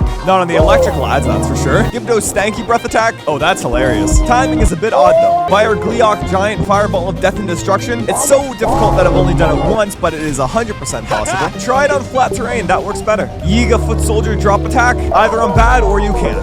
I'm leaning more towards the second option. Also subscribe and comment what attacks I should do next. 100k subscribers by the end of the summer and I play every Zelda game on stream. Yiga Blade Master Earthquake technique. Unless you have shields for feet, it's impossible. Solid air? Surprisingly yes. Shoutouts to air. A horse kick from behind? This has become my new favorite activity. Or how about a Kuko? Dale is just way too powerful, sadly. What happened to the Shrine of Resurrection in Tears of the Kingdom? Now the sequel to Breath of the Wild changed up Hyrule a ton due to the time skip from the two games, so I was wondering what happened to the Divine Beasts and Sheikah Slay and such. If only someone made a video on that. But if you head back to the Great Plateau, you can see that the shrine got quite a facelift. Speaking of face reveal at 100k subs, that's gonna do numbers. But if you look closely, you can see subtle markings left from the shrine, which makes me think that the shrine was excavated a while back. With the help of the Gorons, large excavations would be a breeze. That's probably what happened to the shrines as well, but it seems that the boxes and barrels are still in this shrine from Breath of the Wild, so maybe this was a recent clearing. Although my question is, why would you get rid of the most advanced medical facility you have? It's quite the way it probably stopped working. Welcome back to Can You Parry That in Tears of the Kingdom, where we see what attacks Link can parry in Tears of the Kingdom because I have an addiction to playing the game with only a shield. If only someone made a video on that. Be sure to watch part 1 because now we move on to Frost Gleeok Icicle Rain. The only thing Link gets here is a concussion. Ever means. Would you look at that? Gloom Hand Grab. It doesn't do damage, so parry is a no. Gleeok Laser Beam, a good tactic until you realize that it's a beam attack. Be sure to subscribe and let me know what I should try next in the comments. Non-playable character attacks. If you whack them enough, it's funny. Mukta Rock's beam attack. Haha, Splatoon moment. A Stone Talus punch. The first hit, but not the second. That rocks though. And an arrow. Yup. How long would it take you to walk across Hyrule? Not Link. I'm talking about you. First order of business is to find a good measuring tool for the map, and thankfully the game gives us some nifty coordinates to help me with my studies. About every 2 steps that Link takes, the coordinates change by 1, and Link is a short king, so I would say that 1 unit on the map is 1 meter. So now it is time to go to the bottom left and top right areas of the map to map the coordinates. Now taking these 2 numbers, I can find the length and width of the world, and by doing some simple high school math, I find that a straight diagonal line across Hyrule is 12,736 meters. Now what is the average walking speed?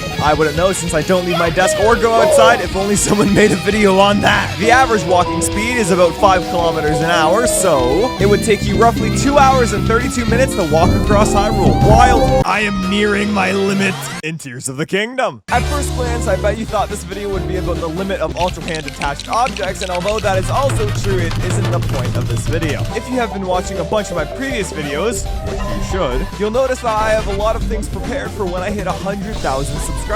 And since you guys have been subscribing like crazy recently, here's what's going on at 100k. First off, face reveal. Crazy, I know. Second off, I have to build the remaining Fredericks all in one stream, so that is wacky. Third, dog reveal. Shoutouts to Doggo. Fourth, bring back the Zelda-thon where I play through every Zelda game on stream. Fifth, wear an Among Us costume. Alright then. And unless I'm forgetting something, that's it. Subscribe, we're so close. I turned the easiest boss into the hardest boss in Tears of the Kingdom. Now you may be asking yourself, oh, cdotkom, what exactly is the easiest boss in the game? And while Lionels are probably the easiest for me in my addiction to parrying, can you parry that? The answer is yes. Subscribe and let me know what else I should parry. I'd say the easiest boss will have to be everyone's favorite Mulgara Molduga Icy Flying Lad Kulgara. Although I would say that Marble Goma comes close to the spot, but there can only be so many references in one fight. Play Wind Waker. So first off, I don't think I will use any weapons, just pure force. But the real difficulty comes in with this major change.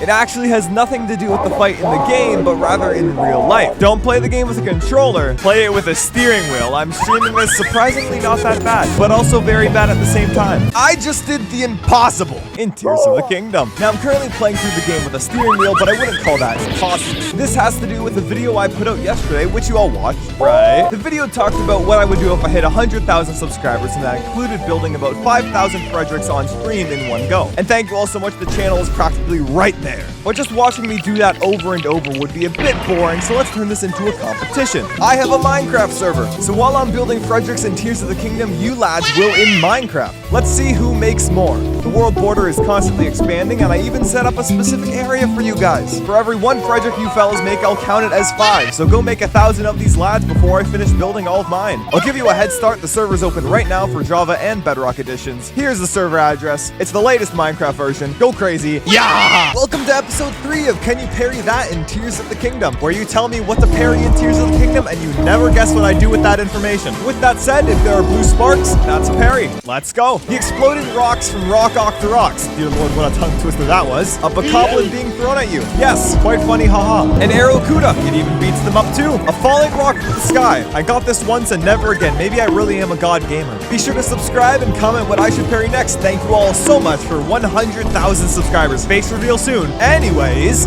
you know what when you fight him. I am the indestructible bowling pin. Lionel Fireballs. Fun fact, every Lionel melee attack can be parried. Parry a cannon. This is quite the fun rhythm game. And anxiety inducer. Frederick's lasers. They are just too powerful. My shield is gone. Frederick truly is supreme. How is Tears of the Kingdom so much better than Breath of the Wild? But cdotkom, Breath of the Wild is way better. I'll get to that later. Hold on. But I think that Tears of the Kingdom does 3 things better than Breath of the Wild specifically, so let's talk about those. 1. Weapon durability. Now, the weapon durability was a big complaint in Breath of the Wild, and for good reason, but now because of Fuse, weapons now last way longer than usual, but there's also a whole lot more enemies to fight, so that is wacky. 2. Abilities. I think I can safely say that everyone can agree that the Tears of the Kingdom abilities are way better than the Breath of the Wild ones, and this is because of 2 main factors. The abilities are based around the traversal of the world, and the abilities can be used in combination in more situations. 3. Everything has a purpose. Even every material you pick up can be used in some way, thanks to Fuse and Ultra, and you can now have everything be quite literally built different. But for those saying that Breath of the Wild is better, I think this can be related to the Mario Galaxy 1 versus 2 debate. I think it is clear that the gameplay of Galaxy 2 is much better, but the atmosphere of Galaxy 1 is unmatched. Yeah! What is the craziest attack you can parry in Tears of the Kingdom? Welcome back to Can You Parry That episode 4. Without further ado, be sure to subscribe and let me know what I should parry next. Just be sure I haven't done it already. Today we'll be focused on mini bosses. Here we go. Hinox Slam. No, sadly. A Hinox Head Slam. Yet again, no. As well as the Tree Throw. But if you time your parry correctly, you will take no damage, so that's cool, I guess. Flux Construct Smash. No. But when the Flux hits the whip, you can cancel out damage with a parry. The Cube Smash can cancel out damage. This is the same for the roll. Now for the flying blocks. It seems that the same rules still apply. But what about a Molduga? The charge attack? Nope. The spin attack? Also nope. Big day for parry haters. What is the rarest way to die in Tears of the Kingdom? Now I'm sure we have all died a bunch in Tears of the Kingdom, whether that be to fall damage, enemy damage, the hubris of our own actions. But what is the craziest way Link can go bye-bye? Now you may be saying that the keys at the start of the game are the rarest way to die, but nope, that is incorrect. I used to think dying by water damage was rare, and then I decided that it should be one of the small rocks thrown at you, but that got me thinking about those rocks. They can activate certain Zonai devices, and let me tell you, this reminds me of Minecraft death messages. But I think I can safely say that no one has ever been running from an enemy to have a rock thrown, hit a time bomb, and blow themselves up. What's the weirdest thing in Tears of the Kingdom? Tears of the Kingdom is a pretty weird game, from the characters with absolutely insane strength to the weird story structure of Demon King's Secret Soul. But what is the weirdest thing? I first thought it was Hestu, because how do Koroks become that big of a lad? Goodness me. I think it is pretty weird how we still know practically nothing about the Zonai, even though they are in the game's story quite a bit. You know what else? The haha Giga Chad funny man's face here. It may be funny, but if this game's art style was realistic, that would be horrifying. But the weirdest thing about the sequel to Breath of the Wild would have to be that there are no frame drops in Korok Forest. It just doesn't feel right being this smooth. It's time for Can You Parry That episode 5. The rules are simple. Blue sparks means it's a parry. Subscribe and let me know what to parry next, and I'm going insane. A rocket arrow. You'll need lightning fast reaction time. Speaking of, yeah, no, that ain't happening. Marble goalless rock ball things. The main goal is to blow up Queen Gibdo's sand beam. A time bomb. It doesn't do damage to you, so you are chilling with no parry. A Frog's belly flop. No, but there is still that no damage rule. Or even the projectiles Ganon shoots at you, which you can. You won't believe me, but I called it in Tears of the Kingdom. Now you may be asking, what exactly did I call? Well, for that I say we take back the clock all the way to before Tears of the Kingdom's release. To this video where I speculated on what the final ability would be in Tears of the Kingdom, because it obviously wasn't the camera, but take a listen to what I said here. It could be the camera, but nah, I think it's mind control. What basis do I have for this claim? None. Or I bet that underground there'll be a guardian that the Hyrule cleaning crew didn't catch, and Link just uses it like an RC car and destroy everything in sight. Two things to note. First, my editing has become even more crazy. You'll love to see it. And secondly, did I just call this? I think I did. Is the Switch 2 coming sooner than we think? And just what exactly is it? The good old Nintendo Switch, you gotta love it. But the console is over 6 years old at this point, and rumors have been going around about a potential Nintendo Switch 2 or something of the sort. So what will this new console offer that is so different from the regular Switch? I don't see a console in the future that I can't take on the go, so the Switch has to stay in some capacity. I can see a new console launching with a brand new 3D Mario game that would sell like crazy, but I think the new Switch will lean heavily into retro games, even more than the current Nintendo Switch Online service. And what better way to do that than to release a remake of a Zelda game? I know Grezzo has been cooking up something since Miitopia. What's going on there, huh? What's going on there? Subscribe if you want me to stream Miitopia. But the new 3D Mario has to be Galaxy 3. Source, dude, trust me. Do you miss Rivali's Gale in Tears of the Kingdom? Ha! I don't. But here's how to replicate it. No need for Zonai devices or anything like that. There are a few ways to accomplish this, like with a pine cone and a fire, but you need to look at the best item in the game, the spicy pepper. Speaking of spicy topics, just what exactly is my profile picture? Anyways, just take a spicy lad and drop it on the ground as well as a few others, then light it on fire, but not too close now. And you keep going and going and going and... Do you miss Daruk's protection in Tears of the Kingdom? Because here's how to replicate it. Now I know you might be thinking about using Sidon's ability to accomplish this task, but the bubble doesn't give you a guaranteed parry, so that's parry. Parry? Can you parry that episode 6 blue sparks mean parry? An exploding barrel? Blam! A spike ball, which is not the Kirby spike ball, if you know, you know. An animal running towards you. Funny lad. Bees! Not the bees! A crucible knight! Would you look at that? Lionel explosion attack? Yup. Before I do the last one, you lads have commented suggestions that I have already done in previous videos, so be sure to watch those as well. Literal air! What did you expect? What's up with this 2D Zelda rumor that's been going around? Oh boy, I sure do love the rumor mill from The Legend of Zelda Breath of the Wild, the Champions Ballad DLC. So what could this 2D Zelda game be? As much as I would like it to be a completely new game, just like Super Mario Wonder, I think that the next Nintendo console will focus heavily on retro games if only someone made a video on that. So I got 3 options for a potential remake. Either the Minish Cap, A Link to the Past, or the original Legend of Zelda. But we all know it's gonna be Zelda 2, let's be honest. I turned Tears of the Kingdom into the hardest game ever. Even more than Elden Ring. Crazy, I know. I need to get mileage out of this one clip. Now, I'm sure you must be thinking that Tears of the Kingdom is a pretty difficult game already. Why make it more challenging for yourself? I'm a gamer. I must. So Link can now create vehicles with Ultra Hand and drive them around Hyrule as he sees fit. The reason that it's so great is because it allows Link to get in the driver's seat and decide how to traverse the world as he gets behind the wheel. So, to make this game the hardest game ever, let's just get behind the wheel. That's it. I'll be streaming the finale tonight. This has been a struggle. I'm gifting membership for every game over, steering wheel supremacy. Yeah! I am rapidly approaching my breaking point in Tears of the Kingdom. I'm sure that most of you have seen at least one of my other videos. Heck, 300,000 people watch my stuff every day, so why don't you tell subscribe? Anyways, my point was that most of you have seen my other videos, and I apologize. But now that I've gained a ton of subscribers since making all of these said videos, you folks are requesting videos that I have done already. I have made a video on quite literally everything. You know the Dons?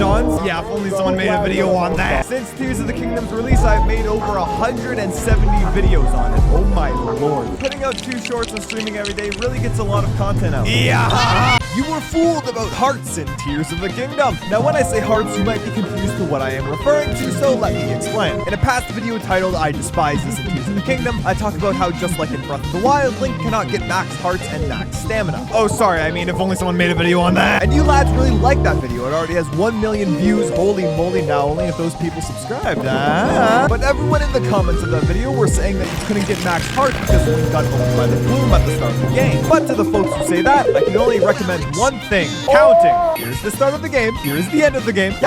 Can you beat Super Mario Galaxy without using power-ups? It may seem to be a simple question at first, but let's take a closer look at the levels to see what's up. Gateway Galaxy is passed with ease, Big Goomba. Good Egg Galaxy is good too, but in order to skip the Bee Mushroom in Honey Hive Galaxy, you will have to do some wacky maneuvers. First up, go and get all the way up to these platforms, hop onto the tree and start climbing. Then after some schmooving, start belly sliding and jump at the last second across to the other tree, climb up that tree, and congrats, that was practically the entire run. I found a brand new glitch in Tears of the Kingdom. Now this is quite the wacky glitch that I discovered using a steering wheel of all things, but it all started when my chat wanted me to do the item smuggle glitch, which granted I have absolutely no idea how to do that. I just say yaha Haha, I have no idea about glitches. So there I was, back facing a wall, drop a weapon, equip another one, and drop it too. Now this happens. Where did the weapon go? You can still attack and everything, but depending on the weapon types you combined and the fused materials, you can now invisible parry, is what I would want to say, but the shield does not exist. But most importantly, Link can dab on the haters like it's 2016. And the c.invis glitch is probably a thing already, but I don't care. Yeah! I broke Super Mario Galaxy. And I must say it's crazy that I'm still learning new things about this game, although it is over 15 years old, goodness me. But I was playing through the game without power-ups on stream, finale tonight by the way, and I came across the best galaxy in the game, Breeze Flame Galaxy. I'm sorry, Gusty Garden Galaxy, YouTube Beach Ball. But in my attempt to pass the required Ice Flower sections of the galaxy, I brought myself to the required Fire Flower section, which is quite ironic. So instead of doing that section, I decided to take a wild jump off the side of the platform, only to realize that you can climb up the slope to the boss fight and beat it without the Ice Flower, and then you can parry Bear on Burr. Why do Sage abilities suck, and how can I fix them? Tears of the Kingdom is a fantastic game, but if I have one complaint about it, I would have to say it's the Sage abilities. I'm quite a fan of the abilities themselves, but I feel like I can never use them because the Sages are always scuttling around like it's a Xenoblade game. So how do I fix this? Well, the plan is simple. Just like the champion abilities in Breath of the Wild, have the Sage powers be contextual. For Riju, pressing the A button while aiming your bow would work great. For Yunobo, I think preparing to throw a weapon and then pressing A would be splendid. Tulin can stay how he is currently, same goes for Minoru, and Sidon's could be as simple as clicking in on the left stick while targeting an enemy. I wouldn't want to get rid of the parry option. Parry. Another thing that I hate about Tears of the Kingdom would have to be the combat system. And that's not saying I dislike the entire system, but I mainly dislike the lack of options. Yes, I know, the lack of options in Tears of the Kingdom. To elaborate, I feel that combat gets more and more streamlined the more you play. It's either a flurry rush or bullet time arrows. Even when I was parrying my way through the game with only a shield, the issue still occurred. Speaking of, for every subscription I get on this video, I will parry a Lionel one time on a later stream. Oh boy, so how is this issue resolved? Easy. Play Wind Waker. Nintendo, please. Here's how to replicate Mipha's grace in Tears of the Kingdom. I miss getting a free revive every once in a while, and fairies just aren't cutting it, so what do? Well, it involves using the game mechanic known as Can you parry that? Episode 8 of Boss Goblin Rock. Oh wow, shoutouts to Dwayne. Fire like fireballs. I do not like that. A Korok. I'm sorry, little one. A red shell from behind in Mario Kart. I never knew this was possible. The subscribe button. Every subscription I get in this video, I will parry a Lionel one time. A machine of death. This is actually pretty funny. This video. Can you beat Super Mario Galaxy 2 without using power-ups? I just beat Galaxy 1 without them on stream, but how in the world can I do Galaxy 2? Since the game is way more linear, that means I'll be required to play specific levels. Case in point, Bluffy Bluff Galaxy. The required galaxy that focuses on the Cloud Flower. This will be a pleasant experience, and this is considered easy in the challenge run. So how does one beat the galaxy when you need to stand on clouds? Well, it's pretty simple, is what I would say if I was a liar. Long jump on the clouds, do a nearly frame-perfect side flip before getting on the question mark block, then do it again near the end as you do a perfectly placed triple jump to get to the end. And don't even get me started on Cloudy Court Galaxy, oh my goodness.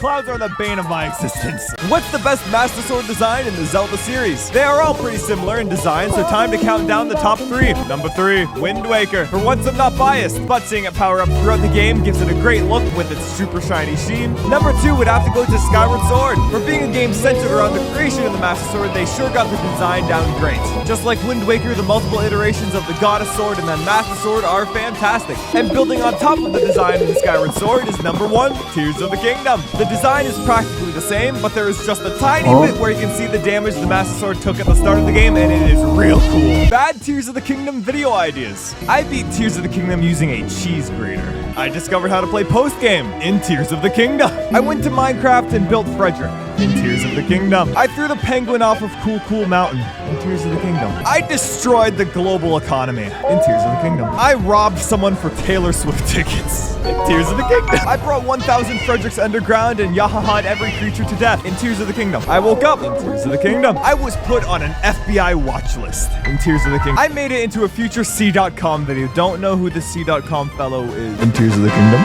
Just how many attacks can Link Flurry Rush in Tears of the Kingdom? Welcome to Can You Flurry Rush That? An Evermean, would you look at that? A Gloom Hand, what a steal. Literal air from a Yiga Blade Master. I don't know why I'd think that worked. A Rock Octorok Rock. Ouch. A Boss Bokoblin Rock. I honestly didn't know what to expect here. A Stone Talus Rock Throw. Well dang. An Aracuda Dash. That sure is wacky. Lizalfo Spit. You can parry it at least. And a Pebble thrown by a Bokoblin. That was pretty much expected. Wait, why do I feel like there's something missing? Can you parry that? Episode 9! Blue Sparks Team Parry. Lizalfo Spit. Harry lovers are salivating right now. A bear attack. This was surprisingly tricky. A windrobe attack. Just be sure you're shockproof before attempting. A warlock punch. That sure is crazy. The bloody demon dragon gloom balls. It took so long to get here. This took an hour. A wolf. Yup. A Captain Construct drop attack. Kerblamo. The subscribe button. Would you look at that? An arrow from a skeleton. Does this even count? And to bring it all around, a boomerang with a bomb. The main goal is to blow up. Can you bury that merch on cdotkom? Go, go, go, go. Are you bored in Tears of the Kingdom and wondering what to do? Well, if only someone made a video on that. That's me. I'm someone. The game has been out for just over 3 months now, so it makes sense that you would start running out of things to do. So here are 4 more things you can do in Tears of the Kingdom. The first is to get Hero's Path, which you can get with the Travel Medallion and such if only someone made a video on that. Second is to fill out the Hyrule Compendium, and by fill out I mean buy all the pictures from Robbie. Third is to find all the Koroks, or at least enough to fully upgrade your inventory from my main man Hestu, gonna yahaha. And fourth, I want to warn you, this can lead you into a not so good mental state, but grab a shield and try to play the game using only a shield, just like how I am streaming myself parrying a Lionel once for every subscription I get. Oh no. What is the best Zelda game ever? And I'm not saying Wind Waker, this is an unbiased review. Out of the 20 mainline Zelda games, which one takes the top spot for being just overall the best game? I feel that most of you lads will say Tears of the Kingdom, and that may be due to recency bias, or perhaps you've only played Breath of the Wild and Tears of the Kingdom, which is cool too. But there are a ton of other games I'm sure you all will enjoy as well. Now, random note, do any of you fellas remember what I would do at 100k? The Zelda-thon's coming back! The series where I play every Zelda game on stream. Except for the multiplayer ones, I have no friends. The first stream will be tomorrow at the times listed here. It's time to really see what game is the best, starting with the original Legend of Zelda. How does my Nintendo Switch do this? And how can you do it too? It's a bit hard to see when I zoom in a bunch, but if you don't know what I'm talking about, in Tears of the Kingdom. The Nintendo Switch has some pretty nifty features except themes. What the heck, Nintendo? It has been 6.5 years. There are even display options. Would you lads want to explore the depths without light routes? Kinda gonna blah. But this time in inverted colors? This isn't really that bad to explore as long as you're wearing sunglasses. But to activate zoom, just go right by the display options and blammo. Double tap the home button to blah. I finally found the easiest boss in the Zelda series. After months, my long-awaited search for the easiest boss might have come to a close here. While Marbled Goma is pretty easy, that has a bit too much interactivity for me. In my quest, I started up the Zelda-thon again, where I play through every Zelda game on stream. Remember, you subscribed for it, yeah? So I was kind of gaming through the first Zelda game, and then I got to dungeon number 6 and the boss fight of Goma. I didn't have arrows, so I got some and then came back to the dungeon, then on my way to the boss. Oh, hold on, give me a moment. That didn't happen. Can I get a blah? All right, Goma, it's time to throw down. Let's go. Oh, this classic Zelda enemy should have been in Tears of the Kingdom, but also what is it? I was playing the original Zelda game as part of the Zelda-thon. Subscribe so you don't miss me play Zelda 2 tomorrow. I'm gonna be in the cave where I can't see the keys. I'm gonna walk 2 steps and I'm going to die. Watch. Watch. And I ran into this lad in a dungeon. Not this lad, we'll talk about them later because they are so cool. But this crazy enemy that has 4 mouths and is called a manhandler. In the original game, you have to take out all the mouth claw things to defeat it. So in modern Zelda games, I can see this enemy kind of being like the flyfish in Splatoon, where you have to throw the bombs in and everyone misses. Yeah. So in Tears of the Kingdom's DLC, maybe, the manhandler will hop in and you'll have to sneak around throwing bombs into the 4 mouths before attacking the central weak point. Hey, that's pretty cool. Yeah. Subscribe.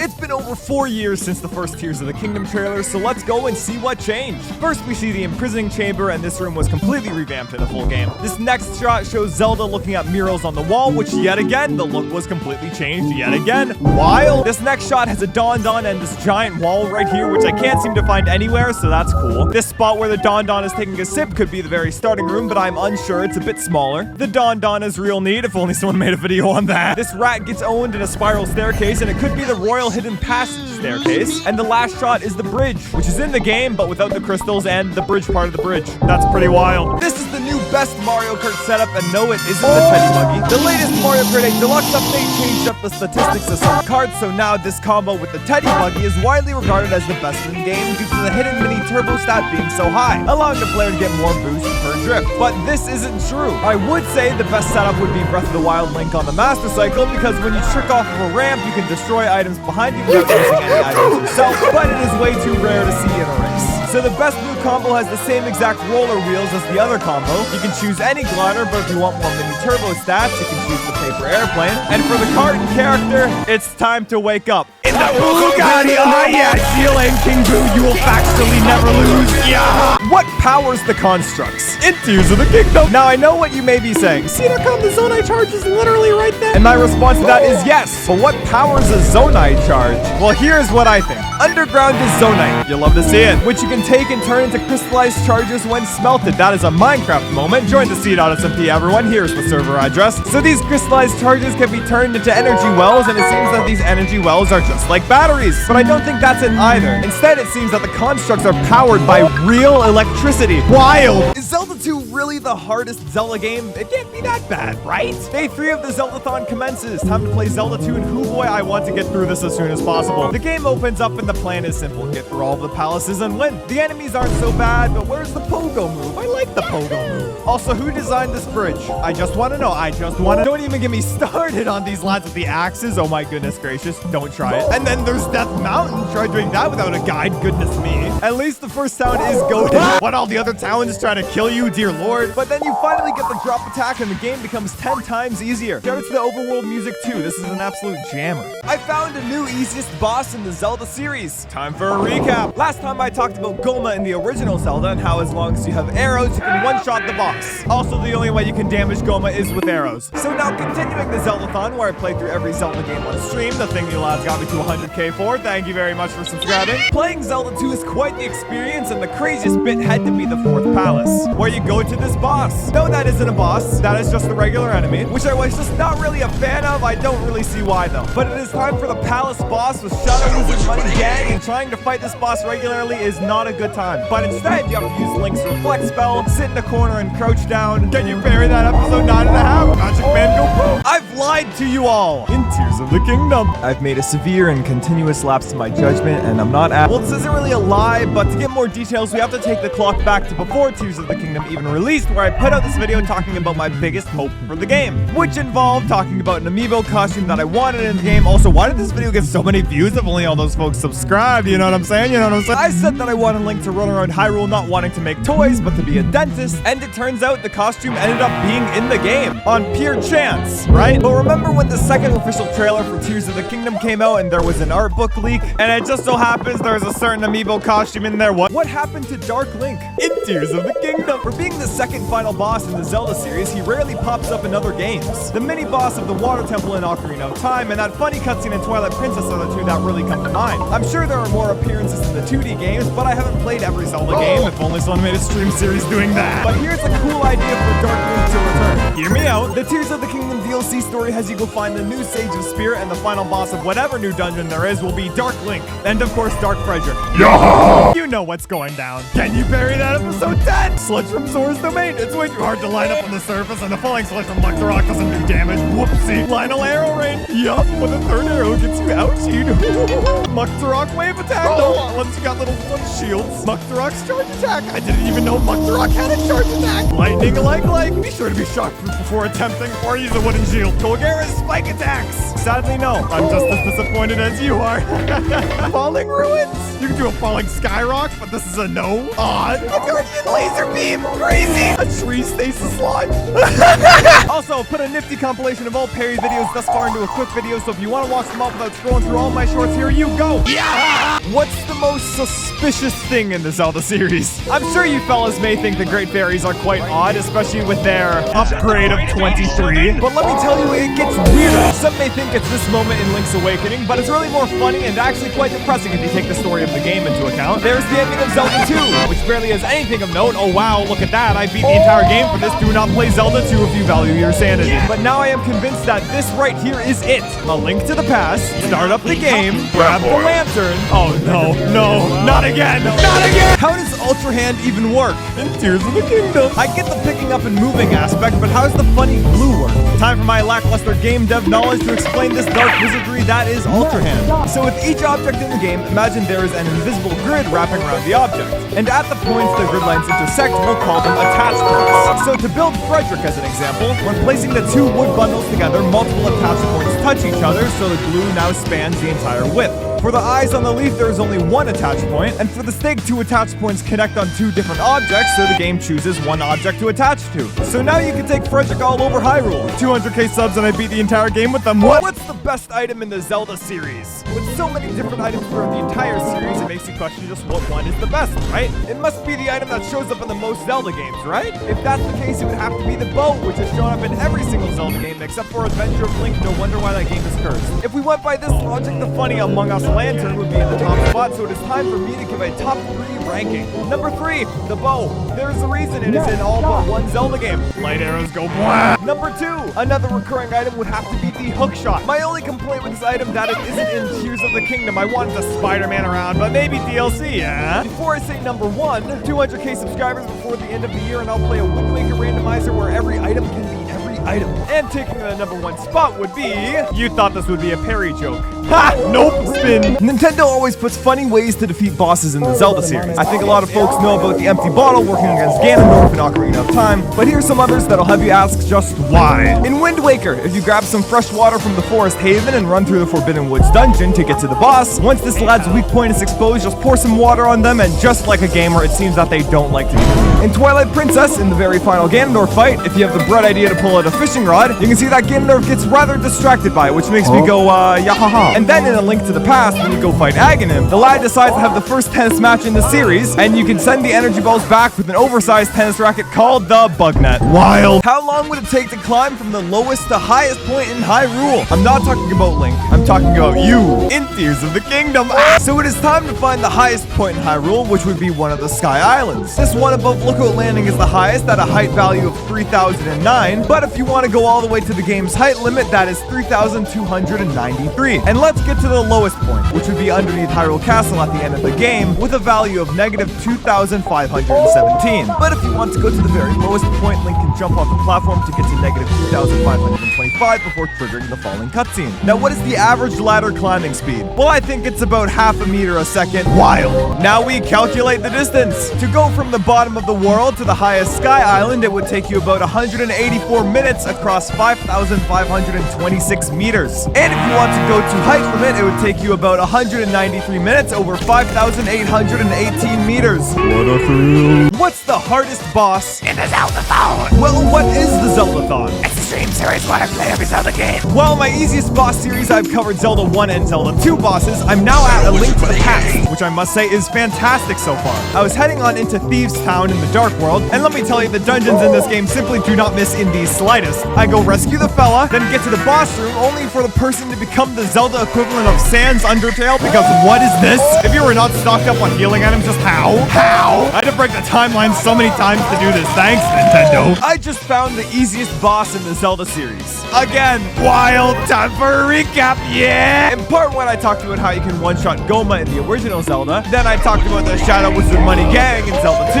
And now I'm playing A Link to the Past that was part of the Zelda-thon. The thing you fellas subscribed for. Also, thank you all for 127,000 subscribers. I'm chilling in the Dark World and I come across this dungeon, which is neat. The Shadow Wizard Money Gang returns here and it's a great time. But the boss I can quite literally do with my eyes closed and occasionally press the Y button while mashing B. The boss in question? Well, it is. I have no idea what this lad is called, but yeah. Can you parry that? Needs an update. I've made a whopping 10 whole shorts on the concept of backhanding the Residents of Hyrule, but if you watched all the shorts, you may realize that sometimes the game just isn't Tears of the Kingdom for whatever reason that may be. But for the fabled Can You Parry That episode 11, what should I parry? Leave comments for Tears of the Kingdom, but if there's any other game with a parry mechanic of some kind, let me know in the comments and I will parry. Be sure to like the comments of the ideas you like. See you soon.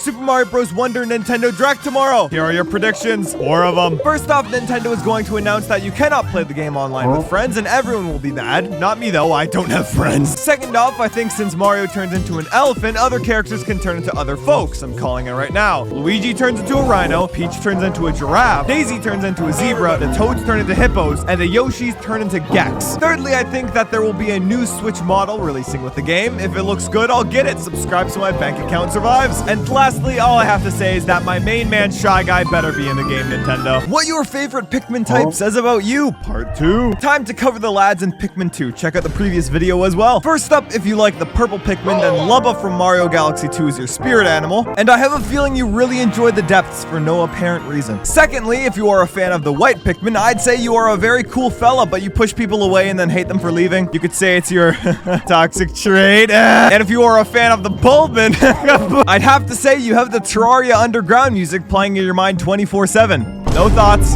head empty, Bulbman. I was right about Mario Bros. Wonder. The direct just happened, so let's go over my predictions. First off, I talked about there being no online play. Spoilers, I was wrong. I don't know why, but the Dark Souls styled asynchronous multiplayer looks real neat. And there is just regular multiplayer too. The unique animal power-ups I predicted were a no-go, and there is also no word on Shy Guy, or at least I haven't seen the lad in the trailer yet. But hoo boy, I sure was right about that special edition Nintendo Switch. Oh dear lord, I'm gonna buy this on back. Also, Spin Drill is back.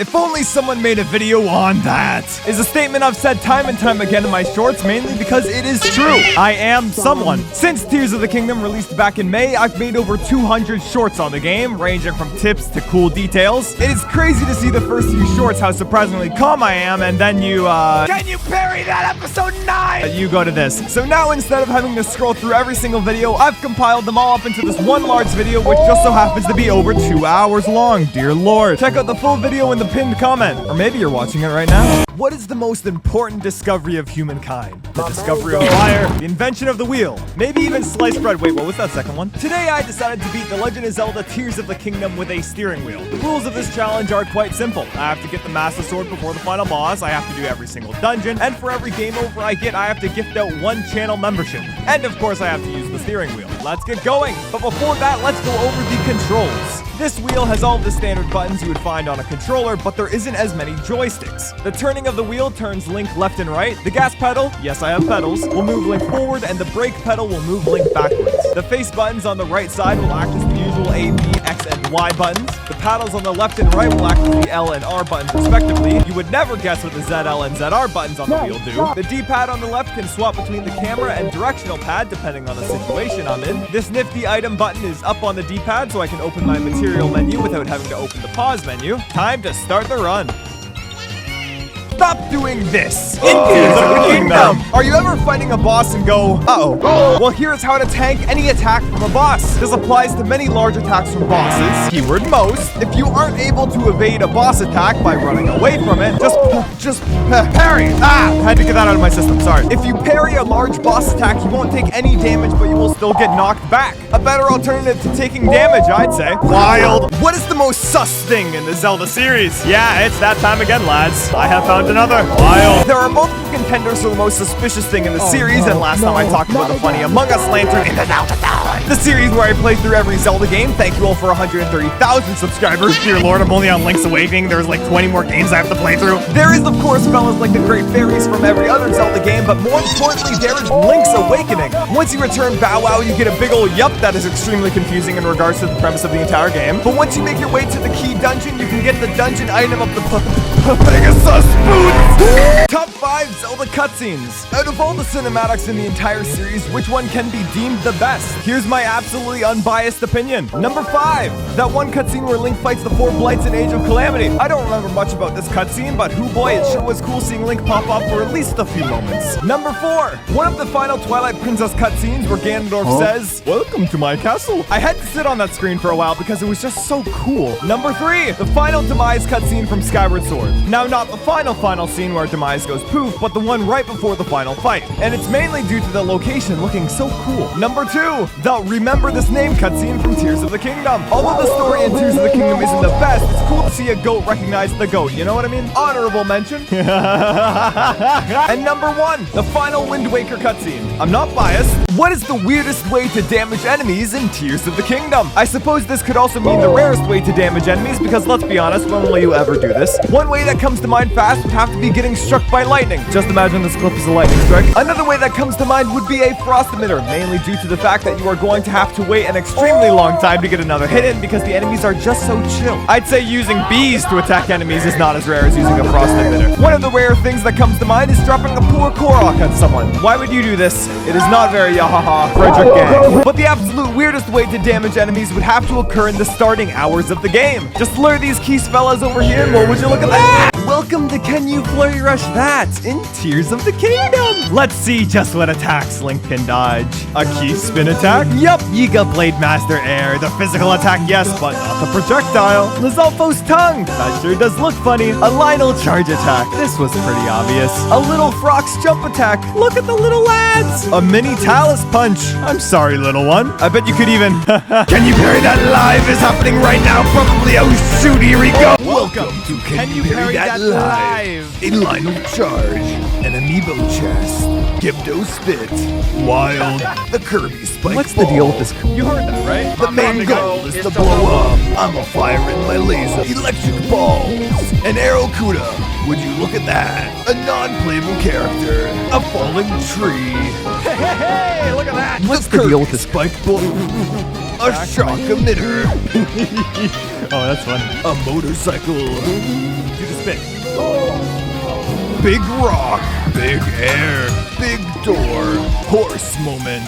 There we go. Tears of the Kingdom DLC alert. In a new Famitsu interview, they recently interviewed the GOAT himself, Eiji Aonuma, and he said that there are no plans to release additional content at this time, because the dev team has done all they can to, and I quote, create play in that world. So this tells us two things. The first would be that the development team has done all that they can with the world of Hyrule seen in Breath of the Wild and Tears of the Kingdom. So it is safe to say that the next game will not be a sequel, but even if the next game is a sequel, it will not be in the same game world of Hyrule. And what's number two? Well, besides the fact that I still fully believe there's going to be DLC for Tears of the Kingdom, the Nintendo Direct next week will be very interesting. There won't be DLC. That's wild. What's the best Korok design in the Zelda series? I'm talking the typical Yahaha lads, sorry Hestu, Frederick, Makar, and such. Number 7, they're trying their best. Number 6, this lad does not know where they are. Number 5, this fella is just glad to be here. Number 4, whenever you have no idea what you're doing, you're this Korok. Number 3, the leaf umbrella makes me want to play Wind Waker in the Zelda Dawn. Number 2, dual wielding sticks is such a power move I could never. Number 1, look at them. Perfection. I'm sure we all love the Koroks, right? But where did these lads originate from? Let's take a look back at Ocarina of Time, where these folks are the Kokiri. Do you feel disappointed for your actions in Tears of the Kingdom yet? Frederick is disappointed. Yahaha. But we've only seen the Kokiri in the forest. So what would happen if they were forced to leave? Well, would you look at that? In Wind Waker, these lads occupy the Forest Haven and try to help build a forest after the Great Flood of Hyrule. That brings us to Breath of the Wild and Tears of the Kingdom, which has the Koroks again, which is a given because the original forest is under the sea. But why is it Link is the only one who can see them? I mean, in Age of Calamity, we clearly see that more folks can see the Korok lads. But if this is the case, then how does Link see the Koroks in Wind Waker? Even the King of Red Lions, my main man Daphne's no hands in Hyrule, what? What is the hardest level in the Mario series? The first thing that would probably come to mind for you fellas would be Champions Road from Super Mario 3D World. There is of course Grandmaster Galaxy and Mario Galaxy 2, but I'd say the hardest thing about the Mario series is finding good merch for adults. As much as I would like to rock cool merch, I don't think this would fit the description, which is why I'm so glad Gelato Peak sent me this nifty package with their officially partnered Nintendo merch. I am now Luigi. These are super well fitting with them being stretchy, and oh my goodness, this is the comfiest thing I've ever worn. You know Lakitu's Cloud? It's that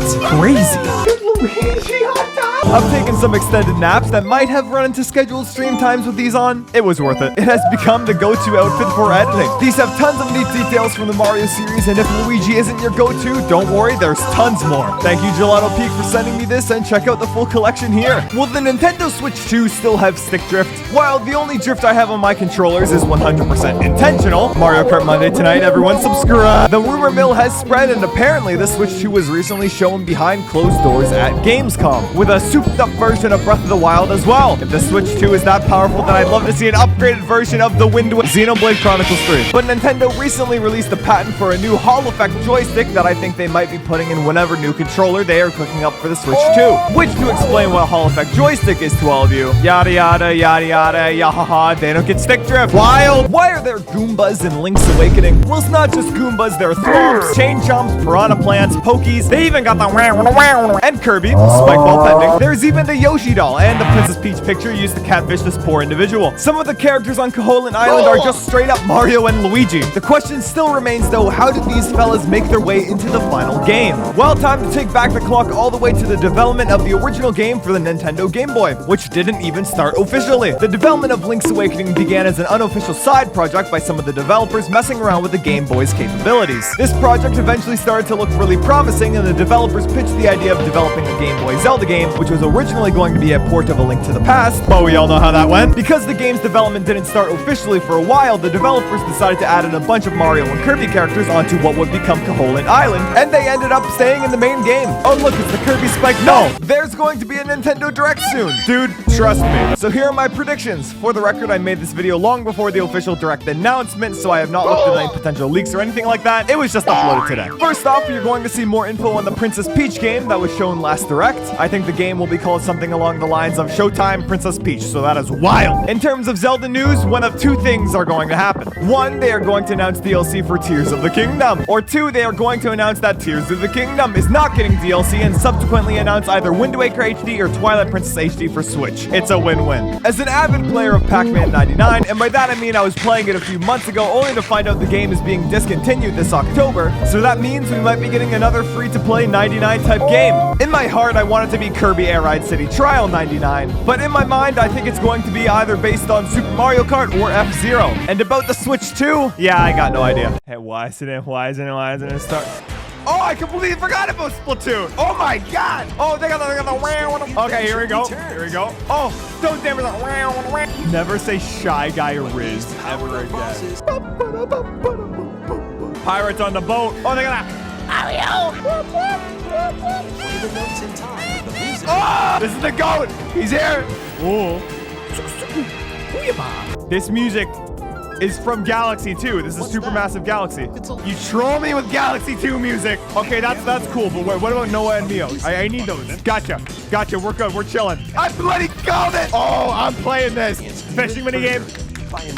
Instantly good game. Suddenly I don't want to play it anymore. Oh, there he is! Oh, the music. Wait, the 1,000-Year Door remake? Oh, I'm playing this! What a good Direct. That was great. Nintendo forgot about this animal in Tears of the Kingdom. And if I'm being honest, my game developer self can't even think of why they would be excluded. But I'm sure you forgot about this fella too, so let's recap how I got to this point. It all started a few weeks ago when I streamed Can You Parry That Live? Speaking of, thankful for 135,000 subscribers. I'll do another one soon. But in this live stream, you fellas suggest what to parry, and you would never guess what I do with that information. Requests were thrown around until I reached a certain someone. I don't know if this creature was intentionally removed or not, because if it took me over 300 hours in game to realize that they were missing, and that sure is wild. Breath of the Wild, because that's the only game they're in now, apparently. Maybe Age of Calamity? Nah. I was looking through the Hyrule Compendium, and to my surprise, I was shocked to see that in Tears of the Kingdom, there is no great horned rhinoceros. For what purpose? Why is Nintendo obsessed with head and hand bosses? There is too many. The main reason I bring this up is because when I was streaming the Zelda yesterday and fought Bongo Bongo, which is a great fight by the way, it made me think about this boss from Wind Waker, who I am forgetting the name of. Let me know, please. But thinking of that made me think of I-Rock from Mario 64, which is just the two hands, but you know, I think I'll also count Master Hand and Crazy Hand on that list. Wait a sec, that reminds me of Poltergeist, whatever the final boss of Donkey Kong Country Returns is called. I almost forgot about Andros from the Star Fox series. I'm pretty sure Kirby Mass Attack's final boss as well. Don't forget the lad from Super Mario Odyssey. And does the final boss of Super Princess Peach count? Maybe. There's just so many of them. There's probably more I missed, so let me know in the comments. I think the reason why this boss concept is used so many times is because, well, it's good. Having to take out the hands first before attacking the main body is just a fun time, for the most part. Wait a sec. Even Splatoon? Come on, Mr. Duda! What's going to happen next for the Zelda series? With the Nintendo Switch reaching the end of its console life and the recent interview making DLC for Tears of the Kingdom seem pretty unlikely, now it's time to talk Zelda and Switch 2. When chatting up about the future of the Zelda series, there's only one thing that comes to mind. Well, three things actually. But the first thing is, well, you know what I'm going to say. Wind Waker, please, Nintendo. I know it's on the Wii U, but the Switch has over 10 times the install base. You are trolling. By the time Wind Waker HD gets released on a newer console, I wouldn't be surprised if this channel hit 200,000 subscribers. How about that? The second thing is that the main Zelda development team is making a brand new Zelda game. Will this be a 2D or 3D game? I would hope it's a 2D one. I've been really enjoying the 2D Zelda games in the Zelda-thon. And the final thing that I have in mind, and if you've been watching for a while, you know what's what, but you know how Final Fantasy VII got a remake and it overhauled and added a ton of new content? Imagine a remake of this scale, but for Ocarina of Time. Yeah! What do you think? Let me know. What is the best Zelda spin-off? The more I think about the spin-off games, the more I realize just how many there actually are. But which one is the best? The obvious spin-offs to note are the Hyrule Warriors games. I haven't played the first game that much, that's what the Zelda-thon is for after all. But I must say Age of Calamity is quite good. The soundtrack was slapping. I don't know if Triforce Heroes counts as a spin-off game, but I must say playing Dress Up with Link is surprisingly comical. Speaking of comical things, lamp oil, rope, bombs. Also Zelda Picross's thing, which is just so wild. The crazier part is that I actually played it. Speaking of things I've played, I've never played Tingle's Rosy Rupee Land, so that means I can talk about it on the internet just like I have. Yup, Cadence of Hyrule has some absolute jammer music. Don't forget Link's crossbow training now. But the one spin-off that has great gameplay, music, and is basically perfect in every way, shape, and form, Nintendo Land Sleep! Nintendo wants you to forget about this Zelda game. Just like how they want you to forget about Paper Mario Sticker Star, a lot, but that might have had the inverse effect. But the good old Wii U had 3 major Zelda games. Right, there's Breath of the Wild, Twilight Princess HD, and Wind Waker HD. Right, introducing this, which I was streaming yesterday, and a lot of you folks asked just what exactly this is, so... cdotkom, what exactly is this? This is the Legend of Zelda Battle Quest from the Wii U launch title Nintendo Land, where you can swing around the Wii remote, and would you look at that, it's just like Skyward Sword, and a shield. So of course you can kind of parry to an extent. All the classic Zelda enemies are here. You got Choo-Choos, a bunch of Moblins, Kargaroks, Keys, Skulltulas, Stalfos, Tektites, look at the little lads, Wizzrobes, and of course Ganon. And other than the fact that it possibly has the best version of Gerudo Valley ever heard, you can play it with friends. Not that I would know. Why does the NES glitch like this? Spoilers, it's actually quite cool. The NES is by no means a powerful console from today's standards. The Switch is probably the power of 1,000 plus NESs or something crazy like that. But that begs the question, why is it when playing games on the Switch Virtual Console, sometimes the game just chugs or flashes a bunch? Well, let me tell you, it is not a game bug, but rather a feature. Let's take a look at the original Mario Bros, for example. In level 4-1, you got Lakitu throwing Spinies at you. But why? But the more and more enemies or sprites that appear on the screen, you see the lads going goofy, going crazy. If we slow down the footage, we can see something quite wacky. Because the game can only have a certain amount of sprites on screen at the same time, the game will repeatedly flash the sprites alternating on each of the 60 frames per second, giving this effect. Wild! How many trees would you need to make all of Paper Mario? I am the Lorax. For those uninformed, paper is made from trees. If you didn't know that, I think you spend a bit too much time on the social media site. First off, we need to get a concrete scale to use. For that, I will use this lemon. How large is this lemon? Around 4 inches across. 1 lemon length is 4 Marios. Looking at a level like Ruddy Road, goodness gracious, this is a lot of road. I'd say it reaches 500 Marios in length and in width is about 10 Marios. So that means 5,000 Marios total. But now to account for the cardboard, which is at least double that for the foundation. Add another 10,000 Marios for the background and you have 25,000 Marios per level. How many levels are there in Color Splash? Study says 35. A tree can make roughly 10,000 sheets of paper. A sheet of paper is usually 8.5 by 11 inches, which is about 95 Marios. Man, I should not be allowed to do math anymore. That's 9,200 trees, deforestation. Can you parry that episode 12? Also, can you parry that live too? Muxrock Beam? Wild. You can climb cars. Vroom. Apparently Gloom Hands can punch? Nope. Sky Island launchers. Don't know why I thought it would work. Bokoblin chucking rocks. That rocks. A cannonball. Ah! A ceramic pot. Wild. That Kirby spike ball. Not again. A cannon shot from a construct. Actual jump scare. Cuphead funny. A lot of Cuphead. Demise. This guy isn't in Tears of the Kingdom. Nintendo Land moment. Choo-choos. Ha! A bunch of moblins. A bunch of parries. Kagaroks. Keys. All my homies hate Keys. Skulltulas. Free hugs. Stalfos.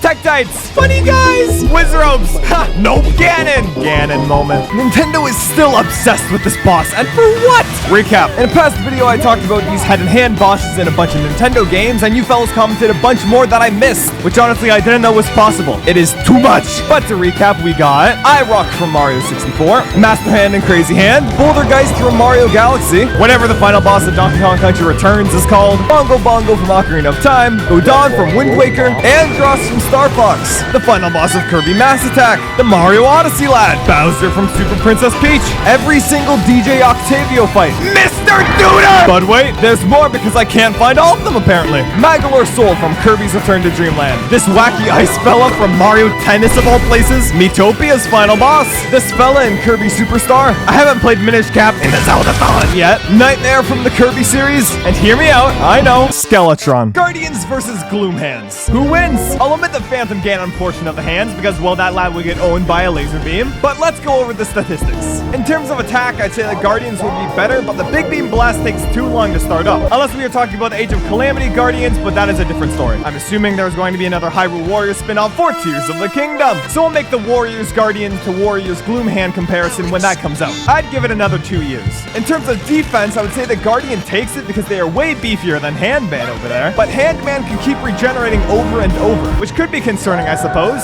It all depends on if the beam hits all the hands at once. But overall, I think the winner of this battle would be, I have no idea. Why does everyone hate the water temple? No, why does everyone hate water levels in general? Oh, but cdotkom, I actually like water. Silence. It's crazy that out of the temples in Ocarina of Time, the water temple is the worst out of the 5. Not only there, but also in Tears of the Kingdom. Now, although the water temple in Ocarina of Time is dunked for the repeated motion of taking off and putting the iron boots back on, I feel that the main reason why the water levels of the world are so hated is due to the lack of movement present in the levels themselves. Actually, maybe not lack of movement, but rather lack of movement speed. In Tears of the Kingdom, the low gravity makes everything super floaty, which is pretty cool for the first section leading up to the temple, but not so much the temple itself. And Ocarina's water temple, yeah. The backwards long jump is the most infamous glitch in gaming, but how does it work? Super Mario 64 is one of the most well-known games to speedrun, and in almost every single speedrun, you see Mario do this. Yahoo! This is known as a backwards long jump, and it is used to skip an invisible wall, preventing you from walking up the infinite staircase with less than 70 stars. You can't backwards long jump in the Mario 3D All-Stars version of Mario 64. This is why the Nintendo Online expansion pack is superior. Also, Kirby and the Amazing Mirror. Subscribe if you want me to play that. The staircase itself is not infinite, but rather when Mario gets to a certain point up the staircase, he gets teleported back to a certain point on the staircase. The goal of the glitch is to go so fast that the game can't register Mario hitting the invisible trigger wall thingy. Now, whenever Mario long jumps, he gets a burst of speed right away, and then slows down in the air. This staircase and other slopes are prime backwards long jump material because Mario can easily start another long jump quickly after another. You can't just forward long jump because the game puts a limit on how fast Mario can move forwards. But you know what they didn't put a cap on though?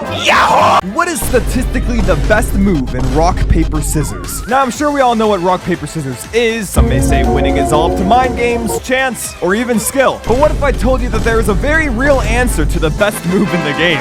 Speaking of games, let's play rock, paper, scissors in the comments. You go first. I would need to test my theory against something completely random in order to verify my results. Thankfully, Paper Mario Color Splash is a minigame perfectly set up for this exact purpose. So obviously, it would be the option that single-handedly wins the tournament. Round 1, success. Round 2, almost there. And finally, chat might give this one away, Paper Mario. What are the origins of the Shy Guy? These mini-masked menaces made their first appearance in Super Mario Bros. 2. Oh, but cdotkom, it's actually called Tokyo. After their appearance in that game, they were not present anywhere in Mario 3, but rather became the main enemies of the Yoshi's Island games. Then these lads landed their first main role in the Paper Mario series, where you can see them practically everywhere. From that to Luigi's Mansion, where we can see their faces. Maybe. It's funny how Luigi's the only one who has seen the face of a Shy Guy. Shy Guy has now even been promoted to playable character status in games like Mario Kart and Mario Tennis. I still don't think the Shy Guys actually want to fight Mario. Case in point, this guy in Color Splash. What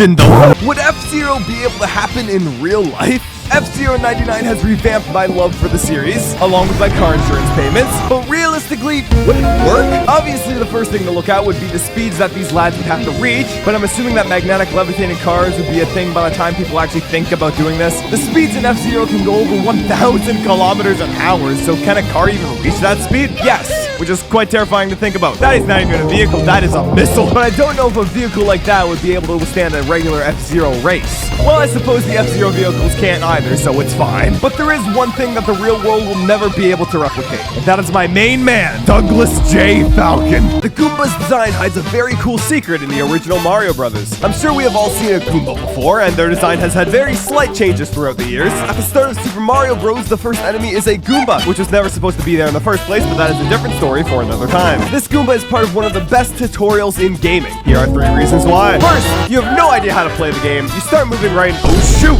Goomba heading left instead of right. You get owned. Bad things go left. Second, you learn how to jump, so you jump over the Goomba, but you're bad and you land on top of them, making them go poof. Bad things can be stopped on. Third, you get past the Goomba, but uh-oh, this thing looks real similar to a Goomba. It's heading right, so you should avoid it. Oh no, you try to jump on or over it, but the low ceiling here makes you mess up, and wait a minute! The Goomba was never supposed to exist, so what happened? If you recall, in my previous video I said, at the start of Super Mario Bros., the first enemy is a Goomba, which was never supposed to be there in the first place, but that is a different story for another time. So what exactly did I mean by that? And also, it is now another time. The problem with not having Goombas in the original Mario Bros. Is that without them, the only enemies that can be defeated in one shot are Bloopers, Bullet Bills, Cheep Cheeps, Hammer Bros, Lakitu, Piranha Plants, Spinies. Well, you get what I mean. All these lads have an extra thing that makes them difficult. But a Goomba is just a Goomba. That's it. Turns out the Goomba was made because Nintendo thought that having an enemy that you couldn't defeat as the first enemy was a bad move. And that original enemy I've spent years of my life stomping. Goombas. Bowser's Fury reveals shocking lore about the Mario series. Surprisingly, the Mario series has now established a multiverse for some reason. In Bowser's Fury, the whole plot point is that Bowser is corrupted by this black paint and goop stuff, which makes him go all crazy. Which makes me think that I've seen this stuff before, although it's not from Mario Sunshine or even anything in the Zelda Town, which is coming back after Mario Wonder. Yahoo! But at the end of Paper Mario Color Splash, the goat himself, Huey, takes all of the black paint from Bowser's castle to an unknown location to stop it from hurting anyone else except Bowser, apparently. This lad went all the way to the real Mario planet just to create peak gaming from peak gaming. Man, Huey is so cool. I wish paint was real. What's the deal with this Kirby Stone transformation? It's the only one out of the 6 in Smash with no direct reference to anything. And before you say, oh, cdotkom, it's clearly a Gordo. It's not. How do I know this? Because I've made this video before. Over a year ago, I put out the mystery of the Kirby Spike Ball.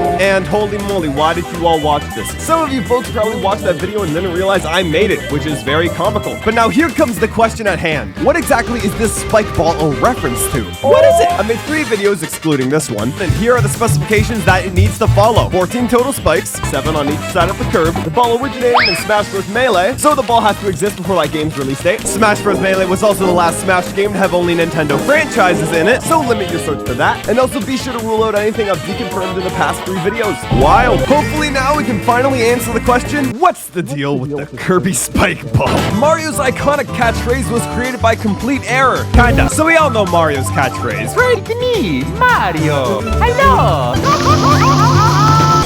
Here we go. But did you know the original English version is the exact same but also different than the original Japanese version? Before I talk about that, you lads are the folks who informed me of this during my 2D Mario Marathon stream, which is a series playing through every 2D Mario game before Mario Wonder comes out. Yahoo! Don't worry, the Zeldathon will come back afterwards. You didn't subscribe for nothing. Also, thank you all for 141,000 subscribers. But let's take a look at Mario 64 again. Mario says, it's me, Mario! But in the Japanese version of Mario 64, Mario says, it's me, Mario! It's me can mean Super Mario. Yahoo! The best power-up in the Mario series is not what you'd think. And of all the power-ups in the series, which one gives Mario the biggest advantage? There is a list of contenders. Let's go. Abilities that come to mind first would have to be the cape from Mario World, which gives Mario incredible movement capabilities. But in order to do that, you need to get quite the running start, which isn't ideal. That same rule applies for the leaf in Mario Bros. 3. There is the red star in Mario Galaxy, which aside from it being very cool, it is on a time limit and you can't use it outside of the Comet Observatory in Gateway Galaxy. Before I get to the definitive power-up, thank you all for 142,000 subscribers. I literally said thank you for 141k yesterday. That is wild. But the best power-up is in Mario Land 2 of all places, because with the trade-off of getting carpal tunnel, you can fly into the game. Have you ever wondered how many mushrooms there are in the Mario series? For a game series spanning nearly 40 years at this point, there has to be a whole lot of mushrooms. Right before I start, I wonder why exactly mushrooms are the main item in the series in the first place.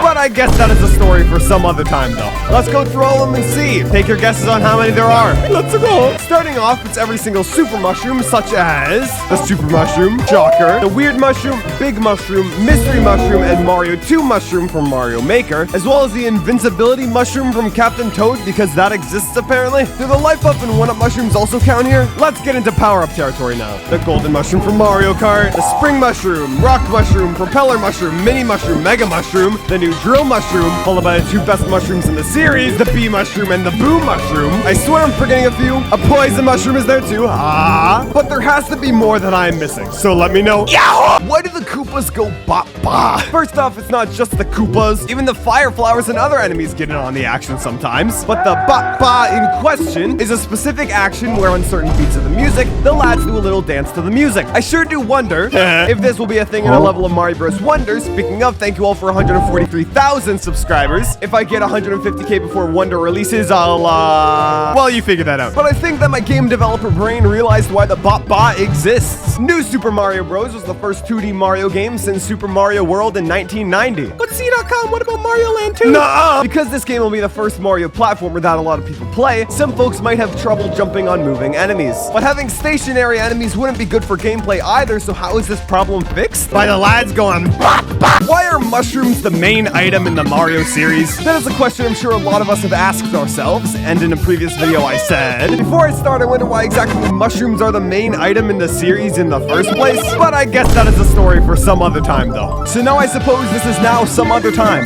though. Now I've looked through the game's manual and I have not found a single thing pertaining to this topic, but I did stumble across a developer interview which actually chatted about this issue. Source, dude, trust me. It turns out the reasons mushrooms were used is quite a lot simpler than at least I had expected. Whenever you think of fantasy settings, you always think of mushrooms. Right, at least that's what the devs were thinking. That and nothing else. Have you ever realized just how gruesome the Mario series actually is? I mean, sure, Goombas get squished to death, and I'm sure getting pooped by a fire flower isn't the best way to go out. But Bowser in New Super Mario Bros. Straight up burns alive, which is wild, and then gets owned again. And even at the end of Mario Galaxy 1, you got Lumas jumping into a black hole like it's a bloody pool party. Don't even get me started on some of the crazy stuff that happens in the spin-off games. Goodness gracious me. Especially the more recent Paper Mario games. Have you seen this? If Paper Mario had realistic graphics, it would straight up be a horror game, and I do not do well with those at all. Nuh-uh. Where are the Shy Guys in mainline Mario games? I know we all love the good old but where have they been? The last game to my knowledge I've seen this lad in was Mario 64, and that wasn't even a Shy Guy, it was a Fly Guy. Also, speaking of flying, thank you all for 144,000 subscribers. Now, I feel that the reason that these fellas are only in spin-off games is mainly because they originally starred in a spin-off game, that being Mario Bros. 2. So that explains things, right? Nuh-uh. Why are ninjas in mainline games then? Even Mario Wonder, they originated from Mario 2 as well. Come on, Nintendo, give my epic lads the recognition they deserve. I better see them in Wonder, or I swear to God. How many mushrooms are in the Mario series? How many times will we see a mushroom pop out of a question mark block throughout the entirety of the games? Now, if only there was a way to find out every single question mark block with a power-up in it without going through the entire game. That's it. Now that I have this guidebook for New Super Mario Bros. U, which I'll be streaming tonight as part of the 2D Mario Marathon. Thank you all for 145,000 subscribers, by the way. That is wild. It's time to count all the power-ups by hand. For Mario Bros. U, there are 27 in World 1, 39 in World 2, 31 in World 3, 38 in World 4, 43 in World 5, 32 in World 6, 38 in World 7, 24 in World 8, 21 in World 9, and in New Super 2, we got 22 in World 1, 29 in World 2, 25 in World 3, 24 in World 4, 27 in World 5, 32 in World 6, 24 in World Mushroom, 15 in World Flower, and 24 in Star World. Averaged together, there are 293 in Mario U and 222 in Mario 2, with a total mushroom per game average of 257.5. Multiply the game average by how many Mario games there are, and oh my goodness, that's a lot of mushrooms.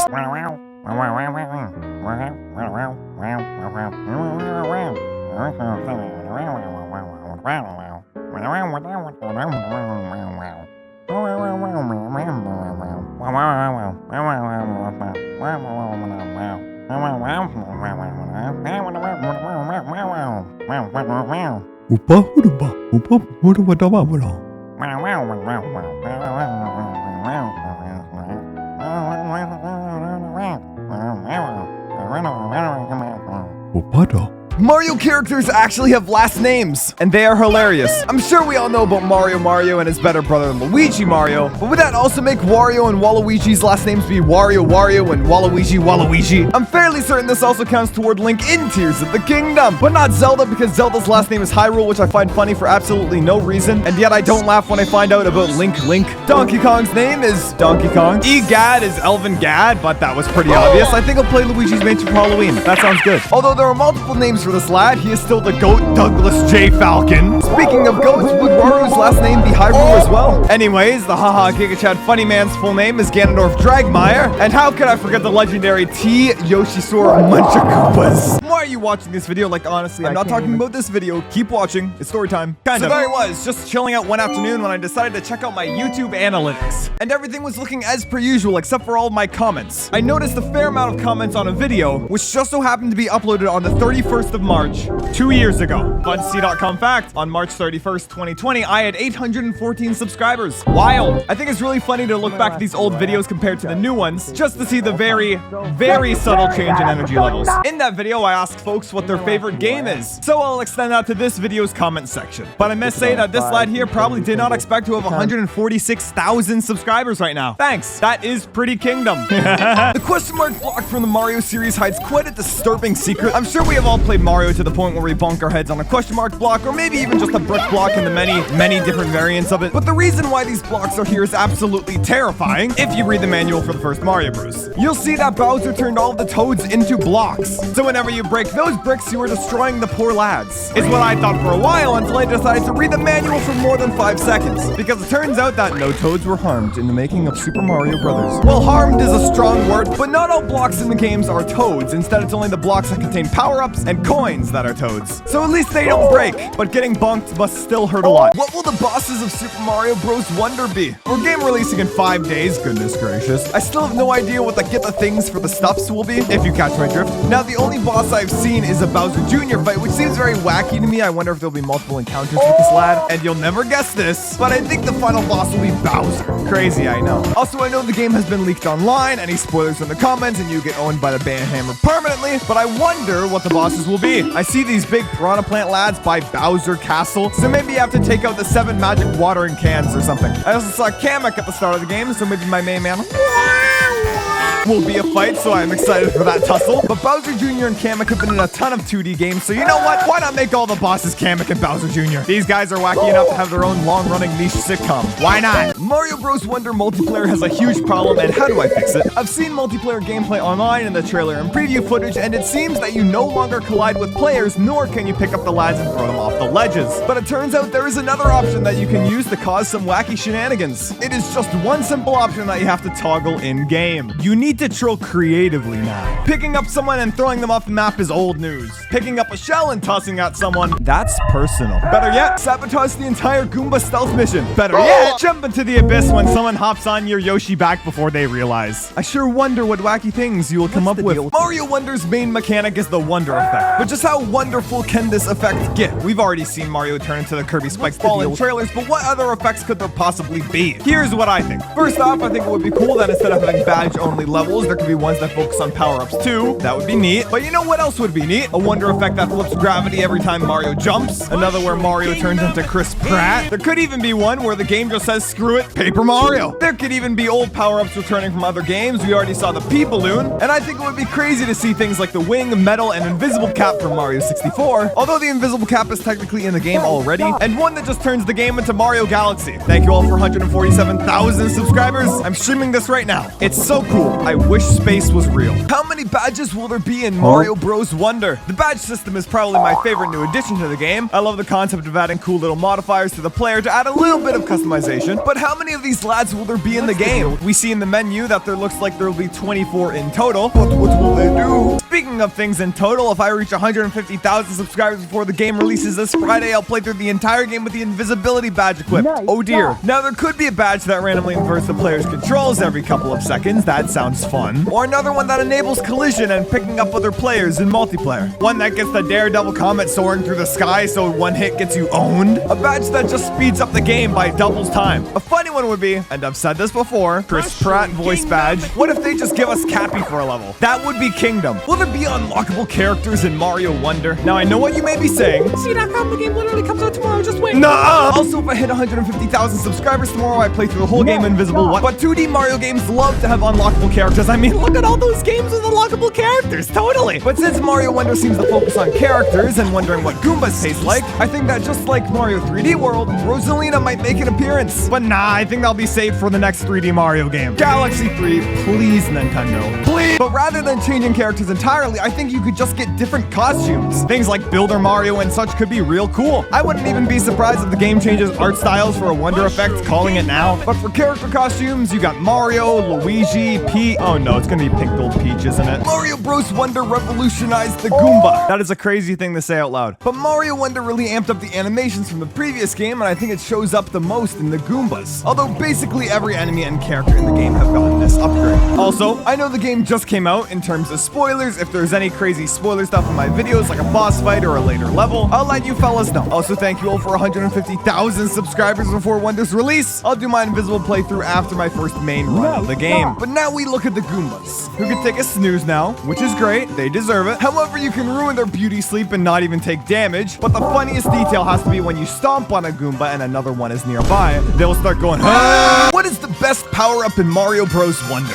Here's my complete and unbiased objective ranking. Super Mushroom? Yes, I was including those lads. Next up will be Fire Flower, which is fantastic, but it's pretty par for the course when it comes to Mario games. Now I wonder what the top 3 power-ups will be. Wild! Number 3 will have to be the Drill Mushroom. As a resident Mario Galaxy 2 enjoyer, I really like the unique playstyle that comes with the power-up. Also, I'm beating Mario Wonder on stream tonight before the Invisible playthrough starts. Thank you all for 151,000 subscribers. Now for the final 2 spots, the best one is either going to be the Elephant Mushroom or the Bubble Flower. The Elephant is the poster power-up for the game, and it shows. There are so many things you can do with this lad, especially with water, but being larger makes you more vulnerable to get hit, so it's a bit of a trade-off. Now looking at the Bubble Flower, you can hit lads through walls and own anything in front of you with ease, gain infinite height. Wait a minute, infinite height? Yo! What is the best badge in Mario Bros. Wonder? There are a total of 24 badges, with the 24th being a funny completion reward. So what one is the best for gameplay? The orange badges give you new moves, so let's go through those. The parachute cap is a great all-around badge, but you can't have too much control when gliding. The wall jump climb badge is surprisingly useful. I used it for most of my original playthrough, very handy for when you just barely miss a jump. Nobody uses the dolphin kick until they realize there's a water section halfway through the level, but they still aren't switching to it. The grappling vine is really good for crossing large distances, but I miss having that little mid-air spin. The boosting spin jump is fantastic for all my Mario Galaxy enjoyers out there. However, the best badge in the game would have to be the one that makes you completely invincible. I'm streaming myself playing through the whole game Invincible tonight. Invincible, right fellas? Invincible. What are the talking flowers in Mario Wonder? Actually though, you see these lads throughout the entire game, and surprisingly enough, after I thought they would be the Mario equivalent of actually, I genuinely chuckled a few times to these fellows. Now there are a few questions I have about these lads. How do they get in these situations? Some of them just straight up fly. Do they have leaf wing thingies or something crazy like that? But my main question is, how do they know I've done things? I could do something at the very start of the level and these fellas all the way at the end would know.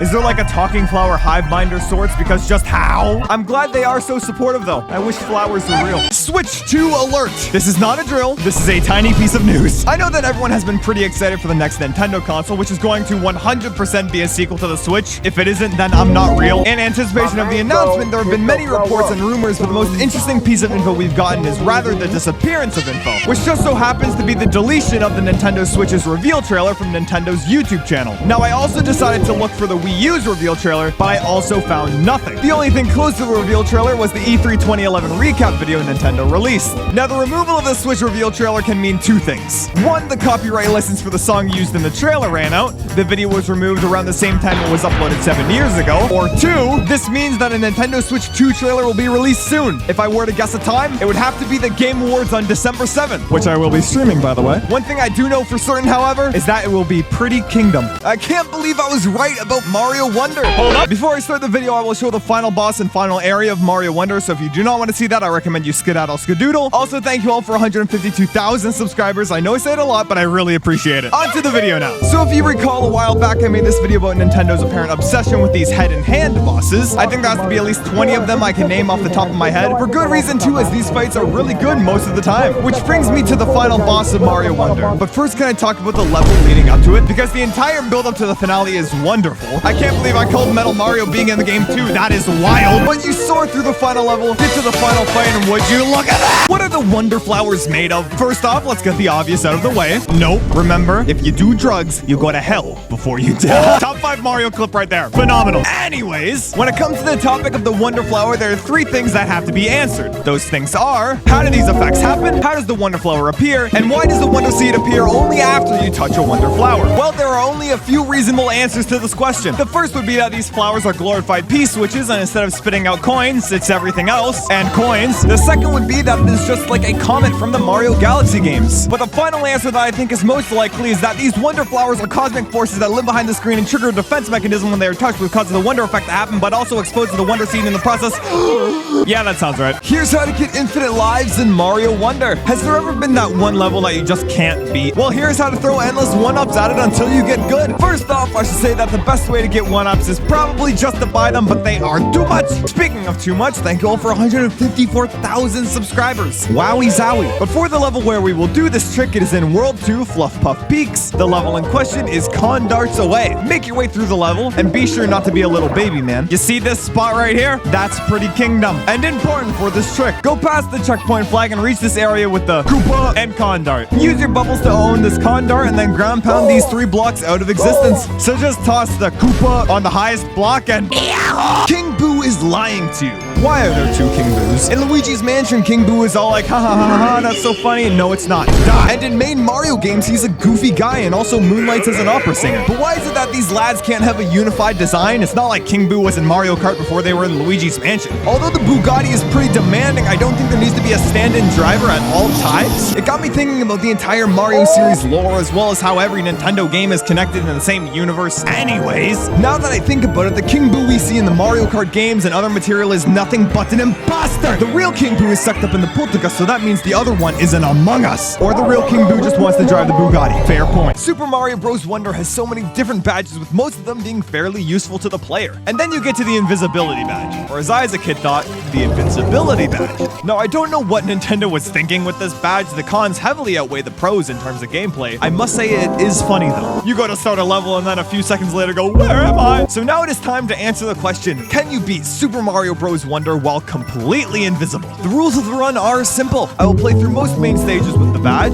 There is a New Game Plus mode, because this is a platformer. Why would anyone need that unless they have a very unique and arbitrary challenge to do? That's me. And I can't use any online features to help me, so if you see me use them, I did not. Anyways, thank you for watching. Subscribe if you want to see more challenge runs like this, and with that said, let's start the run. Super Mario Bros. Wonder has so many different badges, with most of them being fairly useful to the player. And then you get to the invisibility badge, or as I as a kid thought, the invincibility badge. Now, I don't know what Nintendo was thinking with this badge. The cons heavily outweigh the pros in terms of gameplay. I must say it is funny though. You go to start a level and then a few seconds later go, where am I? So now it is time to answer the question, can you beat Super Mario Bros. Wonder while completely invisible? The rules of the run are simple. I will play through most main stages with the badge. There is a New Game Plus mode, because this is a platformer. Why would anyone need that unless they have a very unique and arbitrary challenge to do? That's me. And I can't use any online features to help me, so if you see me use them, I did not. Anyways, thank you for watching. Subscribe if you want to see more challenge runs like this, and with that said, let's start the run.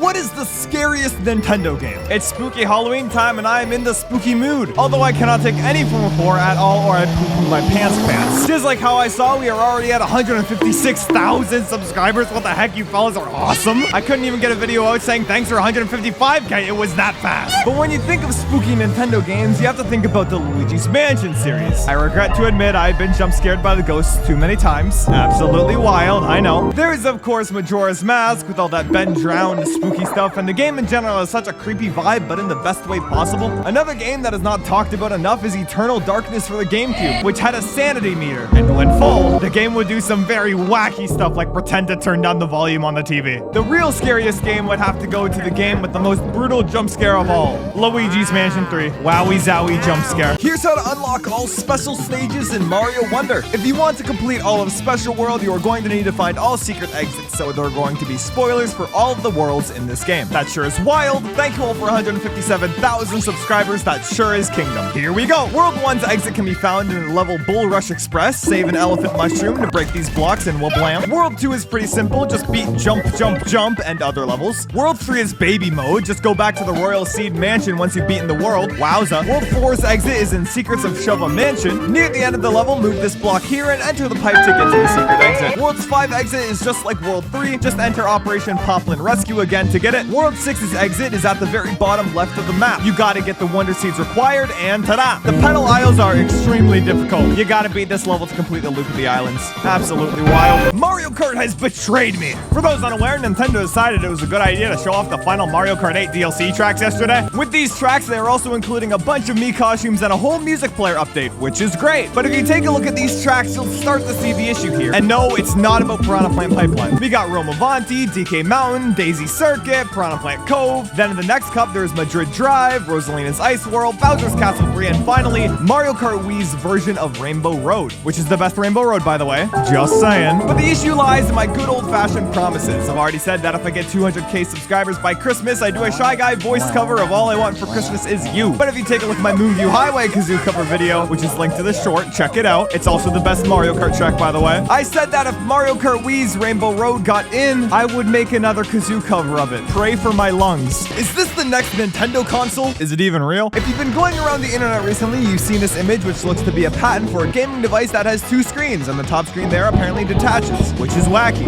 If that screen detaches, that is probably the console, and the bottom screen with the controller will probably be somewhat similar to the Wii U gamepad, which only means the GOAT of video game controllers has returned, potentially. But why would this new Nintendo console need 2 screens? There is only one explanation for this. 3DS games, but also it better be backwards compatible with Switch games, but that is a video for another time and place and perspective. I see that instead of being like the Switch, the top screen is the console and the bottom one is the controller. Quite kingdom as a concept. However, I must address the elephant in the room. Wowie zowie. And that is the fact that for as cool as this potential console could be, this is a patent, not anything concrete at all, especially if we are seeing this right now. I reckon the Game Awards will be a very interesting day though. I became the fastest Zelda speedrunner of all time. Here's how. Specifically, we were talking about Tears of the Kingdom. Shout out to that game. I think it's pretty cool. I start up the game and then proceed to run a bit, then mash the skip button like my life depends on it. Then there is a 3-minute unskippable cutscene, but it's fine. At least Raru didn't place his faith in me or anything like that. Oh my goodness gracious. The Great Sky Island is the tutorial level of this game, and I have to complete all 4 shrines on this island and skedaddle down to Hyrule. So I go to the door and meet the goat whose cutscene gets skipped and rush over to the Ultra Hand Shrine and through some epic gamer moves clear it. Now usually you would go to the Fuse Shrine after this, but nah! We go to Ascend now, finish that, and take the wing to the Fuse Shrine. Then on the way back, I pick up some bundles of wood and a Korok Frond, you know what that's for. After the tutorial, instead of going to Lookout Landing, I take this glider to this river, where I reload my save until I get 2 Octorok Eyes, then run up the hill to get prime meat from this Bokoblin, and build Frederick with a total time of 4740, which is the world record for Frederick percent. Wild! If you need to know how to build Frederick, check the stream linked below. If lots of people record runs, it could probably become an official speedrun category. Try to beat my time.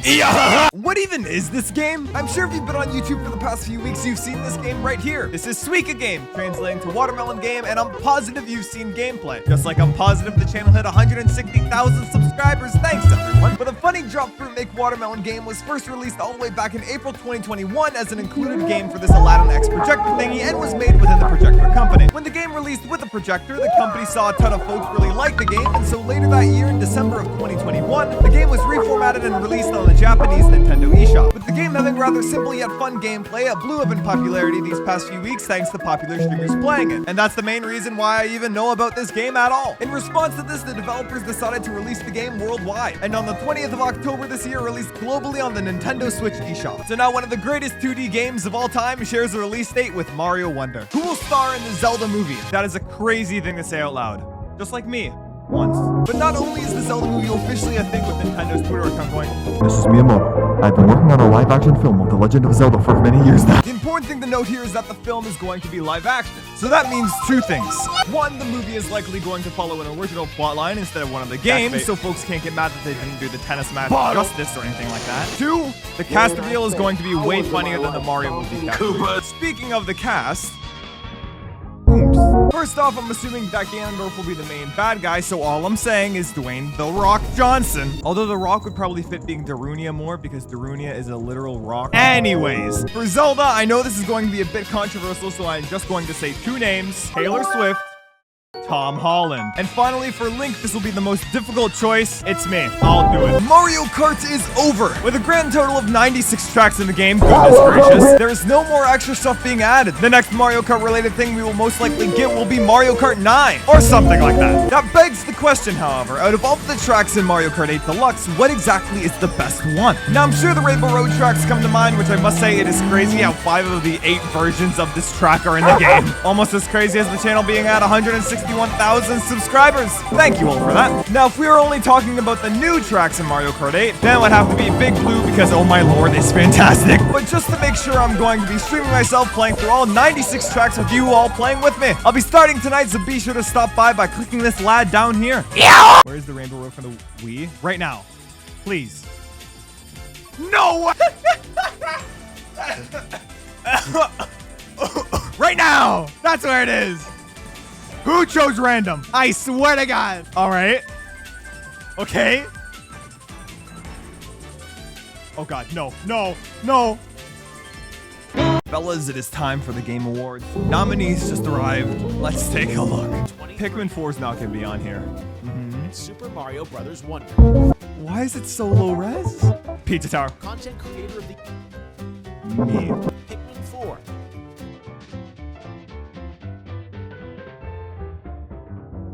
We can win one, Pikmin fans. We can win one. Super Mario Brothers. Okay, okay. Pikmin 4. Pikmin fans, we have 2 great ones. Super Mario Brothers Wonder. Mario Wonder. I might vote for Mario Wonder. What happened to Piranha Plant Pipeline? After the final wave of Mario Kart 8 Deluxe tracks were announced, people noticed that the only track from Mario Kart Tour to not be in the game was Piranha Plant Pipeline. Although we got Wii Rainbow Road, so that is epic. I'm working on the kazoo cover right now. Big win. For those who aren't aware, Piranha Plant Pipeline was a nifty track in Mario Kart Tour, which has some banger music. You're listening to it right now. The track also seems like it is based on a cut track from Mario Kart DS, but that's not important right now. After getting Piranha Plant Cove in Wave 6, people wanted Piranha Plant Pipeline to be in the game in a secret Grand Prix, bringing the track total to 100. Although I do not think that is happening. Why do I think that? Mario Kart 9. That's why. That's the game that will have 100 tracks, with one of them being Pipeline, because they have to one-up 8 Deluxe in some way. Calling it right now. Come back to this video in a few years. Trust me. Mario Kart destroyed my organs is a crazy thing to say out loud, dear lord. Now you may be asking, cdotkom, how could you destroy your organs playing Mario Kart? Also, you haven't thanked everyone for 163k yet. Thank you all for 163,000 subscribers. Now, Mario Kart can be a very stressful game. A blue shell right before the finish line can give you a heart attack or just a lot of stress. Lungs can also take a hit too. While on a stream with my friends, I dropped the bomb right by the finish line and, No!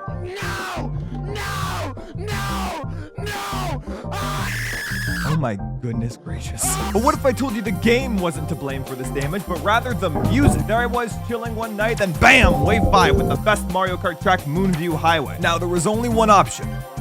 Kazoo cover. Now I said in that kazoo cover I would do another if in wave 6 another track made it in. And you've seen the suggested video down there for a while now. Go give it a watch and comment exactly what time I experienced lung failure. And that's how... Nah. Fortnite killed my PC. I'm sure we all know Fortnite, the biggest game in the world. Wild. And most of those players probably know about Epic Games and how they made the game engine Unreal Engine. So there I was, working away at game developing, you know how it is, and bam! Computer blue screen of death. I try to reboot. Nothing. Every other troubleshooting practice under the sun. Nothing. I was so excited to play the best Zelda game, aka Wind Waker, but nah. The entire setup here would be dead in the water if it wasn't for this, the IAEF drive. What does that stand for? If all else fails, which is just a USB with a copy of Windows installation media on it, so I can reinstall Windows if my computer ever were to die. And looking back at the crash, it is really funny when you take into account what caused this crash to occur, but that's another story for another time. So what can we learn from this endeavor? 1, back up your files. Thankfully, I didn't lose anything. 2, I'm never using Unreal Engine again. And 3, Wind Waker's the best Zelda game. The 100% reward in Mario Wonder is crazy, so how do you get it? Spoilers for the final Mario Wonder badge, and thank you all for 164k. Crazy. First things first, I would recommend doing literally everything in the game up to Special World. If you don't know how to unlock all Special World levels, I've only made a video on that. But now that all the Wonder Seeds have been collected, it is time for the final badge marathon. First off, look at that! I love Tears of the Kingdom! Next up, we got the funny hops. Nice. Oh. After that, we go under the sea. Now the crouching jump section goes crazy. Super fun with the dash panels. Then the is the cleanest section of the level with the wall climb jump. It's the best badge in the game for a reason, that's all I'm saying. This bouncing section is just the worst though. Bring a spare mushroom. Jet Run goes crazy. And wow, look at that! Mario Galaxy! And Mario Wonder proves that every game is better with a grappling hook. Finally, the invisible section would be an issue, but not for the guy who played the entire game invisible. Come on. Once completed, you will unlock the final badge known as the Sound Off badge, which replaces the regular sound effects with what I'm assuming is the developers' voices, which is awesome and very funny at the same time. Thanks, Nintendo. What's the best rainbow road in Mario Kart 8? With all DLC, that makes 5 distinct roads made of rainbows in the game. Time to rank them. Coming in last, there is the OG road. Not that it's bad or anything like that, but it's just too simple. There's no pizzazz, you know? That leads me into a track that does have pizzazz. The Rainbow Road from Mario Kart 64. Great track. Not the best, but it certainly is a good track. People say the music is real good, and it is, but it's not the best music track on this list. Right in the middle of the list, at the 3rd slot, we got the 3DS version. Now, folks say this is the best version of Rainbow Road, and I do not see it at all. I really like how you can zip around this one, and how it's all one lap, but better than N64. The music is not good, though. Nuh-uh. Good music, though? Mario Kart 8 Rainbow Road. This map on 200cc is pure bliss. And, of course, top place is Mario Kart Wii. Of course it is. Come on. Will the Switch 2 be backwards compatible? I know with the name like Switch 2, one may assume that it will be able to play Nintendo Switch games, and I would have to agree there. Same thing with the Wii and Wii U and DS and 3DS. But now I feel that the Switch is a very different case, as I don't think I would want to have a console that I can't take with me anywhere. The Switch is just that good of a concept. But if folks just have a Switch, why would they want to buy another? Here's the dilemma. If the Switch 2 can't play Switch games, but can still be used as a handheld, then you'll have to bring around 2 consoles everywhere. So this is what I think will end up happening. Do you remember the new Nintendo 3DS XL? Yeah, me neither. But the console had a few titles that were only playable on the new 3DS, like Peak Fiction. So I'm calling it right now. The Nintendo Switch 2 will have very similar cartridges to the OG Switch, but the new games will have a little nub next to them like 3DS game cartridges. Hopefully Nintendo gives an option to transfer digital games to the Switch 2 as well, because that is my entire library. Oh boy. Would you rather have Pikmin or Pokemon in real life? Now I know you may be thinking, and let me elaborate on the rules. If you choose Pokemon, you only get one. That's it. But you get one of each type of Pikmin to start, and they're about the same size as the plushies, which is great. Now I know some of you are saying, ha! Arceus! Arceus? Arceus. But I don't think that Arceus would listen to you, because it is God. That Pokeball means nothing. But with Pikmin, you just need a whistle and you are set. Just take a few lads, plop some flowers, butterflies, and other bugs into the onion, and bam, you have so many lads. Even if the 100 limit still exists, that is fine. Imagine walking around town with 165,000 Pikmin. Thank you all for 165k subscribers, by the way. At night, as long as they are inside, they're fine too. If I was choosing Pokemon, it would be my main man Magnemite, Magneton, then Magnezone, but I gotta choose the Pikmin. What would you choose? It's Pikmin. What's the deal with Mario's clones? The more Mario games I think of, the more clones I realize are in the games. Most recently, there was that one lad from the Wonder Effect in Mario Wonder. There's the clone Luigi in Bowser's Fury for some odd reason. I don't know whether to count Luigi as a clone or not because, you know, they're goo. But probably the most obvious one was the cosmic clones from Super Mario Galaxy 2, which no one would know because the game hasn't released on Switch yet, even though it released on, oh, that's today. Give me a moment. I know I got it here somewhere. There we go. Here you fellas go. I should be back before the stream tonight. I'll see you around. What is next for 3D Mario? It has been quite a while since Mario Odyssey released, and so I think the next 3D Mario game will release on the next Nintendo console, whatever that might be. So what will this game be like? Now, it is very important to take into account what Nintendo things have popped off in recent memory, and only a few things come to mind when I think this. There is Mario Kart, the Mario movie, and Bowser's Fury. So here's my proposal for the new game. So it's going to be an open world game, but not in the Zelda sense, but rather the Bowser's Fury sense. But instead of using Plussy to travel around, it is Mario Kart. And to take it even further, there can even be multiple playable characters. I'd love to play as Bowser, and folks, imagine playing a Mario game and quite literally being the final boss. Couldn't be me. Have you ever wanted to be in control of a mass amount of people? Well, Pikmin 2, everyone. Pikmin 2. This game is fantastic. You have 2 folks who can control up to 100 little lads, and you go take on the world. And by take on the world, I mean go collect money. That seems pretty alright though. It seems like a very relaxed and calming experience. Wrong. Submerged castle. Now, Pikmin is a pretty chill game, but all of a sudden, interdimensional being. I'm very surprised that this guy even exists. You have a limited amount of time in the cave before, oops, all gone. I've never betrayed anyone in my life.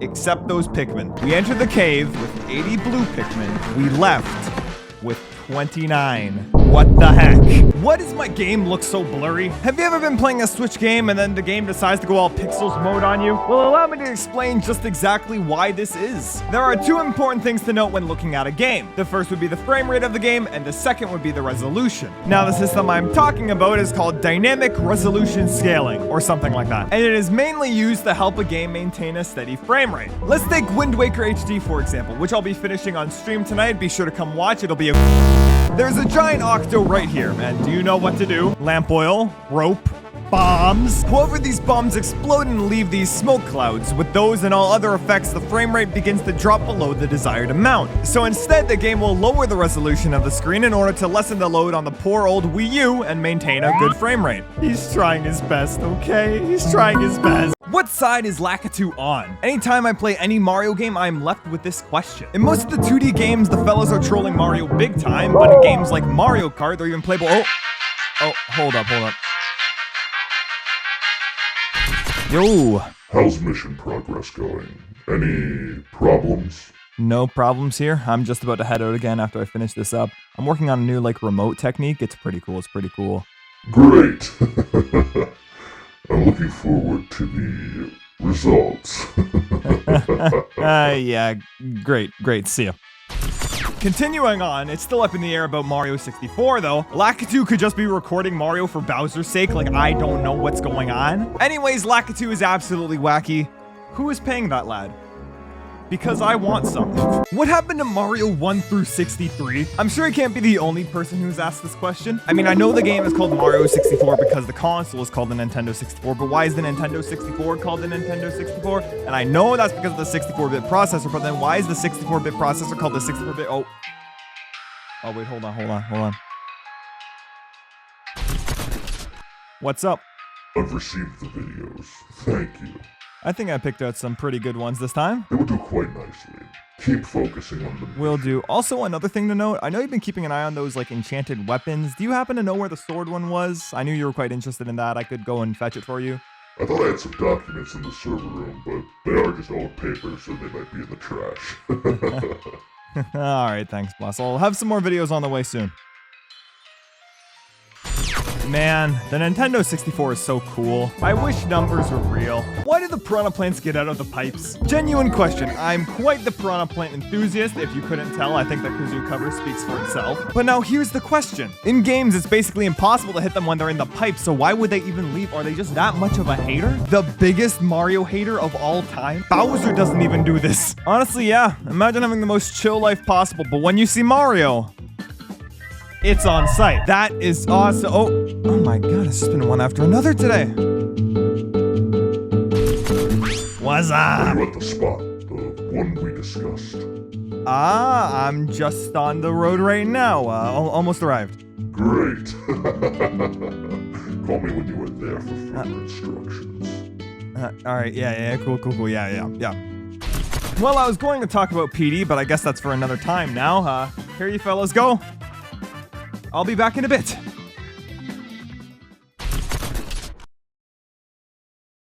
How many gods has Kirby fought? I know in the series is almost a running gag how Kirby has killed just so many, but now whenever people want to bring up how strong Kirby is, they'll go, oh, but he killed gods, so he'll easily destroy. No, that's not how Kirby operates. I could beat Kirby in a fight, that's all I'm saying, so why does this video even exist?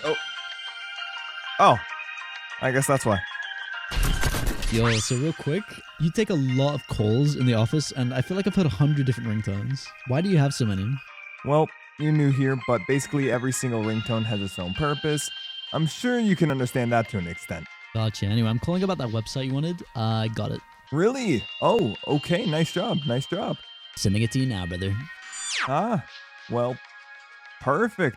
Seems like everything's finally starting to come together. Why is the Nintendo 64 controller built like this? I mean, looking at it right now, I don't see how a fellow would hold this. Imagine the crazy grip you would need to actually use this. I would need to be a weird spider-armed octopus thing to even use this. Oh my god, don't make that your stream alert ever. Oh my. I'm sick of Dave's doubles, man! You're the one who ordered them? Why'd you order so many in the first place? I use them for building! I've been out of the house since July! You know how cold the void is? The only warmth in my life is the Dave's double! Why would you eat them then? What's going on? I use the tinfoil paper. Okay. Is that the only reason you called me here today? Just be sure not to slack off. I've got my eye on you. You've got eyes on everyone. I'll see you around, Big Rig. It's Preston. Right. Sorry. Preston. See you around. Well then, what happened to AAA pixel art games? I know that this is mainly due to games becoming larger in scale, but I'm just saying I would take an Octopath Traveler any day of the week. That also goes for Pokemon. I would have much rather preferred a pixel art remake of Diamond and Pearl than what we got. But you know what's fine. Anyways, that's about all I wanted to say on that. I'm just waiting for the, I'm just waiting for that, yeah. Hey, who is this? Oh, you know. Oh, Johnny. Hey, it's Charlie. What's up? All right, enough of the formalities. I need to talk with your boss. Now, why would you need to get in contact with the boss? I don't recall getting any requests about you. Well, I figured out who he actually is, and he's... I see. What do you want me to do? I need to talk with him. I can meet in person, over the phone. I don't care. This needs to stop. Gotcha. Here's what I can do. Drop you a burner phone somewhere. Maybe 15-minute call. I don't know. That sound good? Fine, that works. All right. I'll follow up with you tomorrow. Huh. How wacky. What is the best Mario Kart DLC cup? Now, there are surprisingly a lot of good options here, so thankfully I ranked them all, and they will be released in a future video, but if you haven't seen that video, because it doesn't exist yet, you can go check out the stream series for now. I'm way too busy, but as of right now, I'm just eagerly anticipating a phone call, so, it's gonna happen right now. What about right now? Okay, there it is. Hello? Hey, is this about the phone you wanted? Yeah, is it ready? Where's the closest Wendy's near you? Why, there's one like 10 minutes away. Oh, found it. What? I've been tracking your call. I found the Wendy's. Don't worry, the phone should be there in 24 hours. I'd be careful if I were you. I'm not sure whether to thank you or get new locks. You don't have to worry about me, but him on the other hand, I would keep your guard up.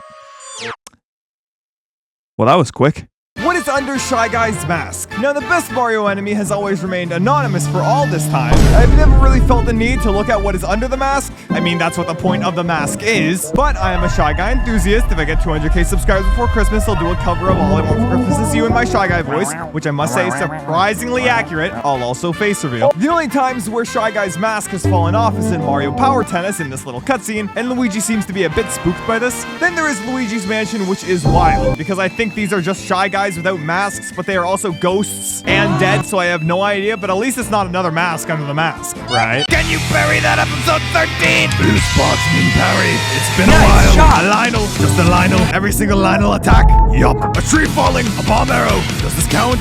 Technically. A guard. Fun fact, you can change this 3 times before they stop. A falling sky island. I've done it once and never again. Flame Gleok fireballs. The small ones, surprisingly, but the big one. I'm so jolly of a goblin being thrown. Ganondorf. Just Ganondorf. The entire fight. And then the gloom ball again. Why do you make me do this? What is the best character in the Zelda series? Specifically Tears of the Kingdom, because that game is wild. You've got your fair share of enemies like the Choo-Choos, which are just so great. There are the Bokoblins and Moblins, but honestly the Aracuda are growing on me, but not enough to be my favorite just yet. The boss Bokoblins are great, big lad, bigger attacks. The Redead / Gibdos / whatever you thought they were before Tears of the Kingdom came out, because who boy, that is what I did. The Barf can be parried. That is so great. There is, of course, Ganondorf, the haha Giga Chad funny man we all know and love, but the best character in this game, who I have not mentioned yet, is my main man, Frederick. This lad is my day one. He did a kickflip on the final boss. I mean, I did too, but he landed it, so I got nothing on him. Just how tall is Kirby? This little lad is known for being a little lad, so why is finding out this puffball's height so confusing? Now, I always thought Kirby was a baby man. The plushies are practically life-size at about 20 centimeters. But there is one main issue, though, and that comes from Kirby and the Forgotten Land. Not only does this game have crazy lore implications for the entire series, but also causes me to go insane, more than I already am. We'll get to that in a bit. Smash Bros is a pretty odd case because they have Kirby being this tall in comparison to Ridley, so I don't think there's anything accurate here, just like the Kirby spiked ball. Case 2, Forgotten Land. Now the main mystery here is this singular sign, which is a simple height requirement sign, and the made up language translates to 3 feet, I think. So does that mean Kirby is 3 feet tall? Keep in mind that Kirby is in an alien world, so the measurements there are probably not the same here. And we see Kirby going crazy when traveling to this new world, so he could have just grown or shrunk. Case 3, why don't I just go to the website to get an official answer? 8 inches tall, 20 centimeters. crazy. I can see the future. And here's what Nintendo will do in 2024. Do I have a source? Yes. It came to me in a dream. Now, we know a fair amount of Mario games coming out, but I wonder if you fellas notice a pattern here. There's the Mario vs. Donkey Kong remake, Princess Peach Showtime, the Paper Mario The Thousand Year Door remake, the Luigi's Mansion 2 remake. Do you see it? 3 out of the 4 games are remakes, which usually only means one thing. Switch 2. Trust me. Now, whether or not the new console releases this year or not, I have no idea, and I'm tired of guessing. When it happens, it happens. But all of these remakes are telling me a bunch of studios have already started working on games for the new console. When thinking about what this console will be like, I think it will be quite similar to the DS and the 3DS, with the Switch being the DS and whatever's next to the 3DS. And the launch titles for this new console, whenever it may release, I think will be Metroid Prime 4, trust me, as well as a huge Zelda remake, which I thought for months was going to be Ocarina of Time, but now I'm leaning more towards Wind Waker because it is the best one, naturally. Top 5 Mario Kart shortcuts. Now, I'm not ranking these shortcuts off of how good they are in a race, but rather how cool one feels when pulling them off. You will see my bias in this. Number 5, DK Mountain Gap Cut. Now, this cut is so great because it just flows so smoothly, you know? It could have been just a regular part of the track, yet it flows so well. Number 4, Mushroom Gorge Gap Cut. Yet again, this feels like a super version of the DK Mountain Cut. It would be really cool if I managed to land it every once in a while, but I never have a mushroom, so that isn't very kingdom. Number 3, Mario Kart 8's Rainbow Road Cut. Now, this is probably one of the most well-known shortcuts, I think, but it's always great to land the first jump off the track, then proceed to completely miss the second one. Speaking of, number 2, DK Summit Gap Cut. Now, I don't think I've ever done this shortcut correctly, but does it feel cool when I land it and don't fall into a pit of death? Yes. Number 1, Mario Kart Wii's Rainbow Road. Just the entire course. Successfully pulling off this string of cuts and such is probably the most satisfying Mario Kart experience in the game. Yes. Why do I have a nuke button on my desk? Crazy statement, but there is a reason for it. I assume you know what a computer is, and a keyboard. Yes. This is the 8BitDo retro keyboard. It looks like a NES. Sam. I use this for all my daily duties, such as editing, and some more editing, and games. Unlimited games. But the crazy thing about this keyboard is that it comes with these 2 nifty little programmable buttons that I can set to whatever buttons I so please. This brings us back to editing, and therefore, Premiere Pro. This button used to have a heart icon to represent savings, but then I had to rotate the sticker so the sticker did the sticker thing where it tore into a million pieces. This button, however, renders everything in Premiere Pro, which basically just creates a preview of the video you're making so it can play better. But this is very taxing on my beast of a computer. His name is Thomas. Say hi. So the whole reason why it is a nuke button is, well,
Animal Crossing made me a stringworm empire in high school. This needs an explanation. Badly. It all started in the fateful month of March 2020, a week before, well, that. High school me was wondering how to afford the new Animal Crossing, so I did the obvious. One bought 100 of these tiny stringworms, buying 100 pack for $20, sell a worm for $1, profit. Day 1 of sales, not so good. I probably made about $10, which isn't terrible, but I only had 2 days until the vid locks me inside for a few years. Day 2 of sales goes a bit better than day 1. I probably sold around 25, but now there was a change. All around the school, walls, ceilings, lockers, floors, worms. This leads into day 3, and dear lord, I made more money this lunch period than a teacher's hourly rate. I sold practically my entire stock today. I had people calling my phone saying, "Are you the worm man?" "Yes." "We have $15 and need some worms." Huh? Anyways, the school ended up banning string worms after my little business venture, but I never went to that school ever again, and I got Animal Crossing out of it, so it's a win. So now I ask, what would you do for a string worm? What happened to Super Mario 1 through 63? Last time I did this, I got rudely interrupted, so now I can actually talk about this. Now, I know that there is, in fact, a Mario Bros. 1, 2, 3, 4 if you count Mario World, 5 if you count the new Super Mario Bros. Games, and it goes higher as well if you count Super Mario Land 1 and 2. But then what number would that make Galaxy 1 and 2, Sunshine, 3D World, and every other Mario game? Actually, just how many main Mario games are there technically? That's a video for another time. Also, thank you all for 206,000 subscribers. I never got the chance to say thank you for 200,000, so now's a good time. Mario 64 is mainly called Mario 64 because of the 64-bit processor that was in the Nintendo 64. Dear Lord. And I bet one day there will be 64 mainline Mario games, and when that happens, I will play through all of them. Trust me. Who is Sheik exactly? Now, in Ocarina of Time, after you pick up the Master Sword and travel 7 years into the future, you are met with this mysterious lad named Sheik who surprisingly knows everything you've done, and surprisingly enough, everything you will need and everywhere you will need to go on your adventure. First off, I gotta say, Sheik is some absolute bars. Holy moly, listen to this. Past, present, future. The Master Sword is a ship with which you can sail upstream and downstream Time's river. Second off, you can just be chilling in the crater of Death Mountain, which is only accessible with the red tunic, and Sheik is just chilling. So now I'm questioning what kind of crazy magic Sheik can do in order to withstand this, but also teleport, and also know all of the sacred songs to go to the locations you need to go. I'm sure the only people who have that information is the royal family, but after Ganondorf took over, I'm sure the royal family went to hiding. Not gonna believe this. I just found the rarest YouTube URL of all time. So YouTube. How about that, huh? Yesterday I decided to upload my retirement video to YouTube, and when I went to go to share the link to my Discord server and Twitter, I realized, wait a minute, the URL has meat in the title. It's even capitalized. Yo, what's up? Huh, we never get mail. Drop it down. Huh, here, take a look at this, lads. I surely didn't expect to get an invite from John Internet of all people, but looks like I got a while. Shorts Wars killed my PC. So now that Shorts Wars Season 2 has officially concluded, stay tuned for the Q&A on Johnny's channel tomorrow. It takes me back to this wacky video where I said that Fortnite killed my PC. Great video, but I did say this. It's really funny when you take into account what caused this crash to occur. And I'm sure you're all wondering what that meant, and well, in the video I did say I was using Unreal Engine. So what was I doing in Unreal Engine? Well, I just so happened to have a certain website back in Shorts Wars Season 2 that led people to a specific video if they put in the right code. And that video was called Facility Playback, whatever date and time it was, yeah. Now, if you haven't noticed, this video does not take place in the real world. Shocker, it's all green screen. If you want to see something cool, here's a before and after image. Wacky. So I needed to go render the footage in our 3D model of the facility, so I went into Unreal Engine and decided, hey, it would be a good idea to render everything at once. And then I got to the part where the crater was in flames. Also, my computer was in flames. Kirby is the weakest Nintendo character. We all know Kirby is a little guy, and for some reason the general consensus is that Kirby is all-powerful, but that is just not the case. And allow me to explain. Now, the main point of discussion is that Kirby's fought gods. But has he though? Has he really? Let's take a look at these contenders. Let's see, there's 002, Magalore, Zectonia, Stardream, Void Termina, Fecto Elphalis. None of those count. Check my video. Now, there's one thing that every single one of these fights have in common. That is Kirby doesn't beat the boss on his own, whether that be with the help of a powered-up ability, another item, or with the help of other people. Stardream could only be defeated with a Robobot armor and halberd. Same goes for Void Termina with the Star Ally Sparkler and company. For Fecto Elphalis, you literally need half the boss to defeat the boss. I know that it is stated that Kirby has infinite power, but that doesn't mean the little guy can utilize it well. There are no thoughts in his brain. Does he have a brain? And don't forget, he still is just an 8-inch tall lad. I would never want to hurt Kirby. But if it came down to it, what is the best video game controller of all time? Now all I can do is offer my completely unbiased review.